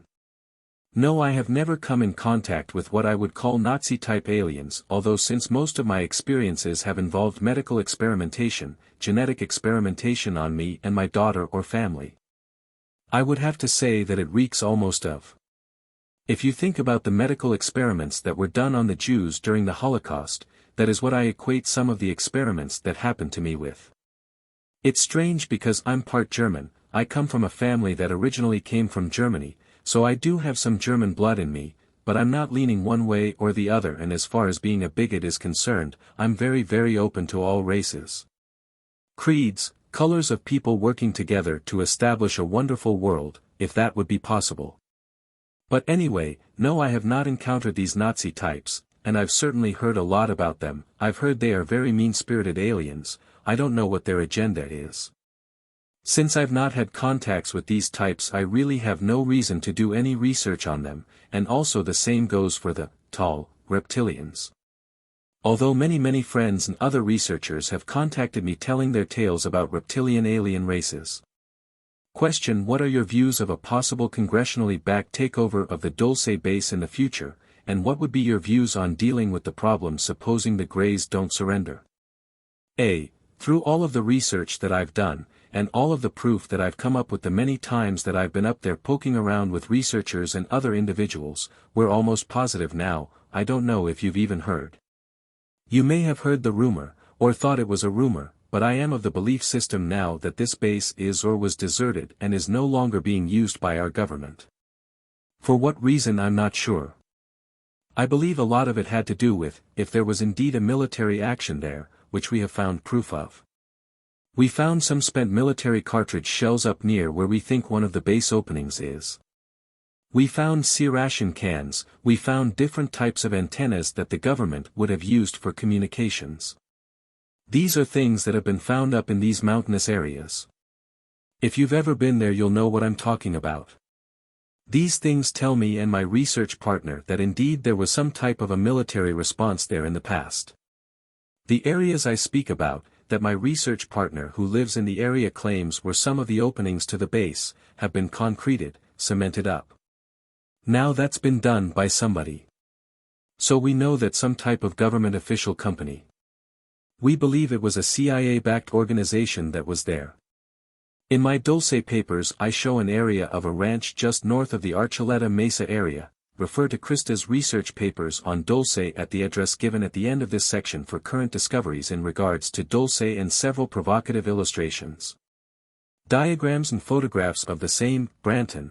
We've been unable to track or find the individuals who have owned this property now for many years. What we've been told by the individuals who lived in or around the area, is that there is a landing strip on that particular property. There are large towers. I did get onto the property, and close up enough to get pictures of these bulletproof towers that were sitting on the property. There were about 20, and there are only 5 there now. We're wondering why they were taken out, and where were they taken. Anyway, I've got pictures of those. These are not just fire towers.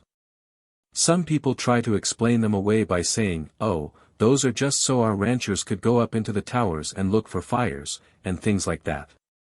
The strange part about this is that you walk up the towers and there is dark black glass, you can't look in to see, and it's bulletproof. And what's strange is the opening, you are unable to get into these towers. We don't know if they were just put there for show, we don't really know exactly what they are, but we believe they were placed there for some reason. We have no understanding of that. There have been sightings of planes, small Lear jets landing in and out of that area over the years. Nobody in the town of Dulce seems to know who owns that property. My research partner did track down someone who did own the property over 20 years ago, but after that it seemed to go into covert hands. The property also had what looked like a small wooden house.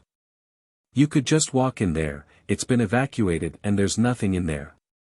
This type of facility or front for an underground base in that area would be perfect, because this area was cordoned off by what we believe at one time was an electrified fence which they said was used to keep the cattle out.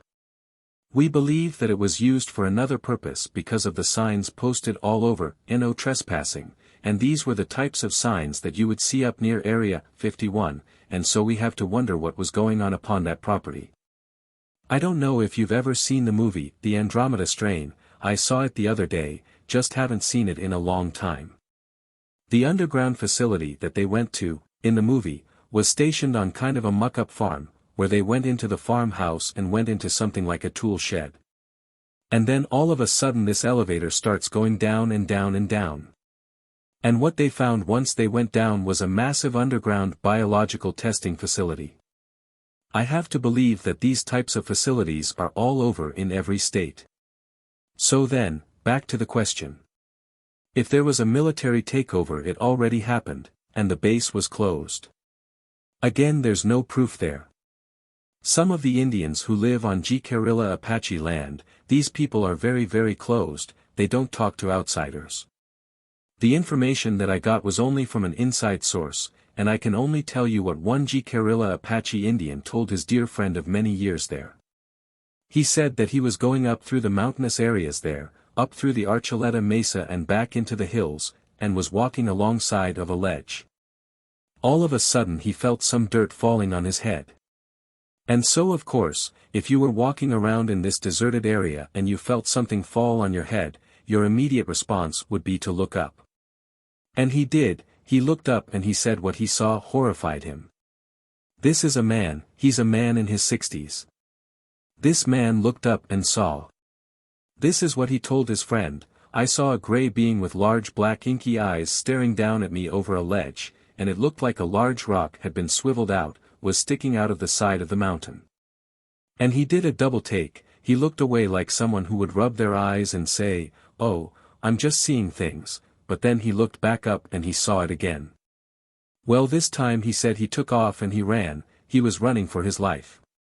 He was very, very frightened, scared, and what's strange is that this man is friends of the men high up in the Jicarilla Apache Tribal Council, but he has kept this secret from everyone except my research partner.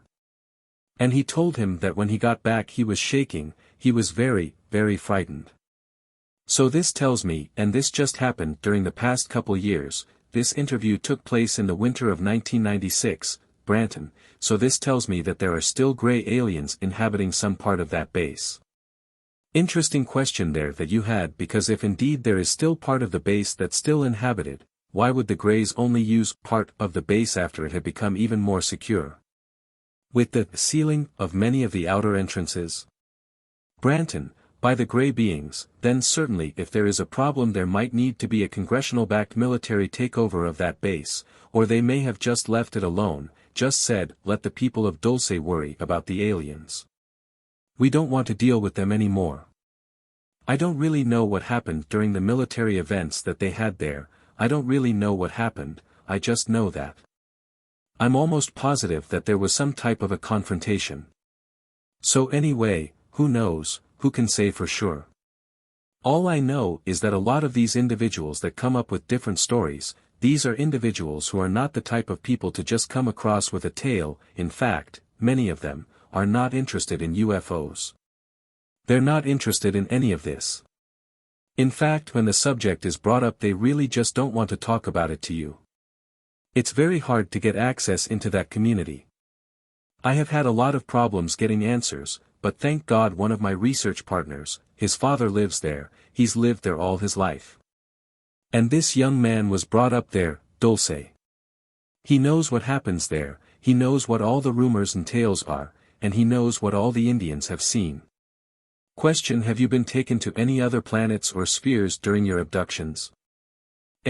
Not that I know of, however I remember, that I was taken to some type of large massive ship, it had to have been a mothership. This thing was massive, it was miles and miles and miles long. I'm not sure exactly where I was. I received some instructions while I was there. There were light beings there. They looked like angelic beings, only without the wings. They were wearing long robes, and I was taken into an area where they had a podium and a teacher that came out and was teaching the people who were there. These people were human, I did not see any aliens, Greys, at that time, so I'm not sure exactly where I was. Question: did you ever get to see what was inside the tanks? No, not during the Dulce experience. I started to walk up to the tank. It smelled very foul. It was an odor that only I can identify as being close to a sulfuric type of odor. I remember when I first went into the medical field we were invited downtown to view an autopsy, and the formaldehyde they use there has a sickening sweet smell. It's a smell that is very difficult to try and explain to somebody who has not smelled it before, but I can say that it smelled a lot like that. The officer, the military man that was with me, guiding me, would not allow me up to the tank to look inside. I can only speculate that there was something in there that may have been frightening to me, because he reacted very quickly to stop me. You asked if there were both breeding and feeding tanks. I believe so, because from what I've been told by some of the other women who saw these tanks, some of them saw body parts inside. The type of tanks that I saw were used for breeding and cultivation of small alien beings. The only thing that I can describe it as is of being, like, a fake womb. A woman carries her child in her uterus, Well, these types of breeding tanks that you're talking about were used to cultivate the fetus that they extract from the individuals that they abduct and take there. They extract the fetus like they have done with me many times, and I believe they place it in this type of a tank, a glass-looking, breeding tank. Question: What do you think most of the hybrids feel about the position they are in? Note, I intended the question to mean the humanoid fetus who have been infused with non-human, cattle, cetacean, or gray, etc. DNA and who are kept in the underground bases or on ships. However, Christa took the question to mean the Terran Nordic alien hybrids like herself and her daughter who were living in our surface world society. Branton: That's such a very good question, and not many people ask that. I myself, being a hybrid, have felt that I do not fit in anywhere. I still feel like I don't fit in to this day. I know I don't, I know I'm different, and I don't try to tell everybody that either.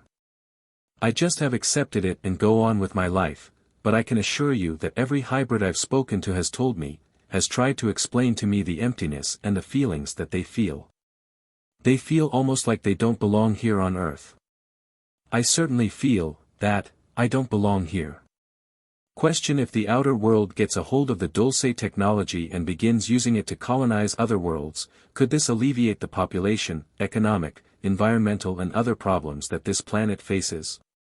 In other words, take away the imposed barriers that have kept us earthbound and in essence finally let us out of the cradle, so to speak. The Greys for one do not wish Terrans to gain interstellar advantages and so become a threat to their own empirical agendas. And operating through various power cults on Earth, they have succeeded in keeping interplanetary technology out of our hands and robbing us of our resources to finance the joint sub-Terran and extern projects. Many of which projects and bases have been taken over entirely by their own kind and at our expense. Once robbed of our resources, the Greys use their psychological slaves on Earth to set us against each other and then turn around and say, "Ha, you people are too violent to be allowed to have interstellar technology." Although there have been technology exchanges, it would seem that they are either being used as a ruse by the Greys to gain access to our society so that they can impose a global electronic dictatorship. Or it is technology that is being provided by the Federation, Nordics, so that they can help defend planet Earth for the mutual benefit of themselves and their human cousins on Earth. What do you think about all of this? I believe without a doubt that we have been working on projects to colonize the Moon, underground, and also to colonize Mars. I've talked with scientists, I've talked with former NASA astronauts who believe without a doubt that this is what's going on. They don't feel like it's anything alien. Some of the astronauts say they felt like, well, this is just a technology that we've developed on our own. And that certainly population is a problem that you have to think about way in advance, and that humans have come to all of these conclusions themselves. I disagree. I think that it was an alien technology that was given to us, and or recovered from crash sites. Branton, and I think that we're running with it, and we've already started. Like with the biosphere, a lot of people think that that is just for learning about our ecology and things like that, plants, animals and all of that. I know that was a front. I know of a lot of things that went on underground there. That is also an underground facility. It's a massive facility and it's a wonderful facility. The technology there being tested was alien technology. All this will be used when they start to colonize the Moon and Mars. These are the two planets right now, actually the Moon not so much being a planet. Some argue that the Earth-Moon system is actually a double planet. As for other planets, it might be logical to begin with the polar regions of Venus and the equatorial regions of Mars. Branton, but a satellite of Earth, but certainly it's a stepping stone away from Earth to other places, and this is what's going on, I have no doubt about it. I've talked to too many scientists who've worked on covert or black projects for our government who have said that's exactly what we're doing. I suppose the question I really had was, is it actually our technology, or is it to be used only by the alien-controlled, human elite and not for the masses, who are instead to be depopulated through wars, plagues, infanticide and other genocidal eugenical methods? Branton, I really believe that we don't have much longer here as a people to survive on Earth. The climate will be vastly changing, so we have to have the technology to go somewhere else. That's what many of the aliens did themselves, long ago. The aliens that I've dealt with, the ones who came from the constellation of Lyra, they actually had a massive explosion on their planet, caused by invading reptilian forces from Alpha Draconis, as some contactee accounts suggest. Branton. They had to evacuate and migrated to the Pleiadian constellation where they knew other alien civilizations were already living. There are many different types of Pleiadian aliens. I cannot stress this enough to people who say, well, there's only one Pleiadian race. Note, the Pleiades star cluster actually consists of over 200 stars, or those stars including SOL which ultimately revolve around the central stars of the Pleiadian cluster. More commonly known as the Seven Sisters, Branton. Some of my people also came into our system and settled on Mars, but something happened on that planet that forced them to go underground to live. Question: what would you consider the greatest weakness of the Greys to be? A. I can tell you right now that the main weakness of the Greys is that they have no soul, they are soulless. Do not allow them to tell you otherwise. Some of them have been known to try to impart some type of false religious philosophies on people that they've abducted, and the thing is you have to realize that these aliens have their own agenda. And it's not something that I feel is a positive one really. So I have found out from dealing with them most of my life, they are soulless, they have no soul, and when it comes to my religious beliefs or background, I'm not afraid to say it, I'm a Christian, I believe in God. I believe in one ultimate being. God, who created all alien beings of all kinds, all different constellations where people have colonized throughout the universe, beings, animals, things we probably have no idea about. Certainly I have to believe that the Greys are, the only way I can describe it is that they are an empty case. There's nothing there other than a superior technology type of brain apparatus up in their skull area. Otherwise they are of no use to us really, they are really of no use. They are used to impart different technologies and give us information, but as far as trusting them, I do not trust them as far as I could throw them. Question: what do you think our greatest strength as human beings is? A. Well, our greatest strength is our belief in God, our greatest strength is that ability. And our only connection with each race is our connection with that one supreme being, God. Now I do believe that God saw at some point in our history the need for someone to guide us into the positive way of living. I believe that Jesus was born as an example of the way that God would want us to live our lives. If we believe in Jesus Christ as the Son of God, the one and only God, then we have to believe that this is all true. I believe that He, Jesus, will be coming back. I believe in angels, I collect angels, artistic representations. My best friend in Wisconsin sends me angel cards all the time, and I send her angel this, angel that, angel jewelry, angel statues, everything because I believe truly that angels walk among us.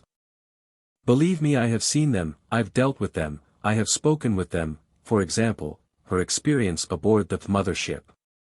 However, in that case we would have to ask if they were standing or fallen angels such as the rebel angels, or fallen, light beings that have been seen by abductees working in collaboration with Greys and reptiloids on their starships. Branton. I have several close calls where I can only state that these angels have appeared out of just nowhere and saved my life, so I just have to believe that these are God's beings, servants, they're wonderful. Note, not wishing to detract from this atmosphere, however I do feel compelled to say that one should not trust any and every being that claims to be an angel. For instance, fallen or rebel angels can state in all sincerity that they are angels, and they would be correct, however they might not tell you which variety of angel they are, or which side of the angelic conflict they serve. Since there are both standing and fallen angels. Fortunately, however, there are twice as many standing angels in this universe as there are fallen angels. Although the fallen angels seem to have a particular fascination with planet Earth in that the nethermost depths of this planet is apparently the realm that they have chosen to make their last stand, or their command headquarters, in alliance with the serpent races which they incarnate in their ancient conflict with Michael and his legions of standing angels. The 12th chapter of Revelation is revealing in this regard, as it seems to generally convey a picture of a war in heaven between humanoids who are backed by standing angels and reptiloids who are backed by rebel angels. As well as a prophecy that the reptilian power bases among the stars will be broken as the Draconian forces retreat back to Earth to make their last stand. And in so doing they from their cavernous empire will back and support a global dictatorship in a desperate effort to gain human allies for one last-ditch, do-or-die assault on the heavenly dominions. The thing to remember would be to use caution, since rebel angels have the ability to appear as angels of light to those who they are capable of deceiving. So examine their messages as though your soul depended on it, if you do happen to encounter such a being or beings. As for the Draconians themselves, in all fairness individual reptiloids are not the ultimate enemy, the enemy is the Luciferian collective under which they serve. And the same can be said for the New World Order which is prophesied in the Book of Revelation. Those who are enslaved in this system by choice or deception are not the ultimate enemy, the Luciferian system itself is the enemy. Something that is not often considered is the reptilian's perspective in regards to physical and spiritual survival. One of the problems is that the reptilians are intelligent and sentient enough, thanks in part to the Luciferians who aided in destroying the original immortal status of both mankind and beasts, to realize that when they die physically, they also die spiritually, due to the fact that they have no inherent soul. The reptilians fully realize this, and it terrifies them to no end. One of the reasons for the hybrid projects is not only to develop certain physical attributes within their race, but most importantly to give their posterity a soul, so that they can survive beyond the grave. Hopefully in an eternity of bliss rather than one of torment. We should not say that because a being has reptilian genes, they are as a result evil. Evil is not genetic, but a choice one makes. Because of the fact that many of the reptilians are mere cells in a Luciferian collective hive, it is not the individual reptilians that are at fault, if there is in fact such a thing as individual reptilians, so much as it is the hive itself. The hive must be the target of our attacks, and especially any particular power centers or mainframes that guide the hive. Attempts should be made by humanoids on Earth and beyond to attack the hive and break individual reptilian cells free from its constraints. Once they are free and allowed to develop emotional individuality, they should be given the choice to submit unconditionally to those Andropleiadian Federation humanoid societies, for instance, who have succeeded in taming their own base animal natures. Since the reptiloids, and especially the collective itself, lacking soul, do not have the capability to tame their own base predatory instincts, mankind must do this for them. Genesis 1 verse 28, 3:1, 14-15. Those reptilians which will not submit to reprogramming and refuse to surrender to this process, should give up their right to experience a supervised, free agency and should as a result be subdued by force. Otherwise the human races throughout the galaxy or even the universe will have to live under eternal chaos, forever plagued and tormented by races driven only by base predatory instincts. Because humankind had failed to take responsibility as the divinely commissioned guardians of the creation. First, however, we must accept that a divine order was originally established for the universe, beginning with the Almighty Creator and descending through the various angelic hierarchies, through humankind. Followed by the reptiloid races who originally held a position somewhere between mankind and the beasts, and following this the lower animal kingdoms and finally the nature kingdom itself. This is the original divinely ordered hierarchy through which divine life from the source of all creation cascades down from the higher to the lower levels. If this hierarchy is broken like it was as a result of intervention by the fallen angelics, then unity and continuity is destroyed and chaos reigns. So if one gets the sense that this volume is attacking reptilians simply because they are reptilian, then they are not looking to the deeper message. I am not advocating the all-out extermination of the Draconian races.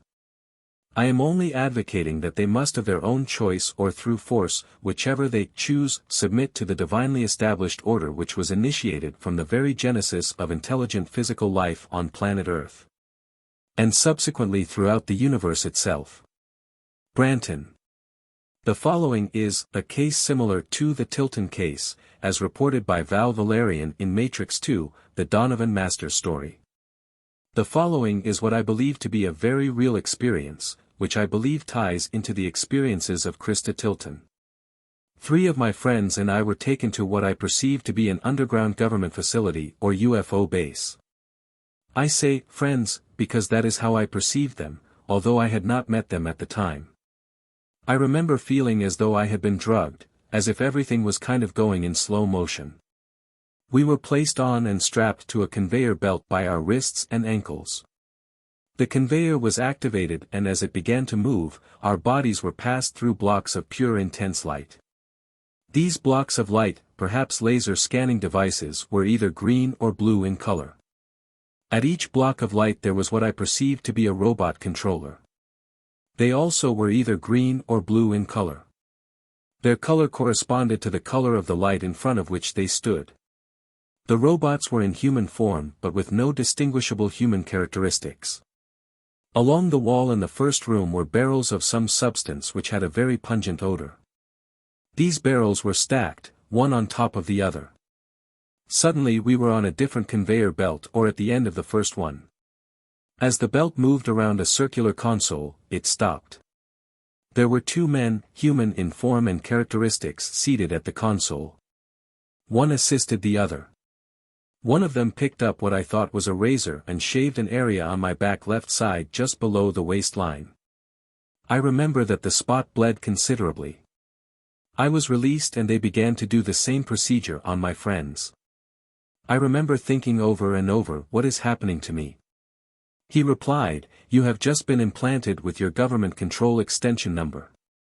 I remember grabbing a mirror and looking at the area that bled. The number 04 foot was there. In a very upset manner I turned to a woman in a uniform and exclaimed, you can't do this to me. Incidentally, all of the personnel in this facility wore uniforms.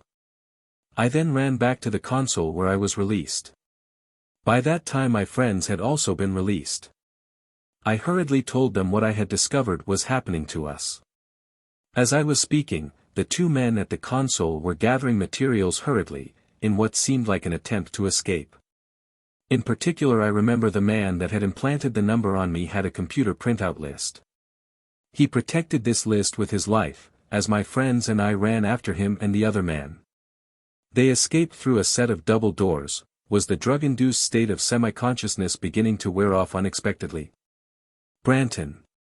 I sincerely believe that Christa Tilton was also in this facility at that time, although I don't think this was our first meeting. I will never forget the first time I talked with Christa on the phone. It was September 20th, 1987. I felt as though I was hearing the voice of an old friend, as though I had known her all my life. She later sent me a picture of herself which only solidified that feeling. When I saw that picture I had flashbacks of seeing her aboard a craft. It was a very emotional moment for me, seeing her again. Since that time a beautiful and enduring friendship of unconditional love has developed. She is truly a flower in the garden of my life and a true friend. Like Christa, I have been plagued by intense, repetitive dreams of meetings and communications with what appear to be non-human, otherworldly beings. I am also continually frustrated by my inability to learn the truth about my experiences, although Christa has been a tremendous help in my search for the truth, proving that when people work together for a common goal, much is accomplished. Although Christa and myself are not alone, I suggest that there are thousands out there like ourselves, perhaps afraid to seek out help and a better understanding of their experiences because of the fear of ridicule. It is a truth that sometimes life can be very cruel because of the ignorance or lack of knowledge concerning this vast, exotic subject. Then maybe some, like the ostrich, stick their heads in the sand because they are afraid to question their own fates. For more information on Christa Tilton's experience and her ongoing research into the Dulce facility, Christa Tilton has compiled several hundred pages of information, documents, illustrations and photos relating to Paul-Bennewitz and the Dulce base. Her investigations are in-depth and ongoing, so if you would like to find out more about her latest research into Dulce and other underground bases, please send a self-addressed stamped envelope to Intel Advocates, care of Christa Tilton. 2163 South 78th East Avenue, Tulsa, Oklahoma, 74129-2421.